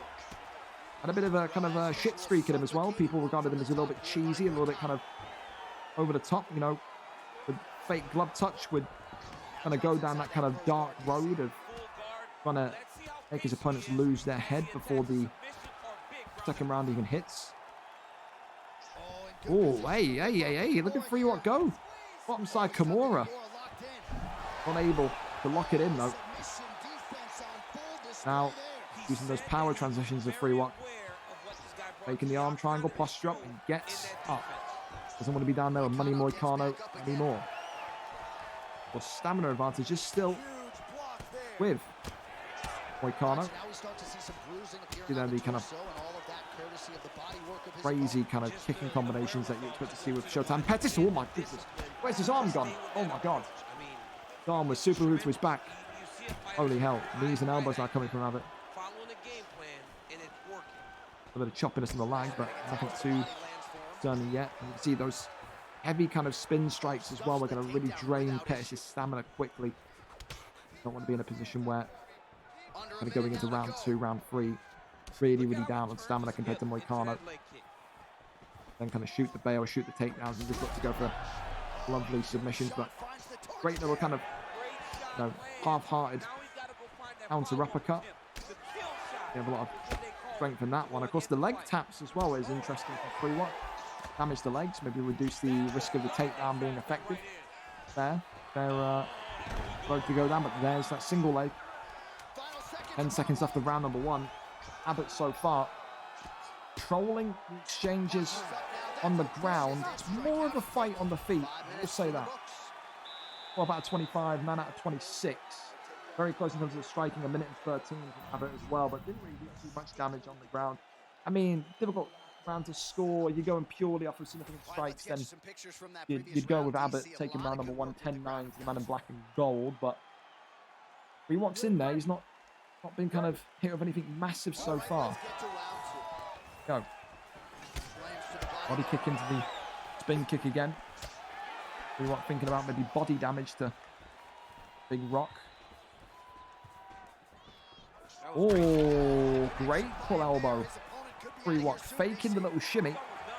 It's that pull elbow, and now you can see Abbott on the retreat a little bit. Not too confident now, but he's been stunned by that big shot. Gets that turning takedown. Gets this one back to the canvas once again. Goes over into half guards. Look at that. Full guards. Faking that one left and right. Still nothing. Goes to the right hand side. Free walk not able. Can we get that rotation that he was hoping for? Great, calm and composed strikes here. Abbott so far. Right hand side still. Can't get the flip because that up transition faster than the right transition. I think what's going to need to try and get a deny here of some sorts to get this one back to the feet. Not being mauled on the ground, there's just being controlled at the minute. That's what he needed. Big. Very big from free walk. 3 minutes left of the round as well. A lot of time, but he does not want to go back down. Good deny. Great takedown defense. Really, really good. Just with a leg kick. Oh, great ankle pick. Really, really nice entry. Risky entry as well, to be fair, from Abbott. Denies that one. Abbott now raining down the strikes once more. In the same kind of strategy we saw. Use that Islam Makhachev pick back on Sunday.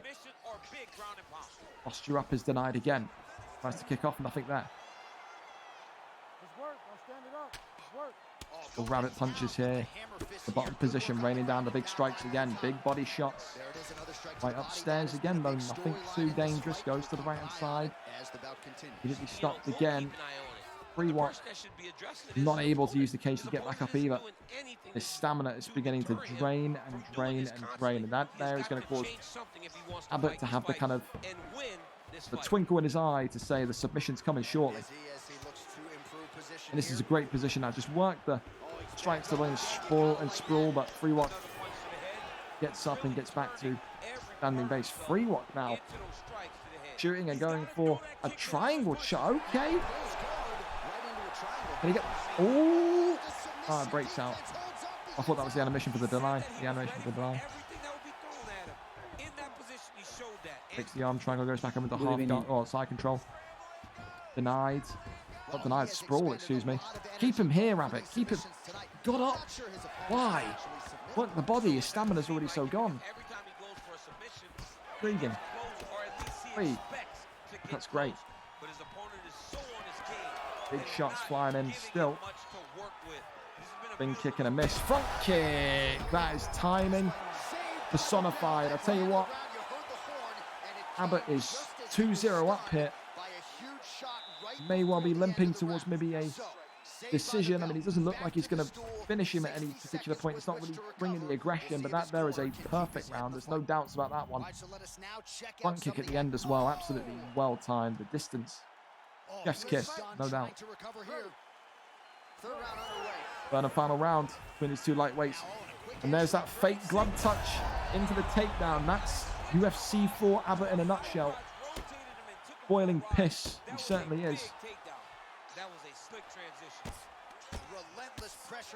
And you should just kind of work the GA, gets the deny really nicely. Free walk. Tries to go. Try and get that full guard flip. Nothing there. Works the body shots. Now the posture up. Big shot there. Nothing too substantial. Should have really dropped the elbow there if I'm Abbott. Straight to the elbow posture up strike would have been nice. Good deny again from full guard. Free walk. Every single deny going to be gassed more and more. Of course, you've got a big knockout victory against Portuguese Prince. Would he be looking for a potential submission with Moicano? Will he go for a ground and pound victory, Habib style? To bop away. Goes over into sprawl. Works the body shots. He's out to the left. No, denied. Denied again. Got to be the guillotine. Has to be the guillotine. No, still keeping him locked in. I thought denied guillotine, Bosh, but not interested in it just yet. There's the guillotine, though. There's the guillotine. I thought it was coming. Flips him into mounts. Position over submission. Rains down the strikes. Only one gets through the middle, though. I'm getting the deny there. No armbar being thought about either. get up is obtained. So, good work again from Free Watt to get back up to his feet. But, I mean, that gas tank is absolutely empty. At what point does he have to say, I've got to go for it here and just risk it all? Another takedown, another land from Abbott. Goes for the Kimura. That one is denied. Elbows flying in. I mean, realistically, I think if this does go to a decision, Free Watt can at least be happy somewhat that he's come in as an 0-1 fighter tonight, taking a fight on short notice and taking a guy that's going to be 1-0 going into 2-0 all the distance, into the distance. If he gets the tap here, I may well scream. There's no way. We could dream, eh? 54 seconds left. Round number 3. So far, Abbott on my scorecard, 30-27, winning every single round. Can't see Free Watt coming back from this one. Big strike still. Whee! Nearly. The right hand side. Fakes left, goes up again. And gets the rotation. This one is going to go distance. Again, you have to say that Abbott 30-27 up. No finish tonight for Abbott, but a 2-0 record is exactly what he wants to see. For Free Watt, listen, came off the couch with late notice, took him to a decision, hung in there against a very resolute wrestler, but that one there, a clear-cut decision tonight for Abbott, who will go to 2-0 in this lightweight division. Congratulations to him. Up next, second to final prelim fight of the evening, Black Panda going up against Fish 14. A really interesting fight this one is as well. Black Panda, former #1 contender, don't forget. Lethal striker, 6-5 kickboxer. Fish 14, though, is hunting for a position in the title contendership zone. He goes 4-1 today. He would kind of be up there with Viper RKO, above Jamie 24. You know, a big win here against a former #1 contender that's so dangerous on the feet. Really, really heighten his chances of being the next guy to go for the belt, especially with Big Chest moving on to the bantamweight flyweight division next month. So, submission game from Fish 14, a 3-1 jiu-jitsu artist. Of course, against his opponent, Black Panda 6-5, but one of the most nasty, disgusting strikers you were going to find in this 145 division. We're up and over to it. Of course, how much longer will people be able to use Ilia Topuria? 5-star buff, you'd have to think, is coming. Against Dustin the Diamond Poirier. Dustin Poirier in featherweight is an interesting shout. I can't lie. Thank you very much as well, Frank Season, for the follow. Welcome in. Theo as well. Thank you so much for the resub earlier on. Missed that one, but here we go. Fish and Black Panda. Black Panda opting for Topuria in the reds. People love that Topuria because of his boxing, his speed. Fish 14 going for Diamond Dustin Poirier. Excellent boxing, but has underrated jiu-jitsu ability, and that's what Fish is going to probably be thinking about here. He knows it's up there, one of the most dangerous submission artists in the land. Of course, won Fighter of the Year for 2023, but he's been dropped already by the fast hands of Black Panda. This is exactly what Black Panda does. He absolutely dissects you with his aggression and his force. Big shot again. Fish 14 could be in big trouble early on. Needs to find his bearings, needs to slow this one down. Certainly does. Big hook upstairs. Big shot now from Dustin Poirier. But it's a wild pick to go with Dustin in featherweight. We don't see many 145 Dustins. We surely don't. Attempted turning takedown there, but that one is stuffed to Poirier. Knees against the midsection. Big uppercut comes in there. Off the jab. Tries to maybe fake the hook there, does Black Panda. Black Panda said, you know, listen, lost to a lot of good guys in this division, but I feel like I can still be up there as one of the best boxers in 145. He wants to be right back in there for the title. Win this one today, take out an up and rising top contender, fight of the year 2023. Incredible rise to the featherweight division. Going into the bantamweight flyweight division for Fish is enough to kind of, you know, give him props for his fast turnaround in terms of his skill. Black Panda, as I said, man, he is just so consuming. He's like a tornado, a tsunami in the opening round. He just absolutely consumes you. And if you're not careful, he can finish you. Drops Fish 14. He is aware of Fish 14's jiu-jitsu background. He won't want to go down there, but he is just absolutely piecing Fish 14 up here. Big shot coming in from Fish 14 there. Taporia continues. Just lay down the smackdown. Continues to stand in the pocket with him. There's Fish despite all that damage. Body shot comes in. Overhand uppercut straight. Look at that. 4-piece combination there being attempted by Black Panda. That's how confident he is. Ooh, big pull elbow there from Fish. Uppercuts.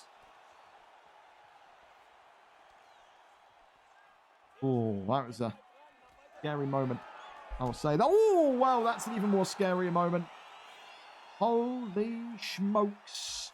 Black Panda continues to maybe reinforce the point. He's one of the most dangerous close quarter combat artists at 145. That there is a statement to the featherweight division. 7-5, takes out Fish 14, back to winning ways. And this division just got interesting again. For Black Panda, he wants another shot at the gold. And he is coming for it, no doubts about it. A hell of a boxer's performance.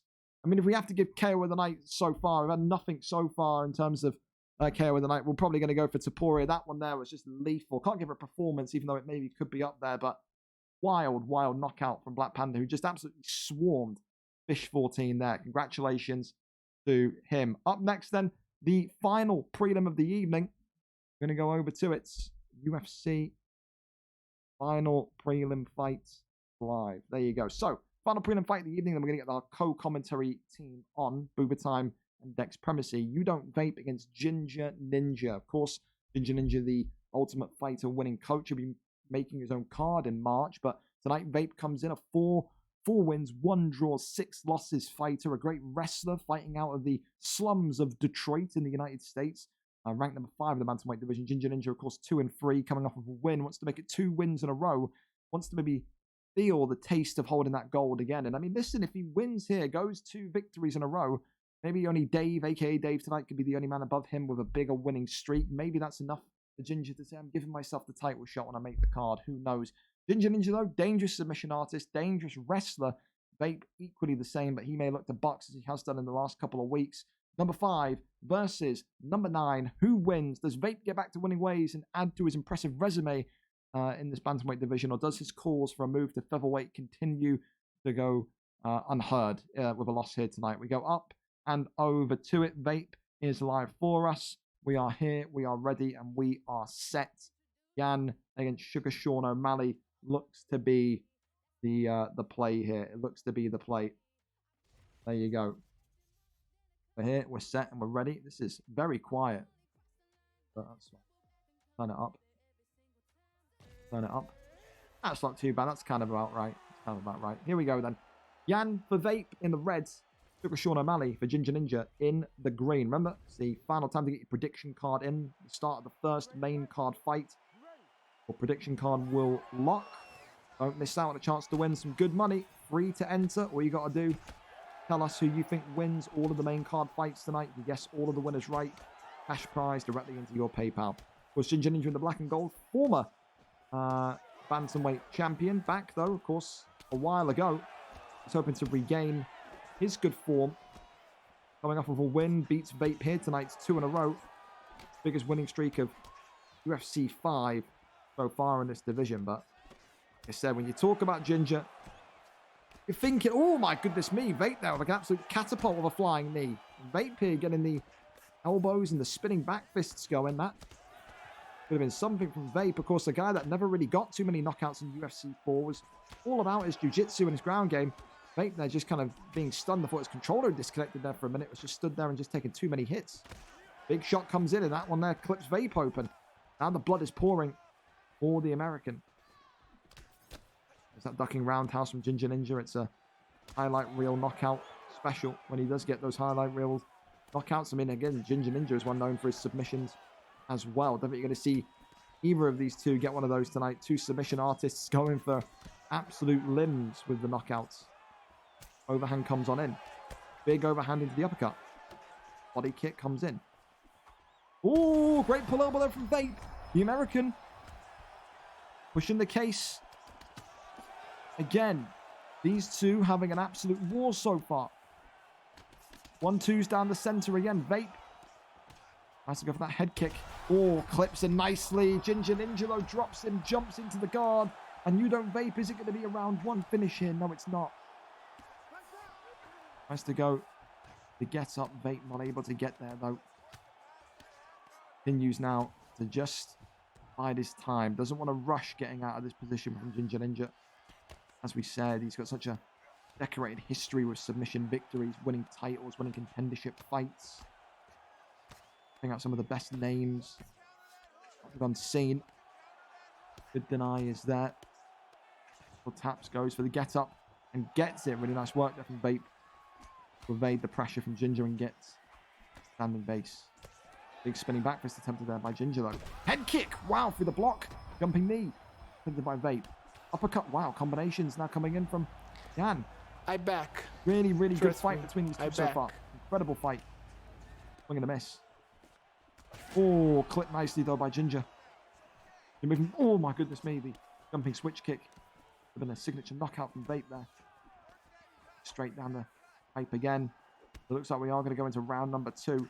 Our final prelim fight of the evening. Continues just to rain down some big ones. Big shot selection. Oh, ducks the head kick. Could have been a Bass Inferno special there if he wasn't careful. Round 1 though. Who do you give that round 2? Maybe Vape, but he's absorbed a hell of a lot of damage. But still giving as much as possibly can to one another's stats there. 23 significant strikes. The blue corner though getting a knockdown, so probably have to give that one to the Ginger Ninja actually. Didn't remember about the knockdown, so round 1 Sugar Sean O'Malley. But Vape's in there, but immediately stunned. O'Malley, ooh, going for the pulls. Jumping switch kick again. Nervous every time I see it. Right onto the block. Once more, elbows slicing in from the Irishman, Ginger Ninja, who drops Vape and jumps into the guard and raining down the big strikes here. Gets back up, doesn't want to be down there with that maybe submission game in mind from Vape. Oh, clips him and drops him again and jumps into the guard again. Couple more strikes from Ginger. Good defense from Vape, gets up again.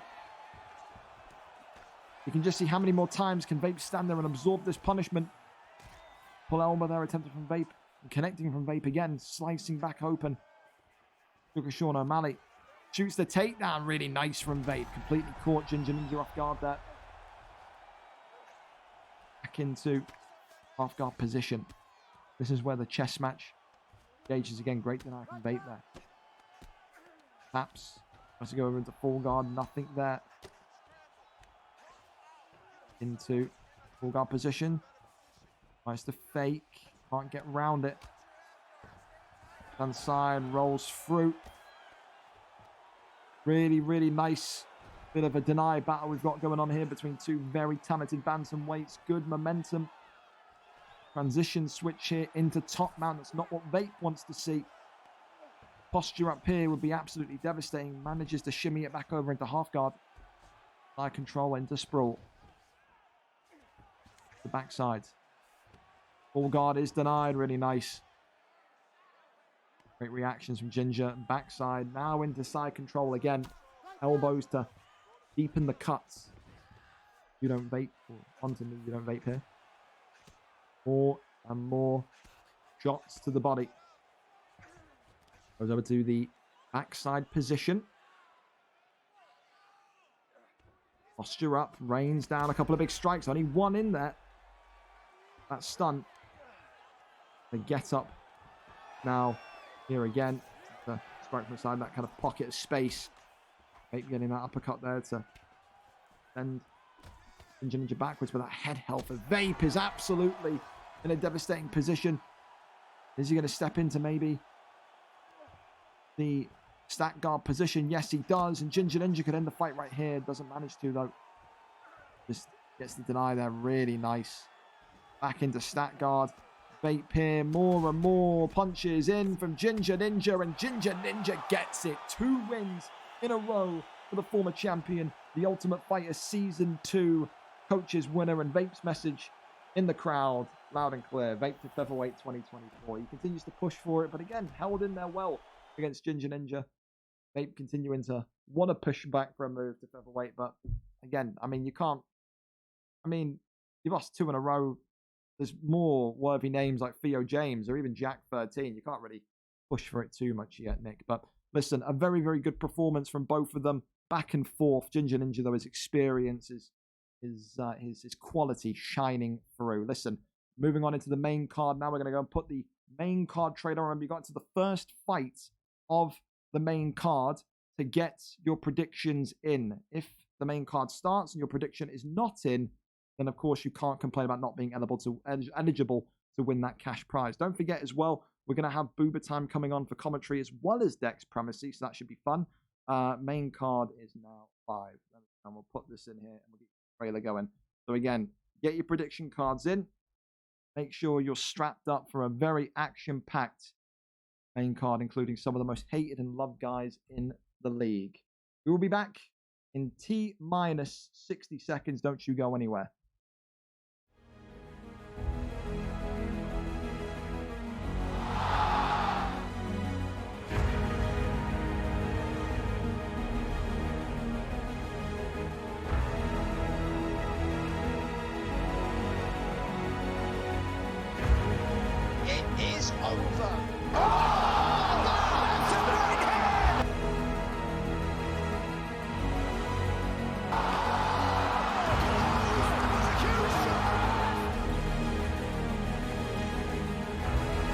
Oh my God!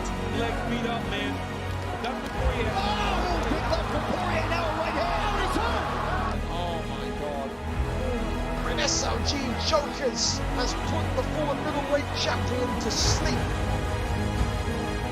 Light heavyweight champion! Goodness! It's time!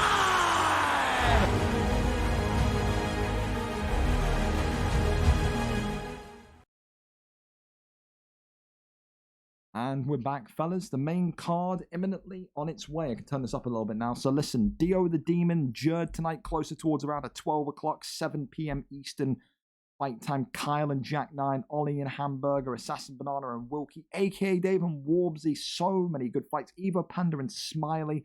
There's knockouts in this. There's fight of the nights in this. There could be a few Hall of Fame shouts in this. I certainly do believe so. Tonight on the comms booth, going to be Dex Primacy, going to be Booba Time. It's an American sandwich with me in the middle. We'll call them up. Let's see how they're doing. All right. Oh, my Discord connected instantly. This is wonderful news. Wow. I know. It didn't take any time whatsoever. That's wonderful. How are we both? We're great. That's fantastic. Dex, you there as well? Dex is probably kind of running for his house. I don't know what he's... Here we hear. Booba, talk to me. These fights tonight, they're incredible. I mean, some great performances from your friends tonight as well. I'm trying to switch it to Xbox right now. Hey, don't worry. Take your time, man. It's fine. Freddie looked phenomenal. You know, I think... What a card. Yeah, Veteran Grizz, I think you know of him too, looked phenomenal. Arrow looked decent too. Like, it's a lot of great fights tonight. But this main card, I mean, it's a fan favorite tonight in DioDaDemon defending his belt. I mean, what fight are you looking forward to on the card tonight? But these all look so good. Some of the ones I'm looking forward to that Viper, KO, and Driscoll fight. Viper is someone that I always like watching fight. Dirty Dave is obviously always a highlight. Evo Panda, Smiley, and then obviously that Dio fight. I'm also really interested to see how Hamburger does against Ollie, because that's my division, and Ollie's leaving. So I wonder if Hamburger's really going to solidify himself in that throne, or if he's just going to kind of get the vacant belt. You know what I mean? Yeah, no, I think it's an interesting one because it's Master V student. Dex, go on, take us away. I'm gonna be gone for a fight. I'll be That's back fine. though. Like, That's fine. Take your time. You're fine. We got this covered. Listen, let's go straight in, boo. We're going to start in tonight with the light heavyweight fight that is effectively for a #1 contender spot in this division. Mikey 19 and Lucky. Lucky, of course, the man that does the ratings, a bit of a fan favorite in recent memory. But of course, these days, Booberry's got a little bit of flack. He's getting a little bit of kind of, shit his way because of the way that he has chose to fight. A bit of a takedown Baylor to get those kind of ground positions. Tonight, listen, Mikey 19, dangerous submission artist. The last time these two fought at VFL 71, so a long time ago, the 25th of May 2013, Mikey won that fight by round 2 submission. He knows if he does that today, he will be right in there for the light heavyweight title. Of course, tonight, Mikey comes in #1 ranked, 5-5, coming off of a win. Lucky 13, 4-5, looking to neutralize his record, take it to 5-5. beat a top 3 guy and say 4 fights in a row, you can't deny me, where's the title shot, boss? So let's see who gets it. A 5-5 jiu-jitsu artist in Mikey 19 or a 4-5 balanced fighter in Lucky 13. Let's go up and over to it. Our streamer tonight for this opening main card fight is Lucky 13, of course. Here you go, Booba. This link is for you. Let's see what we've got. I'm getting the jitters. I mean, listen, when you talk about light heavyweight as well, Booba, you've got that great pick of Alex Pereira in there, but both of these guys more focused on their wrestling, more focused on their jiu-jitsu. It's looking like it's going to be Jan Blauschwitz for Mikey 19 and Magomed for Lucky 13. So it's going to be the wrestling from Lucky. He's not going to deter from it, despite maybe the negativity surrounding it. I mean, where do you stand on this? When you have a certain fight style, whether it excites people, or if it's winning you fights and it pisses people off, you have to stick to that style if it's getting you wins, surely, especially when you're so close to the title, no? Right, yeah, I mean, if it's something that's been, if it's what's gotten you here and it's your bread and butter, it's what you're best at, then that's what you need to do. I mean, imagine if Khabib went in there with Conor and started boxing him. You know, it's not, if you are better than someone at something, do that thing. You win any way possible. If you have an advantage on your opponent, you exploit the advantage. Otherwise, you're not really here to win. Absolutely, I would agree with you. I mean, of course, this is the thing as well. Lucky has had some Hall of Fame fights up here, of course, with Kevin G back in UFC 4. He's held the gold in this division as well. Mikey 19 has always been so close to the gold. There's always been in these positions where he's having number 1 contenders fights, but for some reason chokes. Maybe it's the pressure of the situation, maybe it's the higher level of opponent, but he's fought some of the best of the best. I mean, that's going to be his thing, keeping his composure. Lucky 13, a confidence fighter. The more damage he gets off, the more stuns he gets off, the more he's going to perform well. If he eats the first significant bit of damage, Booba, gets the first cut, gets the first stun, he may well find himself kind of doubting his ability here. Look at this, great round and pound already from Mikey 19. Yeah, nice elbow. Yeah, and one thing I was noticing from Lucky on the feet was that he was really utilizing that back step with the 1-2s. He was really working that straight, so it's looking like Jan is going to have to maybe work in some dips, some side steps to avoid that straight, or else Lucky's just going to pick him apart. Absolutely, you can see right here, look at this, the ground defense from both men, transition denies left and right for the pair of them so far. Like I said, Lucky not being kind of flabbergasted by what he's seeing here, but knows he needs to kind of either flip this position or get his own submission locked in. That was nearly a big chance there. Mikey's stamina, was absolutely drained to the mat there, but finds a way back up through the cage assistance, and back to the standing game we go. Yeah, so you already see Lucky kind of starting to on the back foot, and he's throwing that 1-2, 1-2, 1-2 right down the middle. And Mikey's throwing the side shots, so he's getting caught before he can get in the pocket, because Lucky's strikes are longer than Mikey's right now. Yeah. So Mikey's got to dip, he's got to dodge that initial strike, so that way he can get in the pocket and get in his range. But here's a takedown. It's another way to get in the pocket right there. Absolutely, against top mount position as well. That's really useful. If he can get a deny here, the posture would be absolutely lethal. Of course, that's the thing as well that you forget about Jan in this division, Booba, is he's got some very good leg kicks as well. So if he's maybe concerned about Lucky going for takedowns, firing a couple of those leg kicks, really damage and crack the leg, takes away Lucky's main kind of main ability in this fight. Yeah, you want to slow him down, especially since he's just trying to utilize the footwork so much. But we're looking into an armbar right here. This is hard to get out of. Oh yeah, and Lucky's stamina going there. Down for Lucky. And there it gets yep, that that's one one. In. Okay, that's one. That's one hell of a way to end round 1, no doubt. Yeah. That's we're going to win in the round, Booba, surely. Yeah. That's going to be big on the scorecards. He also had the consistent groundwork. So yeah, that one's round 1 to Mikey for sure. There you go, and no doubt about it, Lucky's going to know. Hey, one submission away from being kind of tapped out and actually kind of back down the totem pole in terms of title opportunity. This is the thing, as we always say, Booba, when you're on winning streaks and you're near the top of the division, near the top of the pile, you're going to face some of the most dangerous guys in this division. And this division has got some very, very, very decent grapplers in there. Mikey 19 has a history in UFC 4. I think he's still on the career submission leaderboard. I think he's got 12 career submissions. So he's not a... I'm in there. Yeah, exactly. One of the most kind of dangerous, entertaining boxers in the division. It's a No, cold... submission artist. Oh, submission artist. Oh, okay, fair enough. Well, I was going to say just in general. Well, I mean, the day you get a I am a submission, submission artist. the day you get a submission on stream is the day I'll do a backflip. There's just no way. You're too committed to your right. brawler fight style. I love it. We're drilling submissions. Day one, starting now. Big hook from Jan right there. Oh wow. Now you can see Lucky getting those takedowns attempted, but good defense and just whips into the side nice. like a schoolgirl. Now that Completely. that right there's that's a domination move. Yeah, that absolutely is. He sunned him. He That really was a did. beautiful trip. Oh my God, Dex is back. He's back from the arena bathroom. Here he is. I mean, Dex, what do you make of this? Same question I asked Boober as well. I mean, are you a little bit surprised that Lucky hasn't shot any of those takedown bails? Like I said, a free fight win streak predominantly from bailing and getting his opponent to the ground. Do you feel like maybe the negativity around the bails has gotten to him? That's why he's not shooting as many. What do you put it down to? Like you just said, Mikey's he's on the submission leaderboard, so there might be a little fear. True. And Lucky to shoot that bail and get it to the ground. But Ankalaev doesn't have good submission, so yeah, he's more of a pick for ground and pounder. I mean, that's the thing. He has Yeah.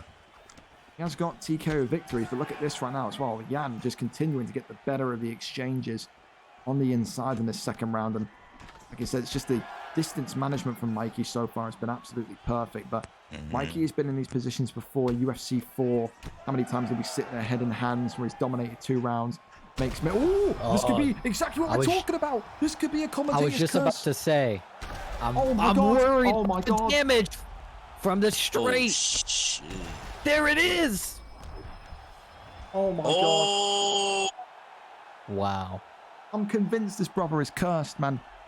It is the I same. was just about to God. say, I'm worried about the damage from the straights. Wow. holy shit. Bro, every time Mikey gets into a contender's position, he does so well, and he's up on the scorecards with the people on comms, and then just out of nowhere, it would either sometimes be a ducked head kick or it would be a sway. Tonight, it was a drop, it was a knee on belly, and Lucky 13 says, I will be next for the light heavyweight title. I don't know how he's managed to do it. The straights were the weapon of mass destruction tonight, Boober, as you alluded to, but I mean, compared to how that second round was going, that is against the run of play, isn't it? Wow, what a fight. That second knockdown really sealed it. Yeah, yeah. Jesus, I feel for Mikey, I do. But listen, it's a harsh game. It's a harsh game indeed. Lucky would take it a round 2 TKO. Yeah. No bails required tonight, and he will be next. A 4-fight win streak and beating #1 is difficult to argue against. Up next, though, listen, the fight that's been dubbed Hitler versus Stalin. Oh. Chub Naldinho against the man with the plan. Chub Naldinho, This is my main event. the most notorious takedown bailer you will ever see in the featherweight division, against the man with the plan, a guy that will throw 34 elbows, a spin elbow pull into an elbow, and will try and get the doctor We need more stoppage. fights like this. Hey, listen, Put them with each other. Which supervillain do you want to support tonight is the question to Yeah. the people watching. Of course, Man with the Plan says that he would dispatch Chub Nardinho and he would get closer and closer to a featherweight title shot. If he wins tonight, he will be a perfect 4-0. He took out fan favorite Jovi Rami. He took out Reese. Tonight, he says he will take out Chub Nardinho. Chub Nardinho, of course, only lost in the last 5 was against the former champion Odran 17. Chub wins today 5-2, puts him back above Demonic in the title picture. Man with the Plan wins today. He'll say that he should be getting the next title shot against whoever it may be. Joseph Stalin against Adolf Hitler. Adolf Hitler against Joseph Stalin. Which supervillain are you supporting? The takedown bails of Chub Nardinho or the razor-sharp elbows of Man with the Plan? We're up and we're over to it. Chub Nardinho is live for Can us. we get a double decision loss, like a draw decision loss? I mean, it's one of those. I mean, Dex, you've seen these two fight before. I mean, I ask you. You know all about these two. Who are you rooting for here? I don't even know, to be honest. this is gonna be terrible. But nah, let me stop, man. Chub's a decent wrestler. We seen that in the Audrin fight. He almost had that. He basically had the game won until he double backpacked and got KO'd viciously. I think Chub's I think Chubb is just an overall better player. Brian MK, he has nothing but the elbows, to be honest. I think once Chubb does his signature double leg bail, I think the game's over from there. Okay, then let's have a bit of a commentator booth bet here. What happens first, an elbow or a takedown bail? A takedown bail for sure. Oh, fake glove touch. No. We're in. Oh, we're so in. We're so here. Oh shit! Oh, an No elbow from elbows Chop yet. Maldinho. Look at that. Holy fuck. Oh, there's the spinning back elbow. Of course, man with the plan. The elbow artist in black and gold with Volkanovski. Chop Maldinho, the takedown bailer in red with Taporia. Oh my god, they're both going for the spinning elbows. Oh my god, he's dropped him already. Chop Maldinho's in big trouble. Early into round number 1. Did he just taunt on him? Oh my Yo, god. what is going on? Oh my Nah. god. We need a different league for these guys. Continues to windmill, but great. Put these guys into BBC. Listen, the Booba Boxing Club, eh? What a league! There we go. Yeah, it's, Can't wait hey, to- it's Can't wait to compete for the fucking world fucking championship of dong. I don't know what you could do with that. There's so many fun things you could do, but You don't want to be see the BBC champ? You don't want to be that? I don't want to see it. I don't want Yo. to see it. Armbar's here though. Hang on a minute. Chub Nardinho having man with the plan in the Oh armbar. shit. Now let's see what he's going to do here. He's just waiting for man with the plan to do something. Gets the deny, and now Hammer Brian fist. is in a bit Mm. of trouble here. And this Oh, block his face is getting red. going to go extend here. And there's the first submission locked in. Oh. That one there is going to compromise man with the plan's block a little bit more. I mean, this is what you have to do against man with the plan, though. He's so annoying with those elbows, Dex. Even when he's not winning the fight, he slices you up so badly the doctor will come in and stop the fight. He's got that kind of method of winning as Yeah. well. You have to keep him grounded. You have to. Yes, So be for Chubby in chat. Elbows there coming in from Triple Brian. elbow. Okay. Yep, triple spinning elbow into another Oh my quadruple god. elbow. Oh my god. There's the bail. There it is. yo, yo. Oh, I'm a mastermind for putting this shit together, man. You're all welcome. Holy hell. Yo, this, yo, This is a fucking This is a main card fight if I've ever seen one. Oh, the armbar. Oh my god. Which supervillain are you cheering on? Governor D gets the deny there. Brian MK could be in trouble here. The arm does could be Brian extended. MK know how to fake? I don't think he does. Does he know about arm's the fakes? The arm's extended. Oh my god, yeah. Man with the Oh, plan. Yeah, he just got doesn't- elbows, bro. Yeah, he doesn't know about the fakes. This game. This guy's over. in featherweight. What the fuck am I doing wrong? Oh His my arms god. are bugging out there. I don't know what he was doing there. He seemed like he was Yeah. super blocking. Shub Nardinho taking the back again against the cage. This wrestling cheese that he loves so much being denied though by man with the plan. Maybe Chub Some Nardinho. wrestling. Maybe Chub Nardinho wants to end him, Dex, with a signature elbow. Imagine that, the irony. With his own move? Yeah, exactly. Randy Orton getting RKO'd. Who'd have thought? Oh, wow. Yeah, that shit would be nasty. All right, so what I got from that round, Oh, Oh. Brian MK has a wrestling of Kimbo Slice. I honestly thought what you were going to say was what I got from that round, cancer, and then just not say anything else. I thought that's what you were going to go for. Though. Yo, it is that too, but oh my bro was God, elbow this and is ghost in there, terrible. bro. Well, listen, he ends the round confident, Brian MK. Man with the plan with the arms folded, and there's going to be no glove touch here after the fake glove touch attempt from Man with the Plan. And look at that, the cut back open onto Poirier. And this is the good thing for Man with the Plan. Every fight starts back on the feet. So, there is going to be that aspect as well. Chubb's going to need to execute the takedown bail, the takedown attempt, to perfection as he does. But Brian there just able to deny that takedown here. I mean, it's difficult, Dex, because, you can't really give advice to these two, but what advice would you give to Man with the Plan? How does he come back from that opening round, which he's lost? Try and stop the bills, be the one to take him down or do a RBY counter after the bill.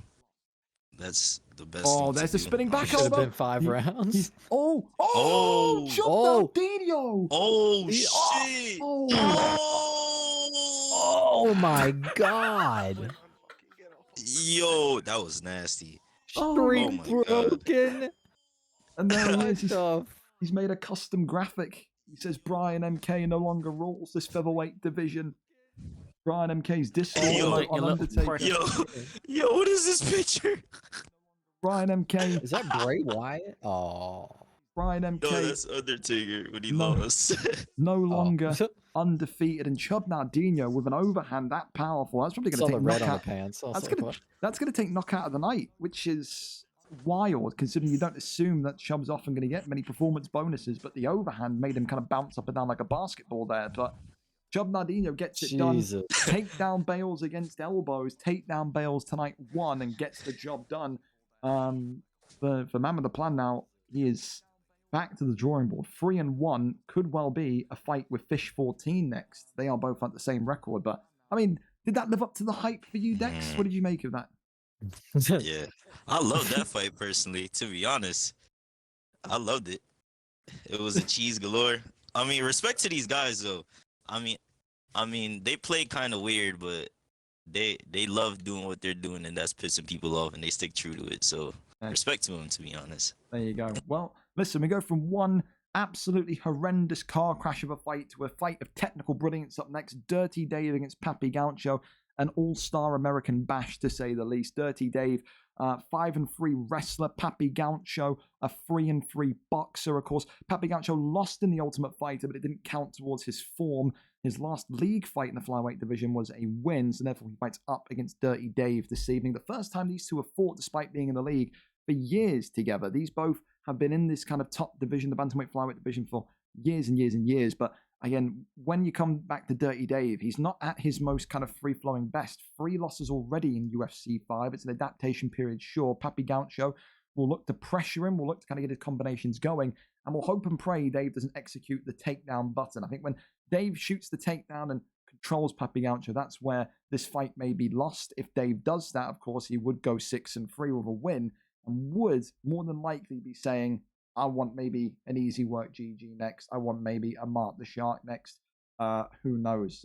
Listen, the big fight in the flyweight division, the bantamweight division, is still set to be Dex Premacy, now the ADP. So both contenders of both divisions are kind of sitting and waiting and biding their time for that to happen.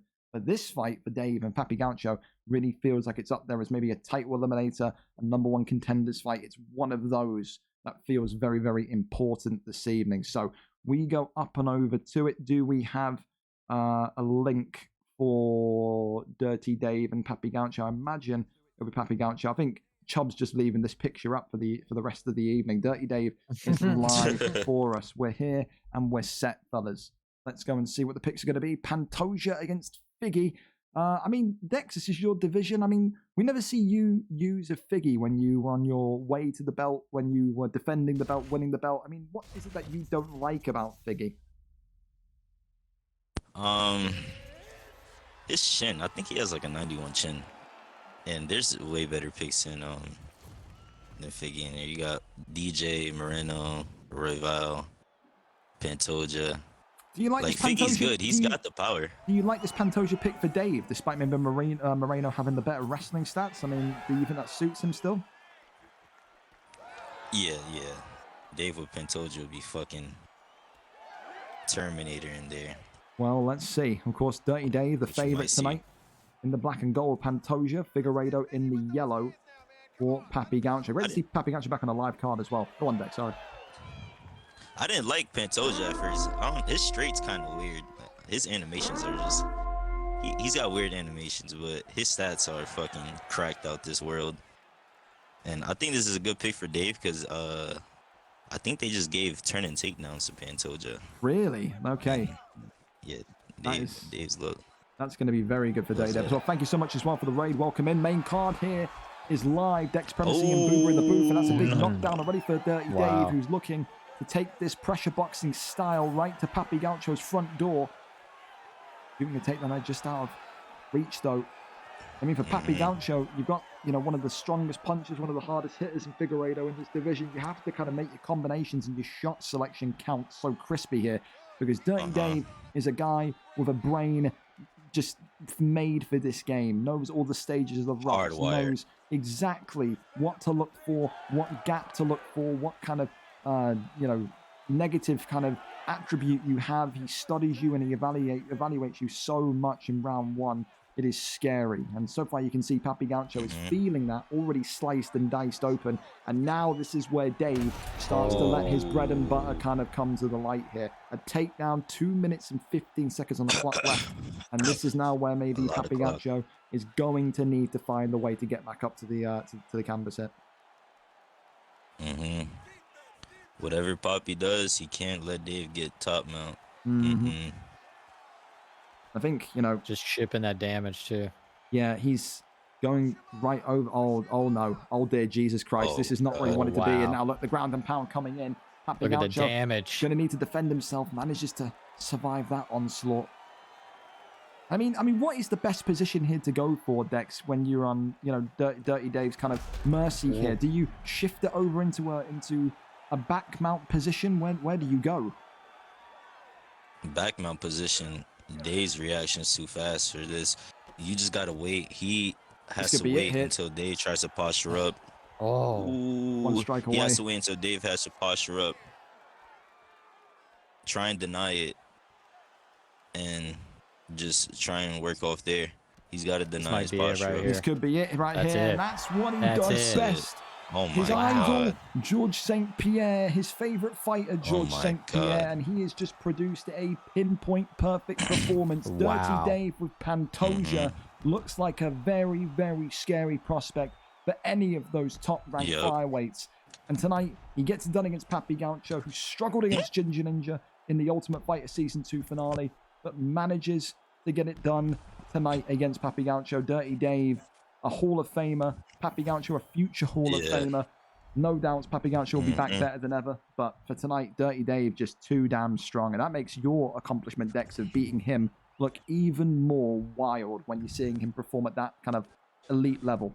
So, yeah. Yeah, he's fucking scary. He's fucking scary, man. Dave's a really good player. Would you say he's really good out of player. all the people that you faced in flyweight, Dex, would you say he was the hardest, Dave? Or was there maybe one... Was Keza more difficult to figure out than Dave? What was the kind of ranking of those two? Keza was kind of easy, I'm not gonna lie, but wow. Dave's hard. Dave's hard because I'm not talking shit. Dave's hard because, bro, Dave just downloads the data and he stays composed, like all the time, I never heard Dave talk shit, yell, scream. Yeah, no, he's the most nice guy. He's too nice for the internet, is Dave. Of course, people goobers and everything. He's like a 40-year-old man in like a 21-year-old's body. God bless him. Listen, going over to the featherweight division next, this is going to be a fun one. We've got pressure striking in Viper RKO. We've got submission excellence in Driscoll. But listen, maybe that's fading. Driscoll hasn't had a submission victory in one hell of a long time. He wants to get maybe that 24th tonight against Viper RKO TTV. But this one is interesting. They fought not too long ago, back, of course, at VFL 117.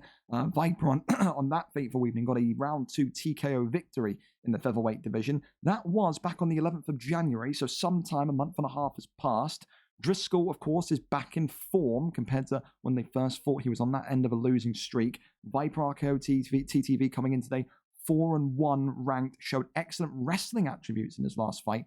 Driscoll, though, right up there, number 10 ranked, 4-4. Most importantly, a 3-fight winning streak for the Irishman. So if he makes it 4 today, he will absolutely kind of sit there and say, again, just like Lucky can, 4-fight win streak, positive record, beat the guy that's on a tear in Viper, title shot next. And with the rest of this division kind of lacking in consistency and building a streak, he could have a big point here. So a crucial fight for both of them, a number 1 contender's spot, very much hanging in the balance. I want Brian, after I lose to Viper, make it happen. Well, listen, Driscoll's talking pretty much like he's already conceded defeat here to Viper RKO. So that's a little bit interesting. We're already right into this one, fellas. Here we go. Viper RKO with Conor McGregor against Driscoll, who goes with Yellow Taporia, and these two are already just starting.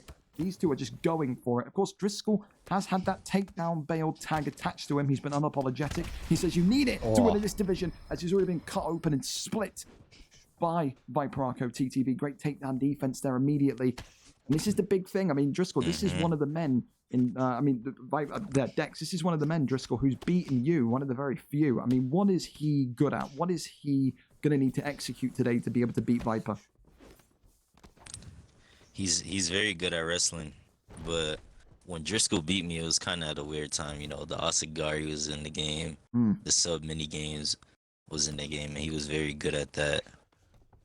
Driscoll himself, he's a really good wrestler, but you know, those submissions, you don't want to slip up against Driscoll, and Viper's gonna have to try really hard not to slip up against Driscoll, because he's like a snake. Like he's literally like he's just waiting. He's literally just waiting for you to fuck up.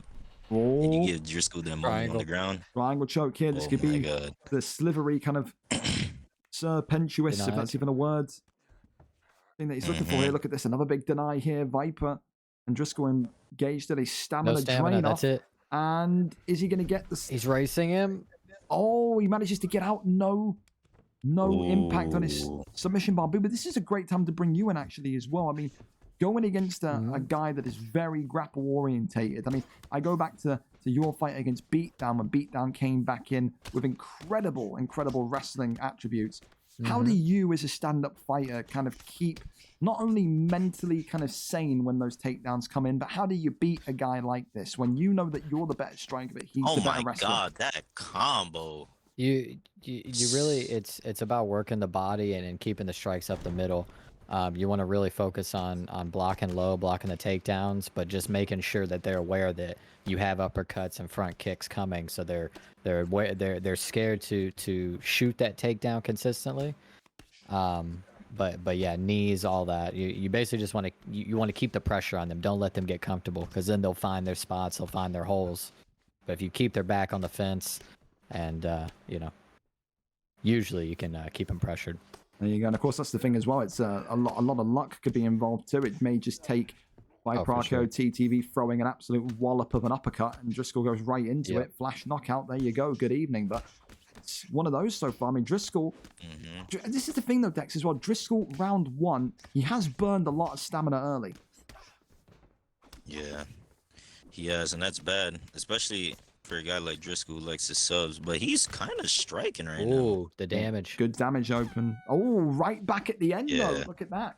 Both of them cutting each other in the final seconds of the round. I think, listen, it's a difficult round to score, isn't it? But I think, you know, very equal fight. You're seeing the striking excellence of Viper, but you're seeing the relentless takedowns of Driscoll. The thing that's concerning me going into rounds 2 and 3 is if Viper plans to make this a more long, drawn-out fight, taking it into round 3, he just has to keep him on the feet here and just work the body, because right now Taporia, if he goes into round 3 in this state, may only have half of a stamina bar left. So that's a concerning thing for Driscoll. I mean, Booba, how do you score that one as well? Well, you're always kind of on the money with the scorecards. Who do you give that one to, round 1? I mean, initially I was going to give it to Driscoll because of the takedown and just the closeness on the submission. But I mean, with the ground control, they both did cut each other. I don't know if his cut on Viper counted though, since it happened after the bell. And wow, that's a big into another to the right hook. Oh my god. Oh, but the pull into the takedown. A pull takedown. You don't see that every day. Ooh. Long story short, I give round 1 to Viper.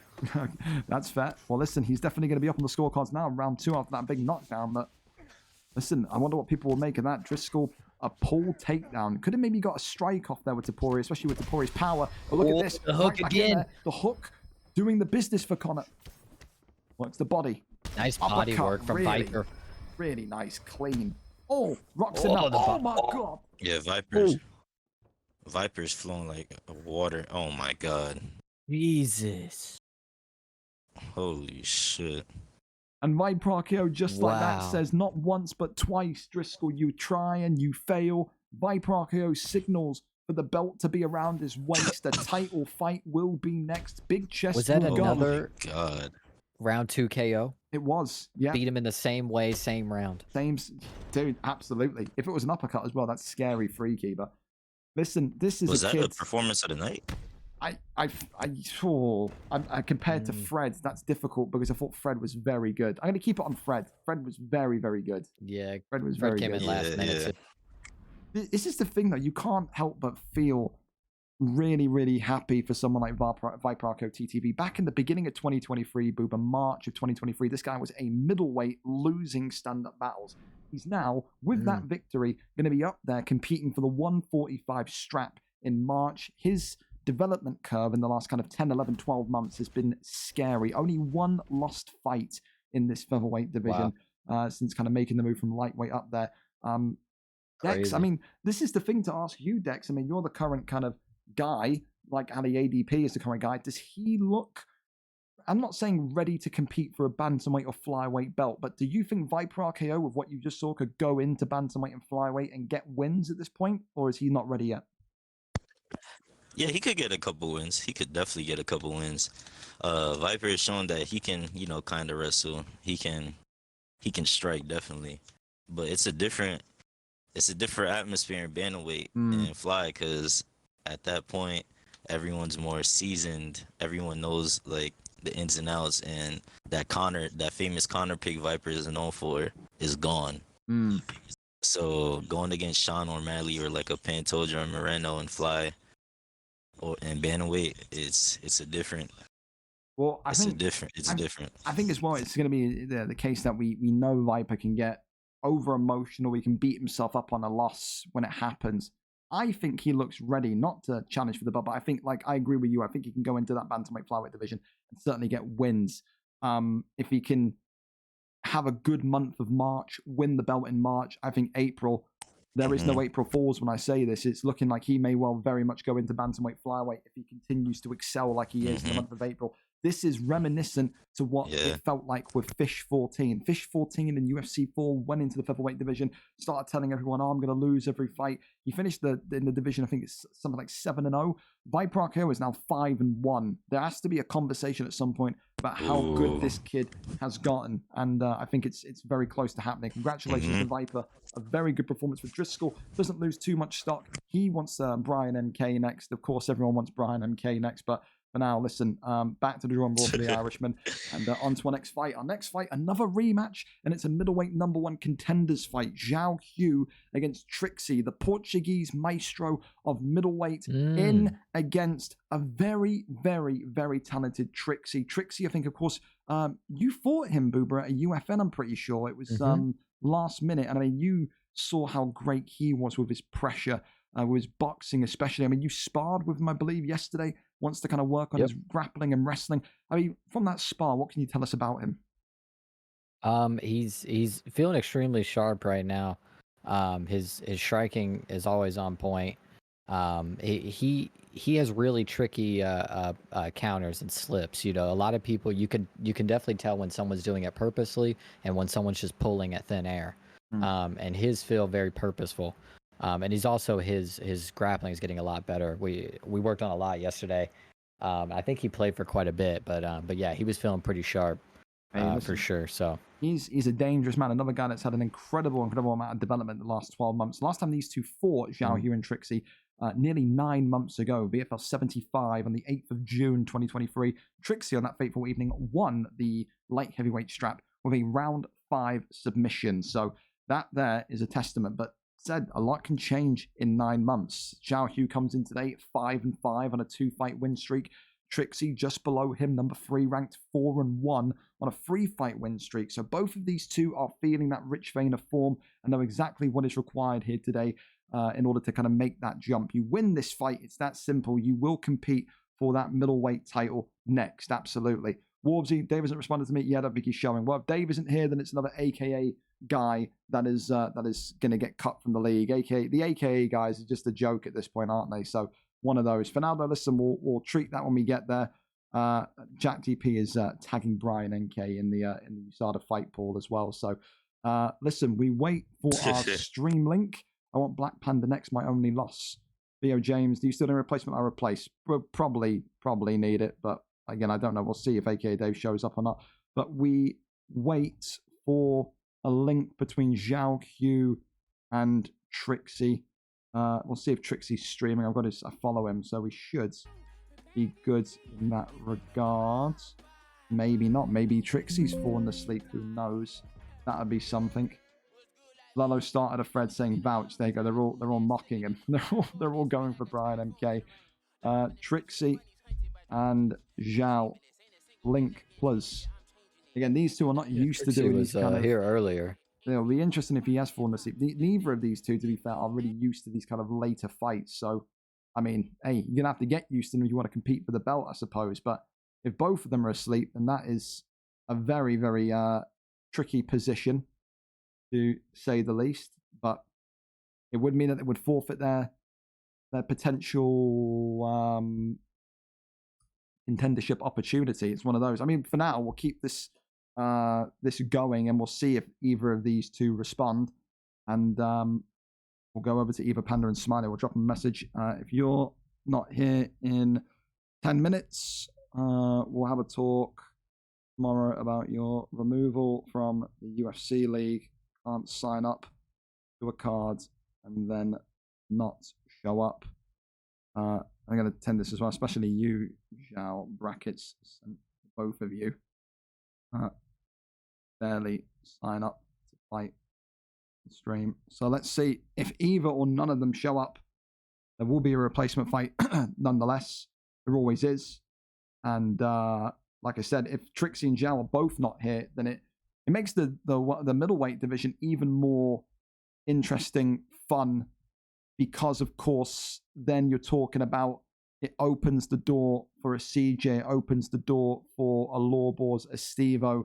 It makes everything kind of interesting in that regard. I'll quickly go and shoot Zhao a message as well. I mean, Zhao's just come online on Discord, so it looks like Zhao's here. Trixie may be the one that we are waiting for. Read your Discords.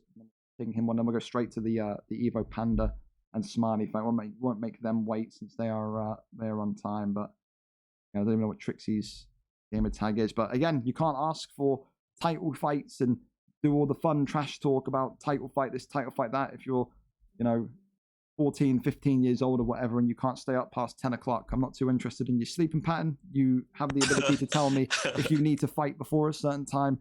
Don't waste everyone's time. Read your Discord. Right, for now though, we'll go over to that featherweight title fight, the title fight contendership fight. Driscoll, stop messaging me. I don't care about your gifts, and I don't care about you wanting Brian MK. Leave me alone. Listen, next up, then we're going to go to this one, swap the fights round when we get a replacement sorted. Evo Panda and Smiley. Another really, really big fight for me. I think these two, exact identical record, exact identical form. Both of them 4-1. Both of them winning their last fight after losing the previous fight. It's number 6 versus number 7, two absolute showmen in terms of the boxing kind of ability. And tonight, the winner of this one will have the next shot at the lightweight belt. It really depends who could be the opponent, because I think Kyle MCC is thinking about that move to 145, and who can stop him. I mean, a 6-1-2 record for the champion. He's deserved that if he shoots for that move. So we wait and we see for that one. But here we go, though. This one's there, and it's looking like it's going to be the 5-star Tony Ferguson tonight coming out against Anthony Showtime Pettis. So let's sit and let's see what happens in this one. What a classic fight. This is one of my fights I'm excited for on this card. This one's going to be a barn burner. The thing that I'm concerned about is 4-star Showtime Pettis against 5-star Tony just feels like a mismatch. It does. Yeah, that's big. The new Tony is cracked. He is very, very sharp. Very sharp. I think when you talk about Tony as well, you talk about Evo Panda, a guy that feels like he can get the belt secured. He had that fight against Kyle MCC.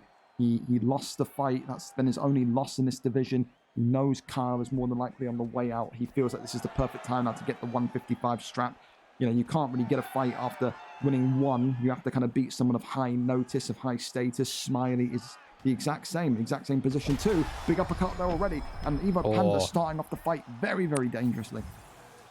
Yeah, Tony time. Good. Oh, he drops him with the body kick there. Oh, Evo Panda. Oh, wow. Great reversal by Smiley. Again, they're going 1,000 miles a minute here. They're going, these two. Yeah. Yeah, this is a crazy pace. Uppercut there, being avoided by Smiley. Again, he's that early stun, though. The Showtime Pettis, you could ask. Maybe that's where we start. The damage. Start to think about the lack of stats on the 4-star Showtime Pettis, but look up there, attempted again. Oh, he tries to go for the jumping knee. Oh my goodness me! I thought that jumping knee was going to connect. Into the Ooh, takedown shit. too. Oh my god, that is lucky. That is lucky. Oh. Goes round again. Jumping knee onto the block. They're both having a jumping knee off here, but Evo Panda so far just winning the better of the exchanges. Spinning back elbow, big. Looking to uppercut, spinning back. Kick to the midsection again. And this is Evo Panda now just pressuring Smiley AUFC. And this is exactly what he does. He likes to get you behind the black lines and just keep you penned there. And, I mean, this is the thing as well, Dex. We saw Smiley look so good in his opening bout in the lightweight division. Like, really good with wrestling. I was going to say, when is the wrestling going to come? It looks like the answer is now. And Pettis is dangerous off his back. Well, we're going to see if Tony can get the flip, the rotation, but so Smiley, very, very dangerous in regards to being able to kind of hold things down here. Going for the Kimura, though, is Tony. Kimura.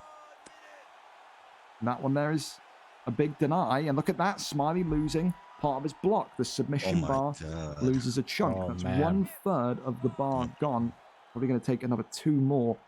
But what it does mean is that Smiley AUFC's block is absolutely now in a compromised position. Faking here, gets that deny there. Goes to the left-hand side. Posture up, and now has ground and pound ability, but this one going to go with 5 seconds left into round number 2. Nice defense post-submission for Pettis. Yeah, this is the thing, though, is the defense is good post-submission, but now the fight goes back to the feet. If you're Anthony Showtime Pettis, you've got that compromised block. You have to make a decision. Are you going to gamble and dance on the feet against a man that stunned you when you've got less block? Or are you going to go back to the ground and risk another submission? I think Pettis is in a very difficult kind of position here. I don't think he can win in either. I think he's in a guard pull situation here. If I was him, and work for a triangle. That's probably true. You're not wrong. You're not wrong. I'm just being honest. You know what I'm saying? We out here to win. Continues to just pressure him again behind those black lines. Goes Pettis once more. And Evo Panda, look at that. The sharp elbow to the jaw. Oh my God. Drops him. Continues to just work the 1-2s. Ooh, Smiley. he's looking like Brian MK right now. Oh, yes. Oh, my God. Oh. Tony time. Evo Panda. Holy shit. Probably, oh, my God. for me, going to take the Knockout of the Night award away from Chub Nardino. It's a little bit And he is cold. Ryan NK-esque, but the spinning back elbow from Evo Panda with prime Tony is a sight to behold. The Smiley. Look at him look up to the sky. He sees God. He does. He does. Yeah, is that a he light saw or is that angelic noise? That's what he'll be saying to himself. For Evo Panda, it will be a lightweight title fight next. And he will finally say that he will become the king of this division. Evo Has Panda. Colin Evo fought? I'm pretty sure they have. LMCC beat Smiley, beat Pook, beat Red Dot, beat Benji. They haven't fought. There you go. Who the fuck did Evo Panda lose to then?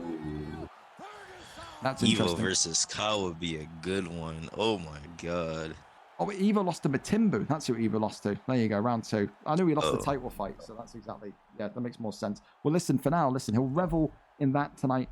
Tony Time, El Kukui knockout against Smiley AUFC. A top draw in the division. Chub Nardino had the knockout of the night for a brief amount of time, but ends up losing that one. So, Zhao, let's see. Trixie has messaged me all. Sorry, I fell asleep, but I'm here on UFC. I messaged my opponent and no reply. So, we'll quickly go into Ethan, because I know Ethan is his friend.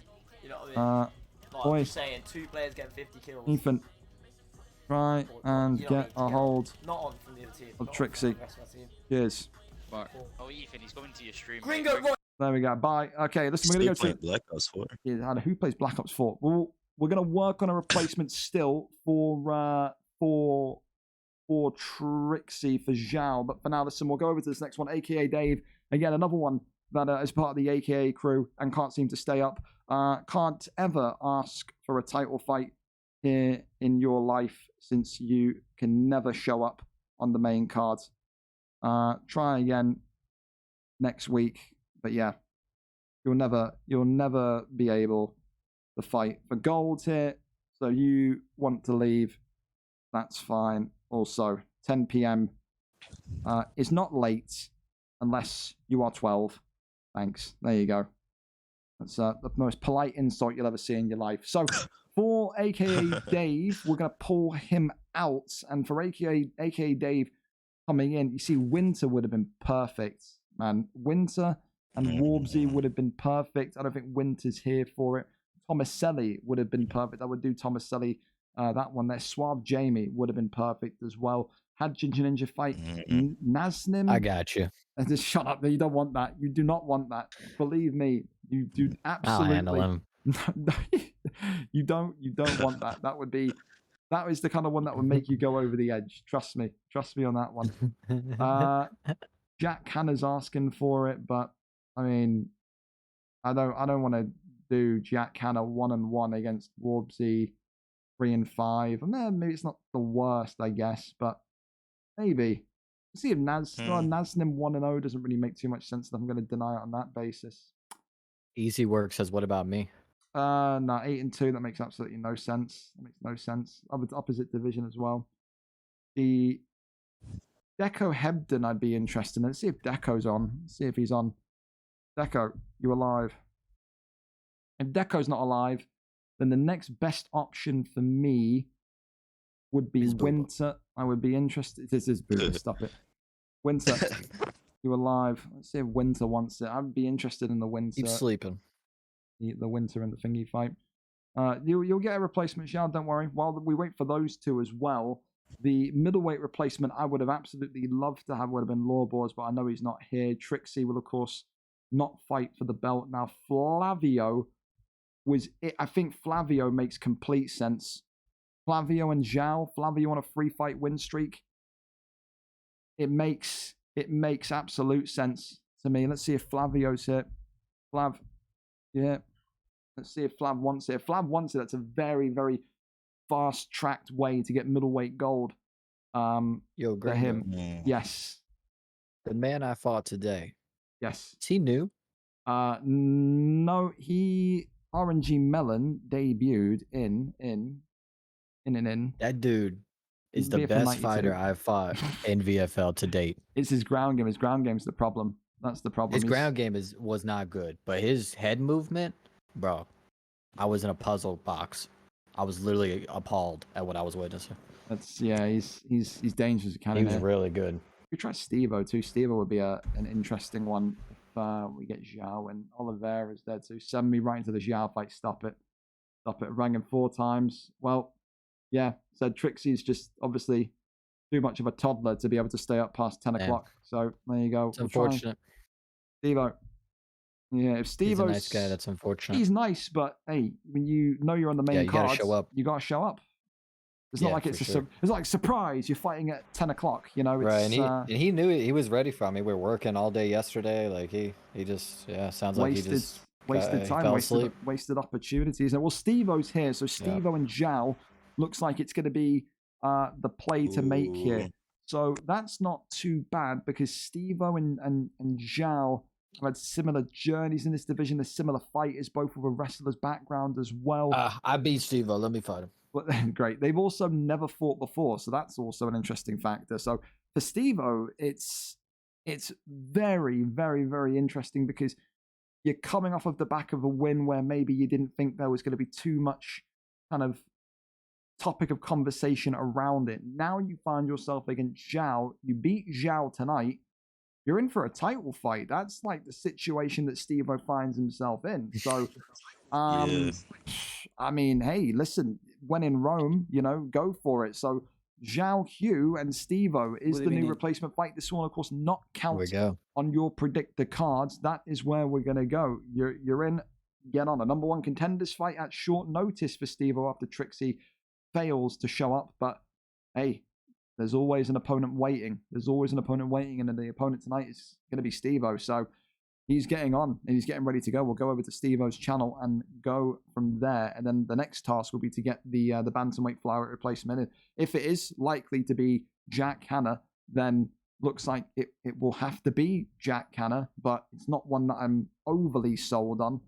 But I guess we'll have to wait and see. I mean, when was the last time Jack Hanna fought Warbsy? If it was close recently, then I'm absolutely not doing it. Mazzy, yeah. 122, Jack, is absolutely not happening. That is too close together. Not for me. Not a fan. I'd rather give it to Theo James, 2-6, 3-5. I mean, that's kind of nonsensical. A 3-fight losing streak against a win there. I mean, Mr. Oni J. Suave Jamie would have been nice, but nah. I'm interested in Theo because I think that fight could be decent. What the flipping hell? Sorry, man. Yeah, go for it. Ooh, that'll be a good fight. We're gonna do Theo on Warbsy. I like Theo on Warbsy. And for AKA Dave, like I said, I get like he's a teenager or whatever, but again, if you can't show up to these kind of late fights and you can never really truly fight for a belt here, it's just the facts. It's just the facts. You can't kind of... I'm not going to put a title fight on at 8 p.m. because you get sleepy at 9 p.m. and need your warm milk. You know what I mean? I'm not too interested. Theo James and Warbsy, have they ever fought before? Yes, they have. VFL UFN 15, so it's a rematch from the 22nd of December. So that's quite nice as well. So there you go. That is a rematch tonight. Warbsy getting the victory last time out against him. Here we go, though. Steve-O is live for us. Oh, hang on a minute. Down to fight or... Winter makes a lot more sense than Theo James. Everyone's coming alive at the right time. I would be interested in Winter and Warbsy. I would. Then they've got history in terms of bout history as well. Winter, Warbsy. If he says yes, I'm edging towards that one more so. That is in the background. You are good to start whenever. That was in the 16th of February last year. Oh yeah. If Winter says yes, we're doing that. 1000%. Cool. But we'll see. For now, listen, the middleweight #1 contenders fight. Very much here. Trixie not here. Steve-O says, move aside, sleepyheads. I'm coming for gold. That's what he says. Thank you as well to Biono1. Chimaev and Wait, did you say you're edging, Gringo? Great, brilliant. I hate you. I hate you. Yo. There we go. Winter's going to take the fight against Warbsy as well. Listen, we're here. Hamzat Chimaev and Sean Strickland. This may be one of the first times we've seen Sean Strickland on the main card. We don't see him picked often. Oh my god. I think the... Is this UFC 4? I don't know, bro. This it feels like it's a throwback to UFC 4. We saw Sean Strickland more in UFC 4 than 5. I'm not even joking. So, I mean, Sean Strickland against Chimaev's wrestling, Booba. I mean, is that a mismatch, or is this going to be... For sure. Yeah, I was going to say, this doesn't feel like it's going to be one of two ways. Stay on the feet, Sean Strickland. And being someone who fought Steve-O, yeah, I mean, we know what he's going to do. Oh, yeah. I mean, and the thing is, you know, Strickland, it's funny because Strickland is the exact play style that I use to beat Steve-O, but mine was powered by getting in his head a bit, you know, whereas if he's just calm, cool, and collective here, you know, like he just came in short notice, just come in, do his thing, he's just going to keep it to his normal game plan because he's coming in short notice. I mean, this is not good for Zhao. Yeah. Well, go on, Dex, sorry. Zhao. No, I'm just saying Zhao got up pretty good. Oh, okay. Well, I think the thing as well is when you think about Zhao has had so much evolution as a fighter. He's gone from being a boxer to a pure wrestler to an MMA artist where he was mixing wrestling and boxing together. So, I mean, it's intriguing to me that he's gone for someone like a Sean Strickland today because, again, when you think of Sean Strickland, I think it's fair to say it's pretty one-dimensional. It's a one-dimensional pick. You know, you take Sean Strickland down with Chimaev, you've got a real possibility of keeping the fight. He works as Darce here. And this is the thing as well. It's like, you know, Zhao doesn't really kind of get combinations off like a Strickland should, and doesn't really defend himself too well like a Strickland should. So it just feels like it's a real out there pick tonight. He said he just got up, he just woke up, so maybe he's, you know, maybe he's wiping the sleep out of his eyes and he thinks he's picked GSP with stubble. I don't know what he thinks he's doing here, but you know what I mean, it's just one of those. Yeah, and Izzy pick might have been a little better. He saw the Sneeko video, bro. He did. Ooh! Oh my god! Oh. The disrespect But that was just given this man. Shit. That's what you got to do against Steve-O. You got to keep him on the feet. He's very dangerous on the ground. You keep him on the feet, he's very exploitable. Yeah, you got to have that confidence just to keep walking forward through that Khamzat Chimaev power, because that's the thing that will scare people off, Booba, is the 90-something, I think the 96 power of Chimaev, punch power. It's very, very difficult to wade through. Sean Strickland, though, he's got a head made out of concrete, so you can do that. Yeah, he also has 5-star boxing combinations, 5-star jab. 5-star everything, 5-star pressure, 5-star political takes. What? Who said that? Not me. What? Yo. Posture up there, the mount. Ooh, another pull guard. Raining down big shots, but I mean, round one, do you give that to Strickland because of the stun, or do you give that to maybe Steve-O because of the control time that he had in that round? The stun, for sure. I think the stun scores higher than the control time. Yeah. All right, Strickland, well, Hamza really, he didn't really do much damage on the ground. This is an interesting situation we find ourselves in then in regards to how these two will continue to counteract each other. Like I said, it's always difficult. We saw it with that boy CJ the other week coming in late notice for a big fight, a title fight, and now of course Steve-O coming in late notice for a #1 contenders fight, and he's absolutely going to stick to his principles. Going to go for that Darce choke again. Can he stop Sean Strickland from escaping? That's a 5-star Darce choke on Khamzat's side. That's a great deny. That is a good deny, but then gets out. Really, really good. Side control. Now Sean Strickland can rain down the elbows. They go for that bottom side Kimura. Posture up is there. Disengages. Thank you, of course, to everyone tonight, late in the card, that has kind of allowed us to kind of fix through the problems of people falling asleep, aka Dave.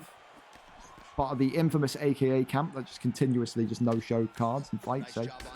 I mean, he's done it before because he's a teenager, so we can't really stay up late. But hey, never going to be able to fight for a belt. That's all. Never going to be able to headline a card.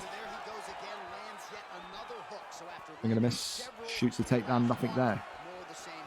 I dream of the day Booba headlines a card. Hey, it will happen. Just got to get enough wins, Booba. That's it. Yeah, I'll do it. Oh, big uppercut from Sean Strickland. Oh, wow. Continues now to pull the pressure. Oh, that one was dangerous. When he went right into the uppercut. He's got to avoid these takedowns. Gets the bail. There you go. That's what he needed. And he's going to get the rotation into top mount. I'll be back in like 5 minutes. Take your time, man. Pick up a little bit. The armbar there attempted absolutely nothing. Goes to the left-hand side. Now, half guard denied again. And like you said, Booby, you know, you faced Steve-O. You know it's all about rocking Steve-O's confidence. And I mean, so far you could say Zhao's done that. Got a good couple of stuns on him. He's forcing Steve-O to shoot takedowns. Is there anything more that Zhao needs to do for you? Or is he on the right track here? I would say, I mean, the thing that I'm noticing and the way that I got Steve-O was waiting for him to make the mistake himself. Very, very close. That mistake nearly arrived as waiting for him to make the mistake himself, you know, whereas Zhao's kind of pressuring him, where I caught him on a bad kick from a mile away. He will throw bad strikes and you can counter him, but Zhao's getting a little ahead of himself, I think, and then getting caught in those takedowns. But if he can defend the takedown and just keep piecing him apart, he'll have this win in the bag. I think he just needs to preserve himself a little bit. Oh, every time he goes for that takedown, Boo, but I feel like he's going to get uppercutted. That's like the third time this fight. And I haven't seen many rear uppercuts from Zhao. He had the one that stunned him this round, but hasn't thrown one since.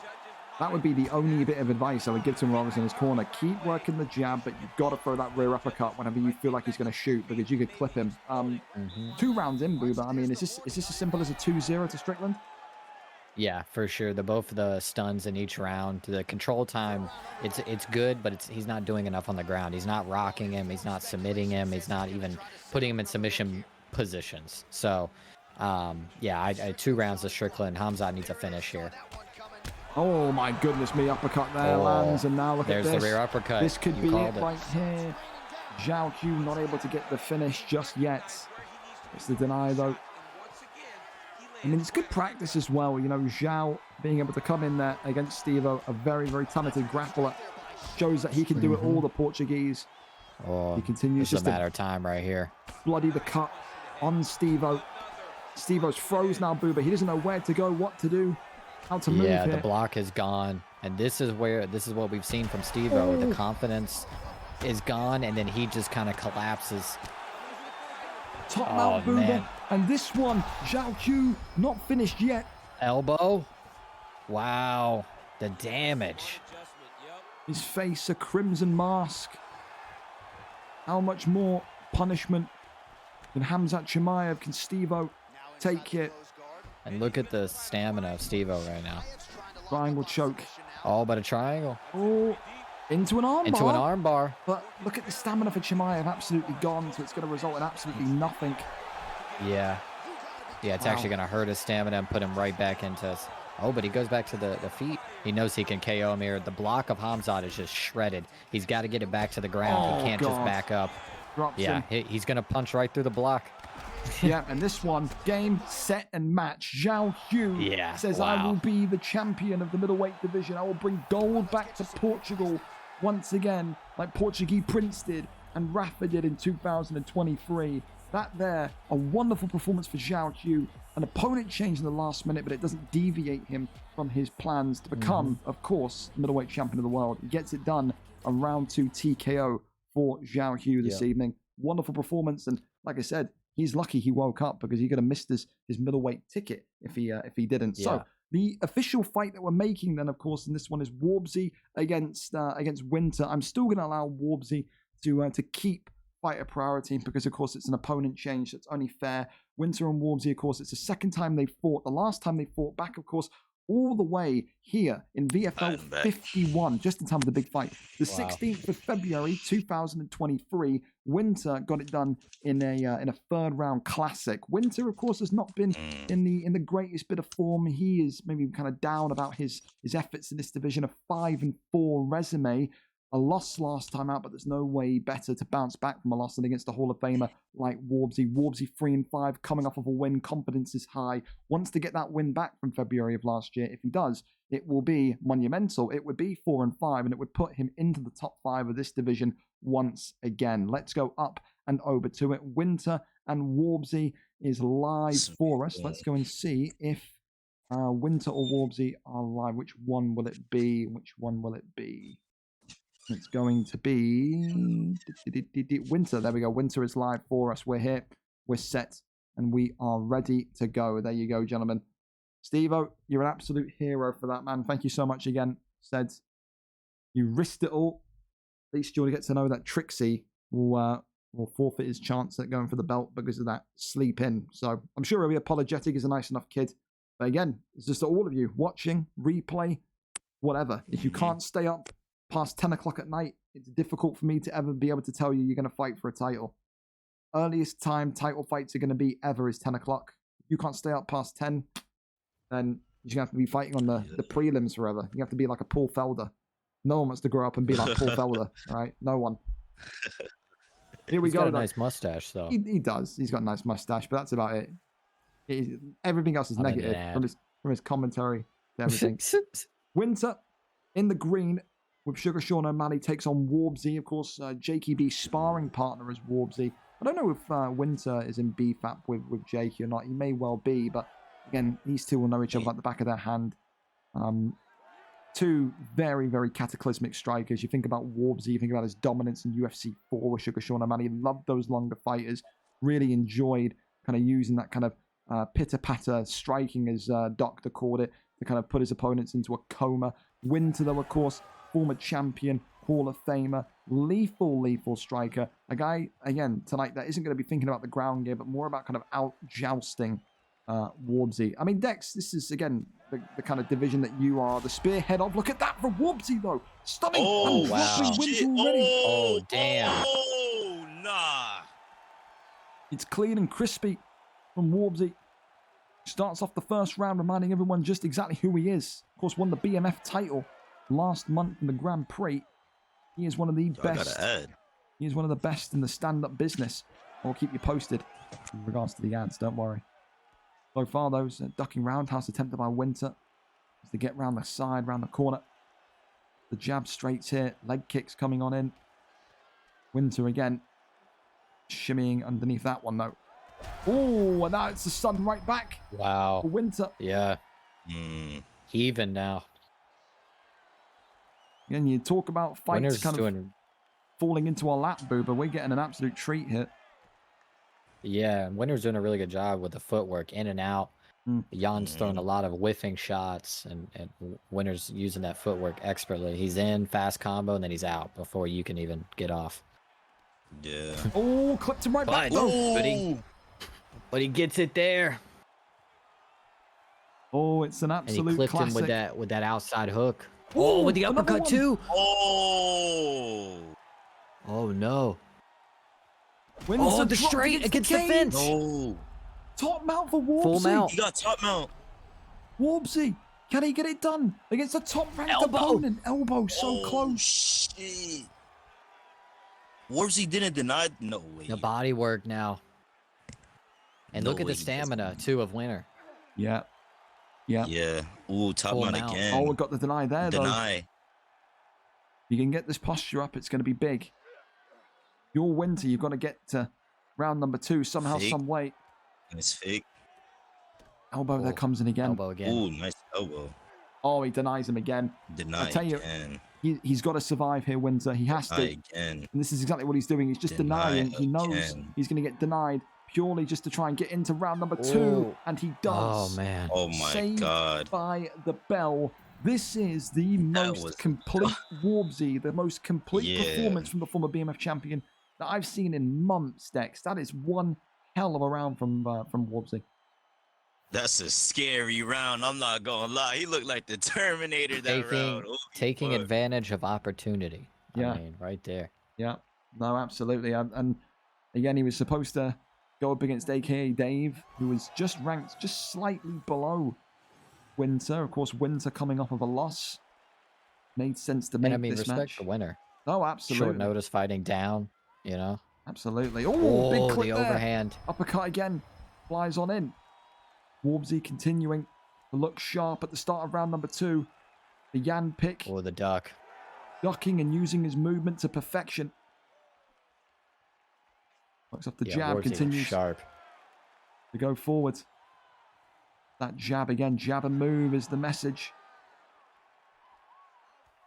Continues just to 1-2 him. Of course, oh, big uppercut. This is the thing that people will forget, is that Warbsy was stunned in round number 1 as well. Windsor just needs to be very, very careful. He can earn that stun back. He can open up the cut on Yan, and then before you know it, we're going to have a real interesting round 3. So, just needs to keep his composure. There's the Sugar Sean O'Malley pick. A lofting kind of cannon of a hook there. Big hook again, uppercut there. Oh, This is what we talked uppercut. about. Drops Double. him. Oh my goodness me, uppercut. And then the up kick and, And the the drop right again. hook. Oh my god. Warbsy. Ground and pound. In big trouble now, Warbsy. Oh, wow. Oh, shit. Ground and This could pound be again. it. This could be it. The ground and pound. Oh, keeps him alive. What a fight we've got. The rematch from over a year ago. Not failing Oh my god. in its What tension. a turnaround here in round 2. 100%. The sweep, though. Got to find a way to get that top mount position back. Does Warbsy, if he can, is a very, This is very not good good night. for winner stamina. Absolutely. Goes over into sprawl work. The body shots here will be the message from Warbsy's corner, you'd imagine. Gets back up after 2 shots, though. Oh. He's got the nose busted now. Ooh. And that's going to hurt the stamina even more. He's going to have trouble recovering. He's going to have trouble getting that stamina back, too. Continues just to walk forward with Oh, Winter better. wading punches. Oh, ducking roundhouse. Works the body shot Just again. need a moment. Yeah, they both are waiting for the other to just effectively make one small lapse of judgment. And then it's going to appear, and that may The be hook exactly what's again. happened. He's looking for the Uppercut. uppercut. That's what it was. Warbsy trying to fend him off backwards with that kick. Still alive, though, is Warbsy. Oh, that jab hook is getting Warbsy. Yeah, it is. Just keeping his checks cashed at the minute. Doesn't want to go out at the end of round 2 here, Warbsy. Maybe he'll be thinking about round the number upper. 3. Ooh. Big combination shot from Winter, who continues to Oh use that my length god, of he's one O'Malley. shot. He's gotta Warzy get out needs of to that. throw. Yeah, Warbsy he's got starting to to throw freeze. straight or something here. He needs to throw. Oh, there it something. is. Oh He does shit! What the fuck was Oh, that? head movement. Oh, my God. Oh shit. Oh my fucking god. Fight of the night already. Holy Oh shit. shit. Oh, I don't know. I don't even know who's winning. I've lost complete count. I don't know. This Oh, my is word. crazy. I don't know. Wow. I don't know who's in this. Burning final round, and what is categorically going to take the fight of the night bonus here. What a fight these two veterans, these two Hall of Famers have had. But now it's about who gets the glory of the win. Oh, front kick. there. Ooh, front kick. Yeah, Warbsy has to throw. Warbsy, he can't just sit on the back foot. Yeah. Just eating That's what O'Malley Winter's jabs. doing. He's just throwing caution to the wind here. Or a little shimmy of the shoulder there, trying to get that uppercut again, but still nothing now. Both of them. Oh, the uppercut. Oh, Oh, the drops it. hook again. Winter. Is that jab hook? Oh, can't beat the up kick though. Spinning back fist maybe attempted that. He's just to work the combinations, the short and sharp combinations of Yanders. Warbsy. Jab hook. And There he it is. he can't I reach. saw it coming. He can't reach O'Malley with those little T-Rex Russian arms. Dropped him again. Winter against the cage, against Warbsy. Not able to put him away He yet. gets up. Nice. Takes the back At the kick, back now, though. drags him down, and that there is going to be maybe This a, is smart by Winter. yeah, a safety zone, especially if you can get him over into top mount. That would be massive, but one I hell have of a round fight. 2 to Winter. Round 3 is definitely his if there's knockdown. If Winter could just hold him to the ground. Yeah. Just cruise to decision and win this fight. Yeah. And again, you got to talk about the Look at the swelling on Jan's forehead. yeah, it's like a balloon. Yeah, I see it. You got to kind of Like a softball. Oh shit! What the okay, fuck? okay. Back mount gains, but no, back Oh, mount but denied. denied. Little taps here. Look Continuing at the just head to, health of Jan. Just gone. Warbsy needs to finish. He needs to work in the top mount or just get his ass up. Yeah, he needs to get up and go nuts. Ooh. Oh, good deny there from What a good Warbsy deny. again. Holy shit. Fakes to the Needed that right. too. And again, more and more fakes. Winter rolling him sweeps through him. and getting the dominant Yeah. control position again. And I think Winter And knows. that he head health. knows. If he gets postured, here it is. oh, this is big. And Warbsy That's is it, out that's of it. there. He finished Winter him. XJ. IQ Oh my of a god. veteran showcased here off the couch. What a length. comeback. What a comeback for What a him. comeback. And fight of the night, absolutely guaranteed, folks. That one there was wonderful. What a way to do it. And of course, Winter now has revenge on Warbsy, if I'm not mistaken. Go back over to this fight card history. No, it's 2-0, excuse me. 2-0 against Warbsy. The same round again, the same method of stoppage. A TKO victory. Again, you have to feel a little bit for Warbsy because of how strong. That round 1 was the best version of Warbsy I've seen in months. That one there was That's not happy. was something. Gringo, Yeah. chat. DQ People win are for saying Warbsy. Winter Mount mount bubble bubbled. will be called into question. Where's Dave? I seen it, but the fight Wait, was too. Mount Bobble, explain. That's my bad. Well, we'll see. Yeah, That this would one bad. void the fight of the night bonus, surely. Where is that? Well, listen, we'll get it clipped. We'll get it clipped, and then we'll go from there. Because we've got it on VOD as well, so I can link it to Dave. But I mean, we are like literally, like 15 minutes behind, so we will go back to it. We'll put a. They said someone in the party he's with has a clip sent. He said a significant part of the fight. All right, listen. And there's a clip of it right there in chat. Okay, Oh, we'll yeah, go to it. Bicho Okay. just Let's have a look. Let's have a look. Oh, the cameramen work fast. What the fuck? Okay, there we go. Outside hook. Oh, with the uppercut. Let me fucking go here. Let's listen. Let's watch.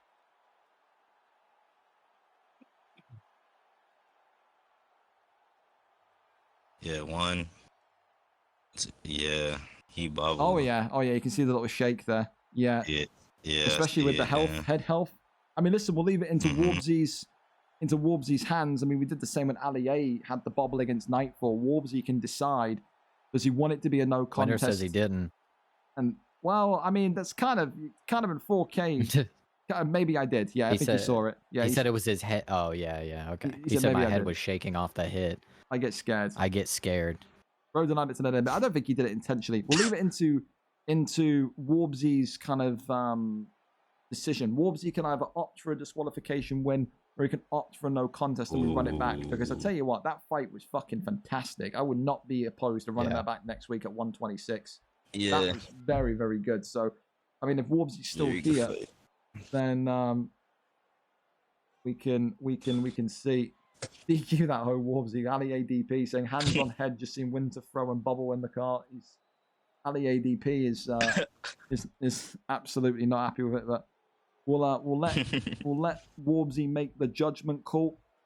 Of course, it would mean that the fight of the night shout goes from it. Warbsy said he doesn't mind. Hey, we need to answer, Warbsy. Yeah, hey, listen, it's complete. Listen, there is no. This is a judgment-free zone, Warbsy. If you want the DQ, you can have it. If you want to run it back next week because of how good the fight was, we can. But you have to be the picker here. Take the DQ. It's completely up to you. Ali A took the DQ. We never look back. So completely up to him because the fight was so good. Whatever he picks, we'll go with.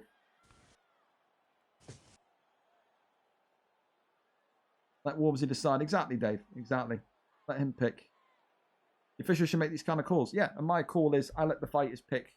When Ali ADP had the DQ against Nightfall because the fight was so good. Yeah, he said DQ. Okay, now I'll run with the DQ. Warbsy wins it by disqualification. So there you have it. The bubble there, and it keeps Warbsy's...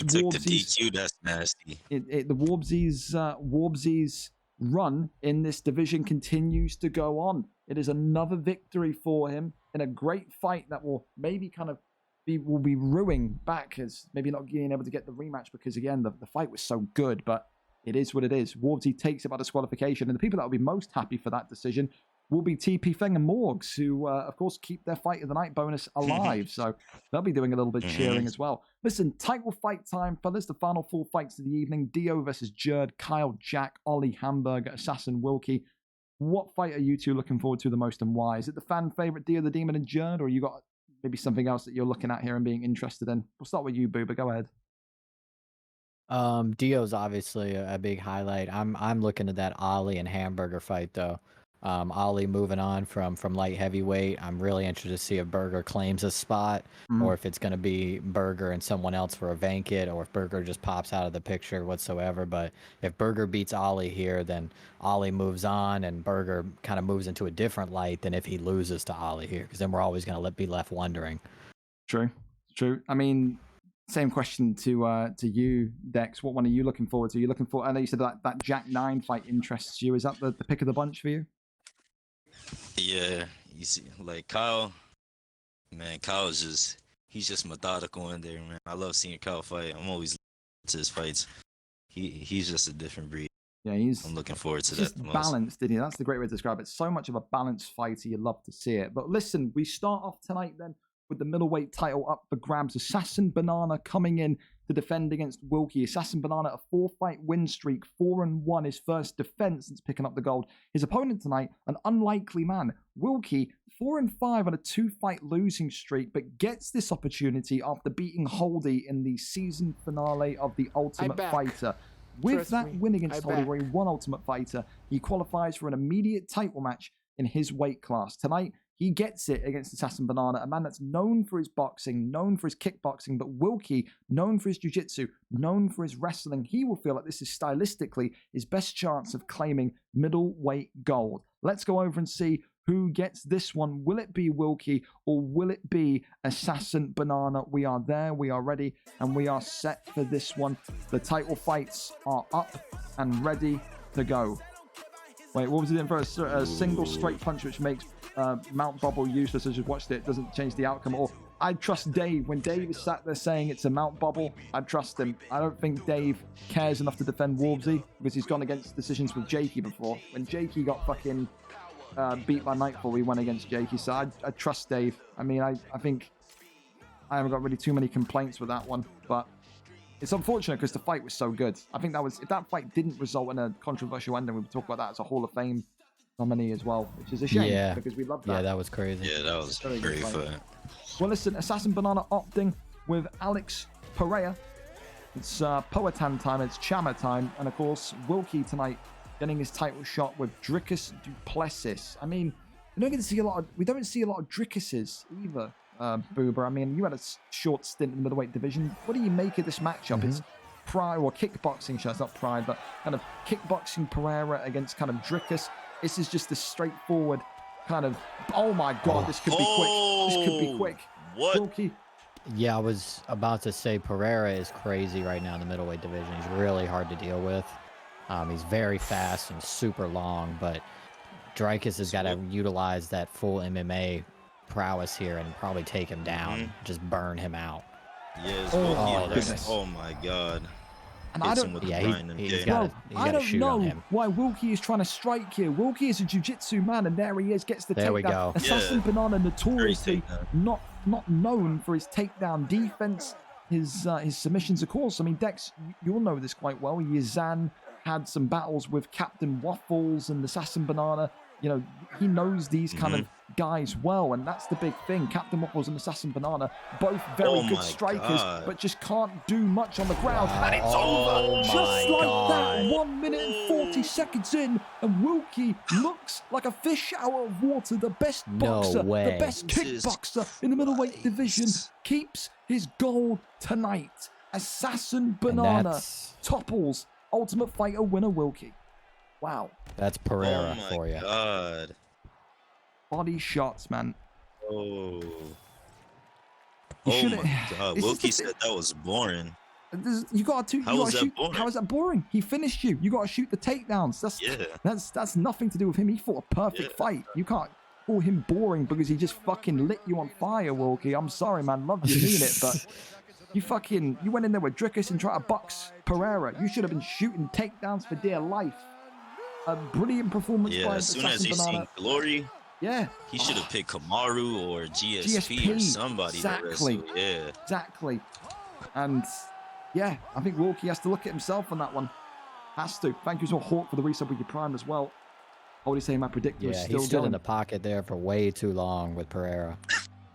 I feel like a lot of people's predictors are about it.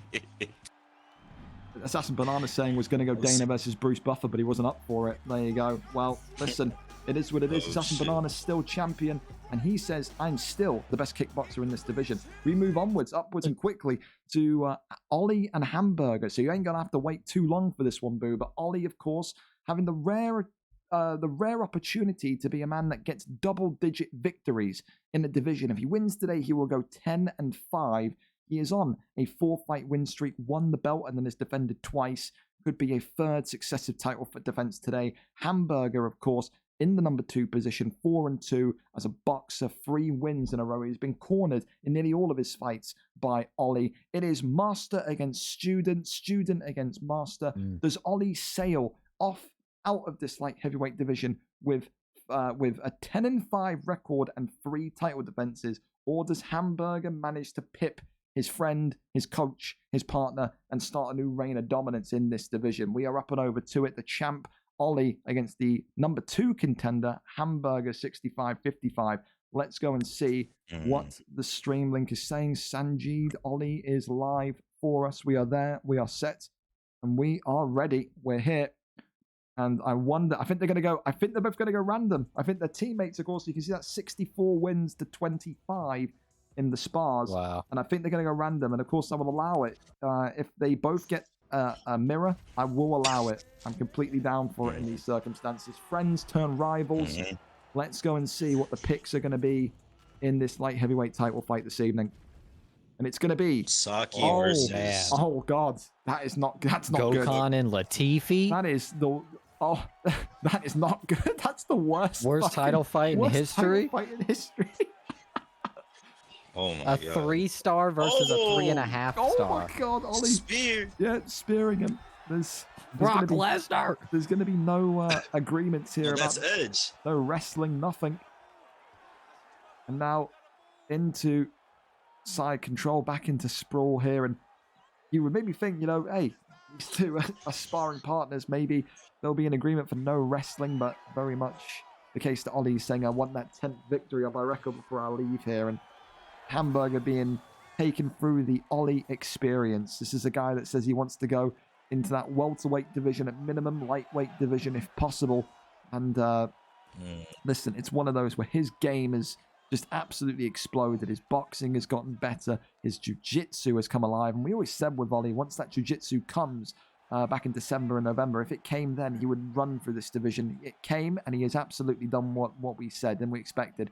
A 10-5 champion should he win here tonight. Immediate arm triangle comes in, and that's already took 70% of the bar down. Hamburger is in big trouble, and this is just further testament, isn't it? It feels like we're throwing Hamburger to the walls here, but Ollie wanted this final chance to go 10-5. He's not a light heavyweight. We are clear as day seeing that here. His grappling, his knowledge, his entry points, all fantastic, but again, he is going to be a guy to watch in the year of 2024. He could be one of the breakthrough fighters of the year if he continues to win and win brilliantly as he does in this division. He's playing a beautiful game right now. Yeah, and the fact is, Dex, he's playing a beautiful game with Latifi. You know what I mean? With this absolute bum, he's doing this with Latifi. Yeah.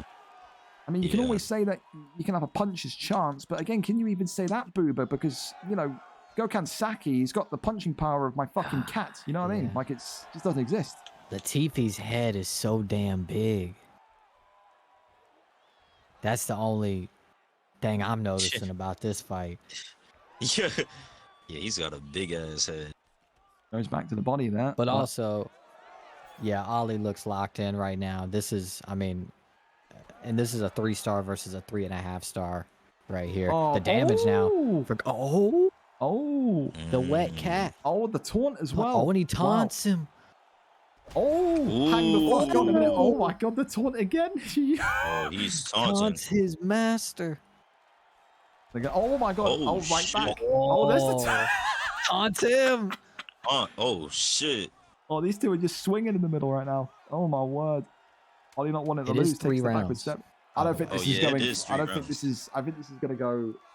No, I don't think this is going to be a decision. Put it that way. I don't think this is going to go 3 rounds anyway. Yeah. Yeah. Oh my word. Well, a little bit of action. I mean, listen, fair play to Hamburger there, right? Buddha looked decent with his hands there. Speed and powerful with Saki. Yeah, I think that's really the that's going to be the key to victory there, is he's going to have to work in that counter shot and just get something to pop here. But I don't, you know, he's not going to wrestle with Ollie here. Obviously, we've seen Ollie has the advantage there. So yeah, keep it on the feet and work for a big counter. Well, listen, damage applied, but I mean, Ollie looked in control for about 3 of that 5-minute round, and then that kind of craziness of the last sequence of round 1, managing to kind of, you know, come through and give Hamburger some opportunity. So every time they're getting into this kind of striking battle now, it does seem like Hamburger's just a little bit more reactive, but as I say, that eats a big combination, then gets that cut reopened again. Ducking roundhouse by Saki there. Thank you, sir. Oh, big uppercut there. I always wanted one of these. Shoots the takedown, turning takedown, gets in. Takedown. Elbows flying in again, faking the transition. Goes over into half guard, crosses over into top mount, but that is denied. That one is not. Again. Goes to the left-hand side. That one there is denied. There we go. Ollie now back in a bit of dominance here. Oh, this is raining down bad. the big strikes. This is very bad. Hamburger needs to find a way out of it. And helps us drop in the deny again. Excellent from Ollie. And of course, we know Ollie will be departing. If Hamburger wins here, it would be lucky 13 next for him. Hamburger loses here, it's lucky 13 against question mark. That spot, that dance partner will be up for discussion. Arm triangle locked in. Hamburger could be in trouble here because of the submission. And that's denied. That's great. He needed that one. He needed that, yeah. Stamina gone, though. No, he gets it. That's it. Game, set, and match. And one of the most dominant light heavyweight stories in history. It's Ollie, in a symbolic and almost kind of ironic way, beats a man that is so reminiscent of himself from 3 months ago to go 10-5, leave the division as champion, and probably go down there as one of the most successful champions in that division in terms of his development. Gets it done with an arm triangle, gets it done with Latifi, And I mean, like I said, there's no shame there to Hamburger. He will get another opportunity down the road at that title. But Ollie tonight, Dex, just not a light heavyweight anymore, is he? Just absolutely not. He looks so good in there, man. He's gonna, wherever he goes, he's gonna do great at, because he's a fucking monster. He is a monster. There you go. Nice words That's from one fighter I'm gonna watch. the flyweight champ. And like I said, up there were guys like Kyle and guys like Timbus that could be ones to watch for kind of improved fighter of the year. So congratulations to him. What a hell of a way to end his stay in the light heavyweight division. And with that, we're over into the co-main event of the evening. Kyle MCC against Jack 9. This one is set to be a big and interesting one. Of course, a lot of hype around Kyle because of his wrestling attributes. Showcased that he could box with the best of them when he's been in this division, even in the middleweight division. But tonight, he just feels a little bit more special. If he can beat Jack 9 tonight in a stand-up fight, if he wants to risk it all and he can beat Jack 9 in a stand-up fight, go 7-1-2, that would indicate he is very much well advanced beyond this division. A win here tonight, I think he'll be moving up to featherweight. I think even if he loses here tonight, he'll be pushing for a move to featherweight. He wants to just improve and improve and improve. He is undefeated in his last 5. He's won the belt. He's defended the belt. Jack 9 having his lucky stars aligned tonight. There was no showtime. The Pook fight didn't make sense. There was no HGO has. Cowboy couldn't fight on stream. Danny Wyatt didn't make sense. Evo Panda and Smiley were in a #1 contenders fight. The next best thing was Jack 9, who finally gets another shot to end this horrendous record of his in title fights. Jack 9, I think, having something like a 1-5 record in title fights across his career in the league. So the champion, a wrestler, 6-1-2 for Kyle MCC, a rare recipient of a draw in the league against, of course, Jack 9, number 8 ranked, 4-2 on a 2-fight win streak. Of course, who's had a bit of an adventure, a bit of a vacation in the featherweight division between his first and second stints in this 155 division. We go up and over to that one. Jack 9 is live for us. Let's go and see what the picks are set to be this evening. And of course, thank you again to Big Chest for the gifted sub to I'm Up. Appreciate that one. Really do. Here we go. Here we go.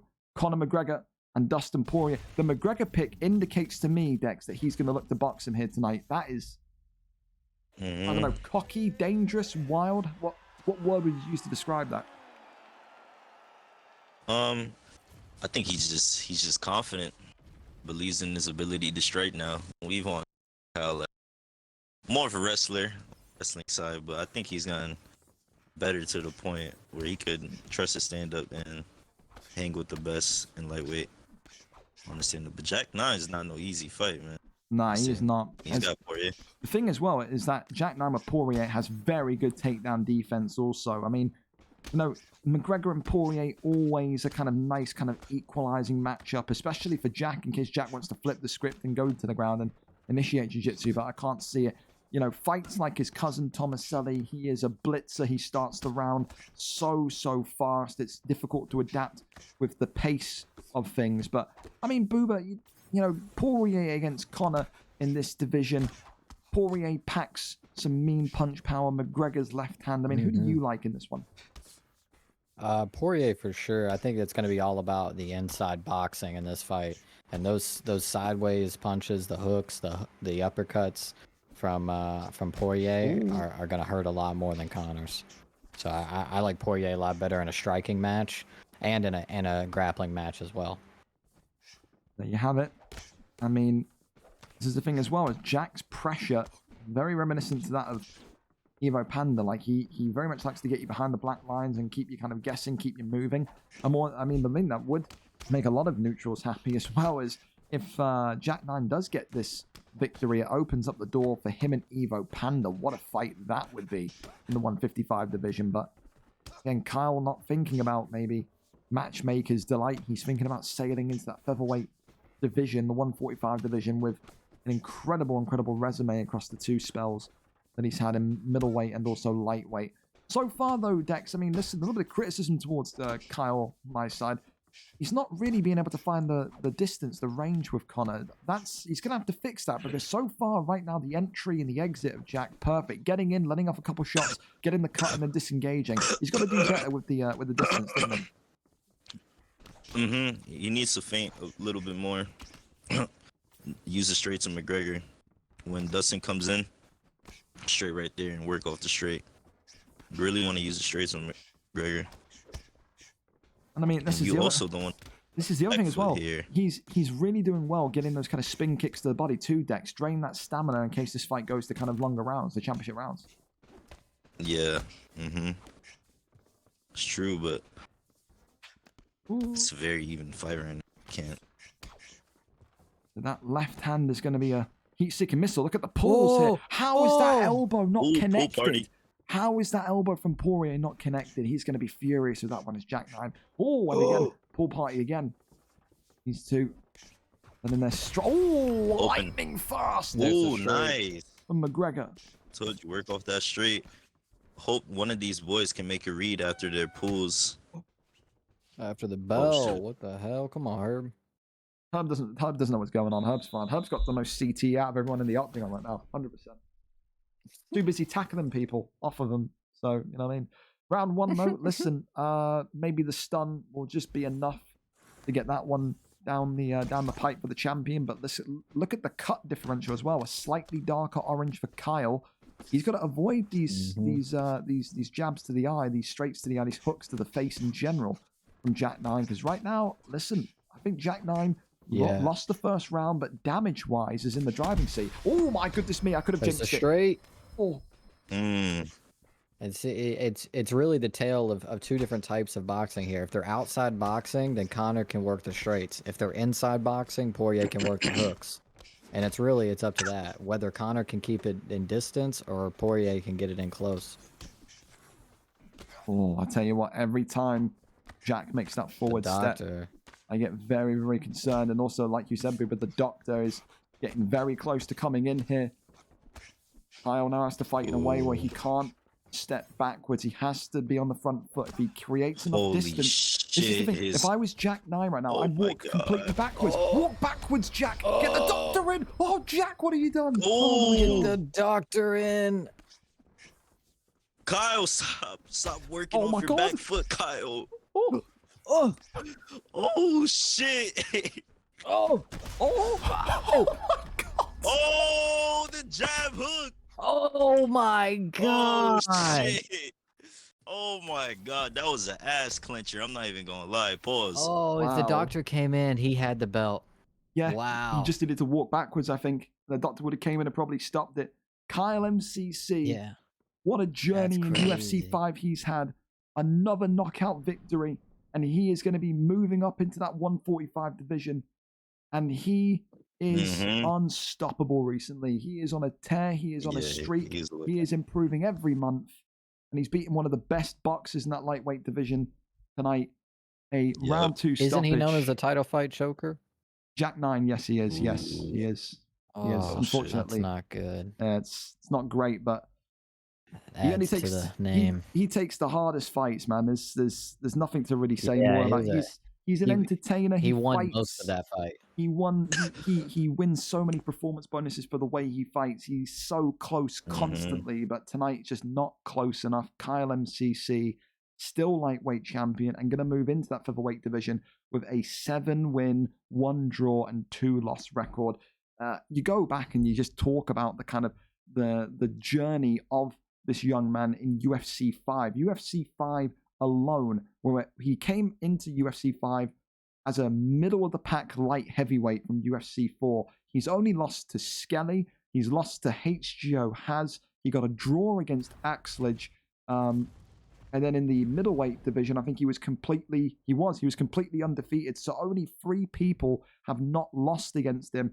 Skelly, Axledge, and HGO Haz. And that there is one hell of a resume, considering that we've had this now since the game came out. But another great performance from Kyle MCC. And listen, I think he's going to be an absolute hit in that featherweight division, especially with how aggressive some of those boxers are. Your Bass Infernos, your Black Pandas. Really, really going to be something magical in there. Ban me from title shots. At least I won £25 tonight. There you go. The positives from you, Jack. Yeah. And then Oliveira's was saying, fuck Hamburger taunting me. Removed and blocked from party. That's funny. That's good from you. Well, listen, we're going to go into the main event of the evening. We're going to put a ping out into the Discord as well, just to let everyone know. But the main event of tonight's card, very much here, main event, is now live. Boom.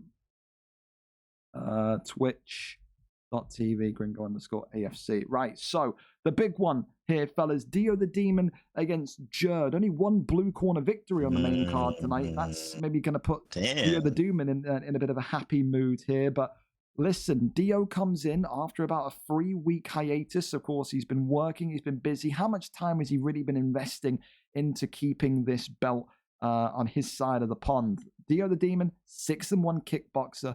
4 fights, 4 wins in a row. He's won the belt. He's defended the belt. But we're talking about a man today that says that it's his destiny to win the gold today.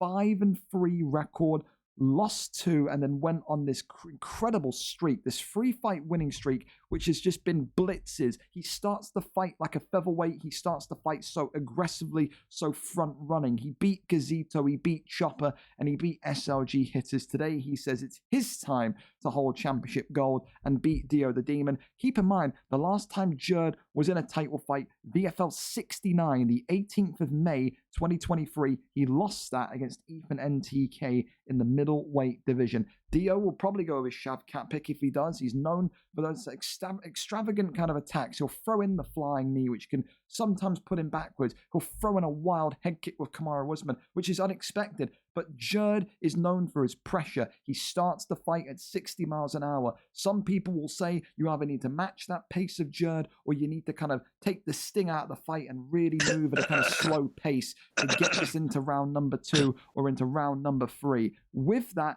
we're there, we're set, and we're signed. DioDaDemon live for us. The welterweight title fight on its way this evening. We're here, we're set, and we're ready. Let's see.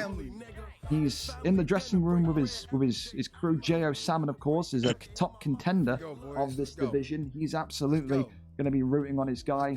And I thought it was going to be Shavkat. It's going to be Kamaru Usman tonight for the champion. And it's going to be against Leon Edwards for Gerard. A fan favorite is DioDaDemon. He's in high spirits. We've seen Keza kind of sing songs going into fights. We're seeing it from DioDaDemon here tonight. Kamaru against Leon. He will hope that this doesn't end the way that infamous fight in real life ended. I mean, Dex, we'll come straight to you. Kamaru's wrestling and 5-star boxing against Leon Edwards' kind of nimbleness, his sharpness in kicking. Who do you like in this fight and why? Usman, if you could work off his jab and his power and just pressure nicely, Usman's better pick because Usman has the force of nature perk, and the force of nature perk is fucking crazy. I always forget that he has that. I mean, the other thing I like about him as well, Boober, is that 5-star jab. I mean, that is killer. 5-star jab, 5-star straight. I mean, that's got to be a big thing, especially since Dio works so much off of those jabs, right? Yeah, and you can already see the head health of Edwards after that last combo was dropping below half. And Dio right there threatening the takedown, just keeping him thinking. I think really what Dio needs to do is just stay composed and just pick his shots carefully and don't get ahead of himself because he's the king here. So. Cracks the leg. Look at that, the leg kick there, and that's gonna maybe. Getting a little bit of lag. He's got to check those. Yeah, that's going to really impact the ability for him to kind of take this fight to the ground. Of course, if that leg continues to be compromised. Of course, the thing about Gerard as well, he's got a great corner with him. He's going to have the Ginger Ninjas, the doctors, all in his corner. Great little pull uppercut threatened there, but look at that great body work from Dio right back. And now slicing open the champion. He kicks him backwards and now has him in a position where he can work that midsection. Goes that uppercut as well from the outside. So far, the cut damage. Leon's so good on the feet, man. Yeah, and this is the way that he likes to use Leon too. He's really. This is the thing I like about Gerard though tonight, Boober and Dex. He was not ever throwing leg kicks before with Leon Edwards. He is level changing. He is using them tonight excellently, and that is going to absolutely be a thorn in the side of DioDaDemon. Is going to need to wade through that. Beautiful. Ooh. That was the headshot. Dio needs to start checking these leg kicks. My turn, so. He needs to start checking these leg kicks. Because once that power is gone with Usman, and you're facing the Leon, and Leon can get saucy on. So either that, or if he's going to that have to show happens, us that it's he's very, very competent in that switch stance. Oh my God, jumping knee. That could have been bad. Would have been poetic in a sense. Oh, the leg yeah, cracked again. The leg kick continues. And Dio now. Ooh, nice combo. Oh, stunned. Head movement traps him. Gerard against the cage hit. Oh, clinches. shit. Oh, thank Dio. God we pick tomorrow. Oh, he's got to watch the leg kick coming here. There it is. Dio, Oh, you the gotta left leg. check, bro. You got to check. He's being swarmed Oh here. my God. Gerard smells kick coming. the title coming home to Ireland. We switch stances. The American shoots the takedown, gets the takedown, needed that one. Well, A big sigh of relief lost that there. round. The champion says, I've lost that round. He is going to need to check those leg kicks, especially if that other leg, the deck, starts to get peppered a little bit more. But what a round for the challenger. Oh. Yeah. What Dio needs to do differently here Hey guys, is it hot in is here? try and wrestle. We all know that It's getting a little Gerard hot. hates wrestling. I think everyone knows that. Getting a little hot. And I don't know Both too much about triggers Dio's mate. wrestling though, so Lex is hot, that's right? why kind of iffy on that as well. But It's all right. Gerard's playing a fucking perfect game. He's looking Hey, somebody he's put on looking their crazy little, in there. anybody got a He's looking like ancient our ritual champ they can right put on now. it, you know, what our some champ's sort of- supposed to look like. Yeah. So And it's just like I said, Great round for should he Gerard. win this fight tonight through, but I mean, only one round in, a lot can happen, but it's going to be all pointing back to the excellent kind of throwing of the leg kick in that There you go, first bro. round. That is something that Yeah. Dio has just Doing not been able great. to adapt He's to. doing great. I can't lie. He's doing Yeah, great. and the Dio corner is not adapting well to really anything. And that's going to be the difference of this fight here. If he can't start to check those leg kicks and he has to switch to a southpaw Usman here, it's going to be very awkward for him. And he there it is needs- Oh, again. right again, Wow. left leg again, cracked again. Going to get it off And that he's leg. not even really throwing him off something crazy. He's throwing him off a Oh. jab. His leg could break here, fellas. He could be one of those unlucky souls to lose the title to a leg kick. wow. The boxing combination's coming out here. Oh, the leg my kick again. God. He's God, one God, away. good. Oh, Ooh. ducking my God, roundhouse. we're taking Check it. everything. Leg kick coming right here. He switches Oh, he's stance just southpaw about. now. Oh my God. Gets the Fucking takedown, but not able to land it, Actually, secure never it. I lied. He needs to throw a straight. He's gone back. No, He is not Dio, comfortable. you need He's to not switch comfortable in that stance. You need Dex. to switch stance. He's not comfortable. Yeah. He keeps going back to it. He is risking everything. One more leg kick, I think, and it's going to absolutely take his leg off, and it's going to be Gerard, new welterweight champion of the world. Oh, he checked it. He checked it. Okay. He just needs one, though. That's the thing. He just needs one. Ooh. Combinations flying forward. Continues to work on that block. Does Dio? Oh, the No, leg he shot went it off floppy. before me. The leg went bendy. Oh, goes underneath. Oh, Gerard man. he's looking saucy here. Dio fighting for his life right now. Oh. Oh, it's just an absolute bombardment. And look at the head health as well. The damage here. The Nice doctor could come takedown. in at any point, and Dio needed that one, Dex. He has been lit on fire here tonight by He Gerard. just got up straight up. Yeah, he's Yeah, no stamina for Dio. Gerard's Oh, no. playing a perfect game Don't right get here. on that though. leg. Oh, God. That leg, it's like Dio- oh, He needs to switch Oh, stance. Yeah. God. Go slow. he's got no power off that front foot. Oh, Oh, dude. He's got One more. no It's power one in more, and that. it's over. One more, and the leg kick's done. yeah, he's has got to it. get off There that you go. leg. I don't He fucking switched. think so. He's got to Thank stay God. southpaw. Oh. He's got to. He's got to work all Oh, southpaw, my but God. Oh, he doesn't my. seem comfortable there. Working on the right leg now. Yeah, he's getting eat up with that lead hook in the southpaw. Oh, my It God. possibly is. Oh my God. What a performance, What a from the new performance. welterweight champion of Wow. Oh, the world. Good shit. Good What? shit. GG's. Oh A my victory. God. His first title DioDaDemon fight since May, middle- or, I'm sorry, welterweight reign is over. and he gets He's it the better done. man. Uh, GG's, bro. The leg GG's. kicks tonight were the difference. The Damn. Kamaru Usman pick may have been a Damn it. mistake. Didn't check Anybody those had leg the kicks. bets on me? Sorry. Mm-hmm. My fault. yeah. Yeah. Tonight, man. Yeah, That's that my was the fault. difference. Yeah, his all his power was gone. Because he had good combos working in the start of the fight. As soon as the leg kicks got ahead of him, it all collapsed. Yeah. Yeah, everything. Round 2, 340 for What a Gerard. performance. I mean, listen, I think. Listen, it's the thing, because like I'm tired now, because I think Freddie was really good today, man. But I mean, that performance from Gerard Yeah. against a fan favorite, I think you have to take it and you have to give it to him. I mean, Yeah, that's the the performance of the night. The fact that he worked Yep. in those leg kicks so well, dude, as well. I think you can't deny it. And listen, he came in probably being booed by a lot. People loved DioDaDemon, but tonight he looked phenomenal. That was probably the best kickboxing performance that we've seen from Gerard ever. And like I said, you need that against someone that's so hyped up, so kind of cheered on, but also someone that is so kind of in the zone at the minute. He loses tonight, Dio, but doesn't lose in the poll of opinion. People will still no doubt tune in to see him. But tonight, GerardLTK, the new welterweight champion of the world, and he now will say, I want to stay in. Well, I think he will say, I want to stay in the welterweight division. And you know who will be next for Gerard if he chooses to stay in the welterweight division? DioDaDemon's training partner, cornerman, J.O. Salmon.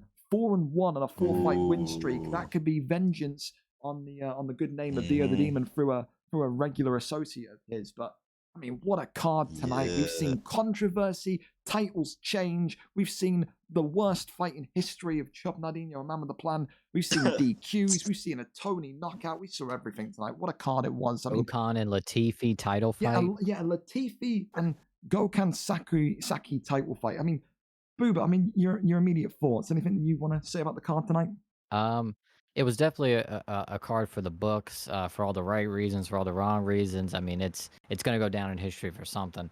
There was a lot of last minute put this together fights, but we pulled it off. We got the card done, and it was a success. We have a new crown champion, and congrats to all the fighters, all the winners. There were a lot of really, really good fights, potential Hall of Famers in there. I mean, same question to you, Dex. Yeah. I mean, there was a lot of great fights tonight. The thing that I think we'll look back at, especially in your weight division, mostly, Dex, is just the robbery of a near Hall of Fame fight between Warbsy and Winter. If that one didn't have the controversy, that fight was so good. So good, so good. We down the line in the future, that's got to be booked again if they're still kind of competing. But yeah, I mean, Christ, what a fight it was. I mean, thoughts on the card though, Dex? Did you enjoy yourself? Did you have a good time? Yeah, bro, this card was amazing. For it not being, not too top heavy, this card was fucking amazing. This card showed out. I'm not gonna lie. The main card was good. I watched some of the prelim fights; they were good as well. This card was fucking amazing. There you go. Well, listen, Holy let's recap the performance bonuses and the champions once again. And new welterweight champion of the world, Gerard, and still lightweight champion of the world, Kyle MCC, and still light heavyweight champion of the world, it's Ollie, and still middleweight champion of the world, Assassin Banana. Performance bonuses tonight. Gerard getting the performance of the night, knockout of the night, going to Evo Panda. The submission of the night went to Freddie with his Kevin Holland submission. And of course, the fight of the night, TP Feng and Morgs with Vitor Belfort involved there. What a night of fights. VFL 126, maybe that's going to be the biggest one of them all, the first one of March, and maybe, just maybe, unless Ali ADP is helping old people again, it will be the super fight, the mega fight, the Ali ADP Dex Primacy title, double title bout, unification bout, whatever you want to kind of refer to it as. Should be a doozy. Before I let you two go and do the outro, anything that you two want to shout out? Dex Primacy, we'll start with you first. If you want to kind of shout anything out, go ahead. Absolutely. Tune in for next week, man. That's all. There you go. Just tune in for next week. Me and Ali, double title fight. If he's here, I'm gonna be here. Tune in. There you go. It's gonna be a good one. And Booba, anything from you?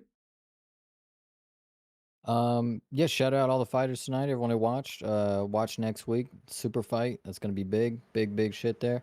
Yeah, thanks boys for tolerating me, and hope to be back next week. There you go. Don't forget as well, fellas, tomorrow night weight changes are upon us. Where do you go in terms of the weight? Do you go up? Do you go down? In the month of March should be a fun one. We'll be live doing those kind of changes after the VFL Nations League. Don't go anywhere tonight, though. We're going to be offline for like 5 minutes. And then we're going to be going straight into our Madden game of this evening. VFL NFL live in about 10-15 minutes. Batistuta's Kansas City Chiefs against Lawbors's New York Jets. Patrick Mahomes for Batistuta against the unlikely hero of Breece Hall for Lawbors. A Scotsman controlling a big, fast American man from New York is always hilarious because you don't know what the fuck Lawbors is saying with some of these kind of these praises and insults towards his players. So should be a great one. And of course, tomorrow night, tune in for some FIFA action. The VFL Nations League international teams will show up and show out. For example, we'll have VFL Hong Kong. They'll be waking up at 4 a.m. local time to represent the nation, 11 of them, against the likes of Scotland. Actual Hong Kong players? Yes, there are. We've got VFL Egypt as well. They're going to be a tough task for anyone. It's going to be a lot of fun games. And if you're involved, then God have mercy on your router. Your ping is going to be through the fucking stratosphere. Should be fantastic. For tonight, though, listen, I'll say goodbye for now to my commentary partners and get ready for the NFL stream. Dio, Jesus Christ. Dex Primacy, Boom, thank you so much for being with us, and hopefully you'll be back with us next week. Well, you won't, Dex, because you'll be fighting, but maybe we'll have Dio on. God bless. Have a good evening, you two. And for you guys, again, always, be with me for 6 hours, keep up with me, give me the energy. You give me the energy. So thank you for the follows, the subs, everything. It was a great card. Maybe we have to give a couple of people smacks on the arse for not being awake for their fight and so on, but it happens. We'll get through it. Trixie will be apologetic, aka Dave. Am I surprised? He's got AKA in his name, so probably not one of those. Yeah, listen, it's a great card, and like Dex said, for a card that wasn't so top heavy, it didn't have the kind of quote unquote big names headlining the card. Still some incredible fights tonight. So thank you from me to you for that. Stay with us. Go and have a bathroom break, get a snack, get a drink. In around about 10 minutes or so, we'll be back once this VOD completely saves, and we will be there for the NFL. Can't go straight into it because, of course, the VOD needs time to kind of propagate and to kind of, actually saves, and I can upload it to YouTube. So have a wonderful evening. You're not staying for Madden, but for now, UFC is over. Have a great night. Congrats to all the champs and the performance bonus winners. Thank you. Good night. See you in 10 for NFL.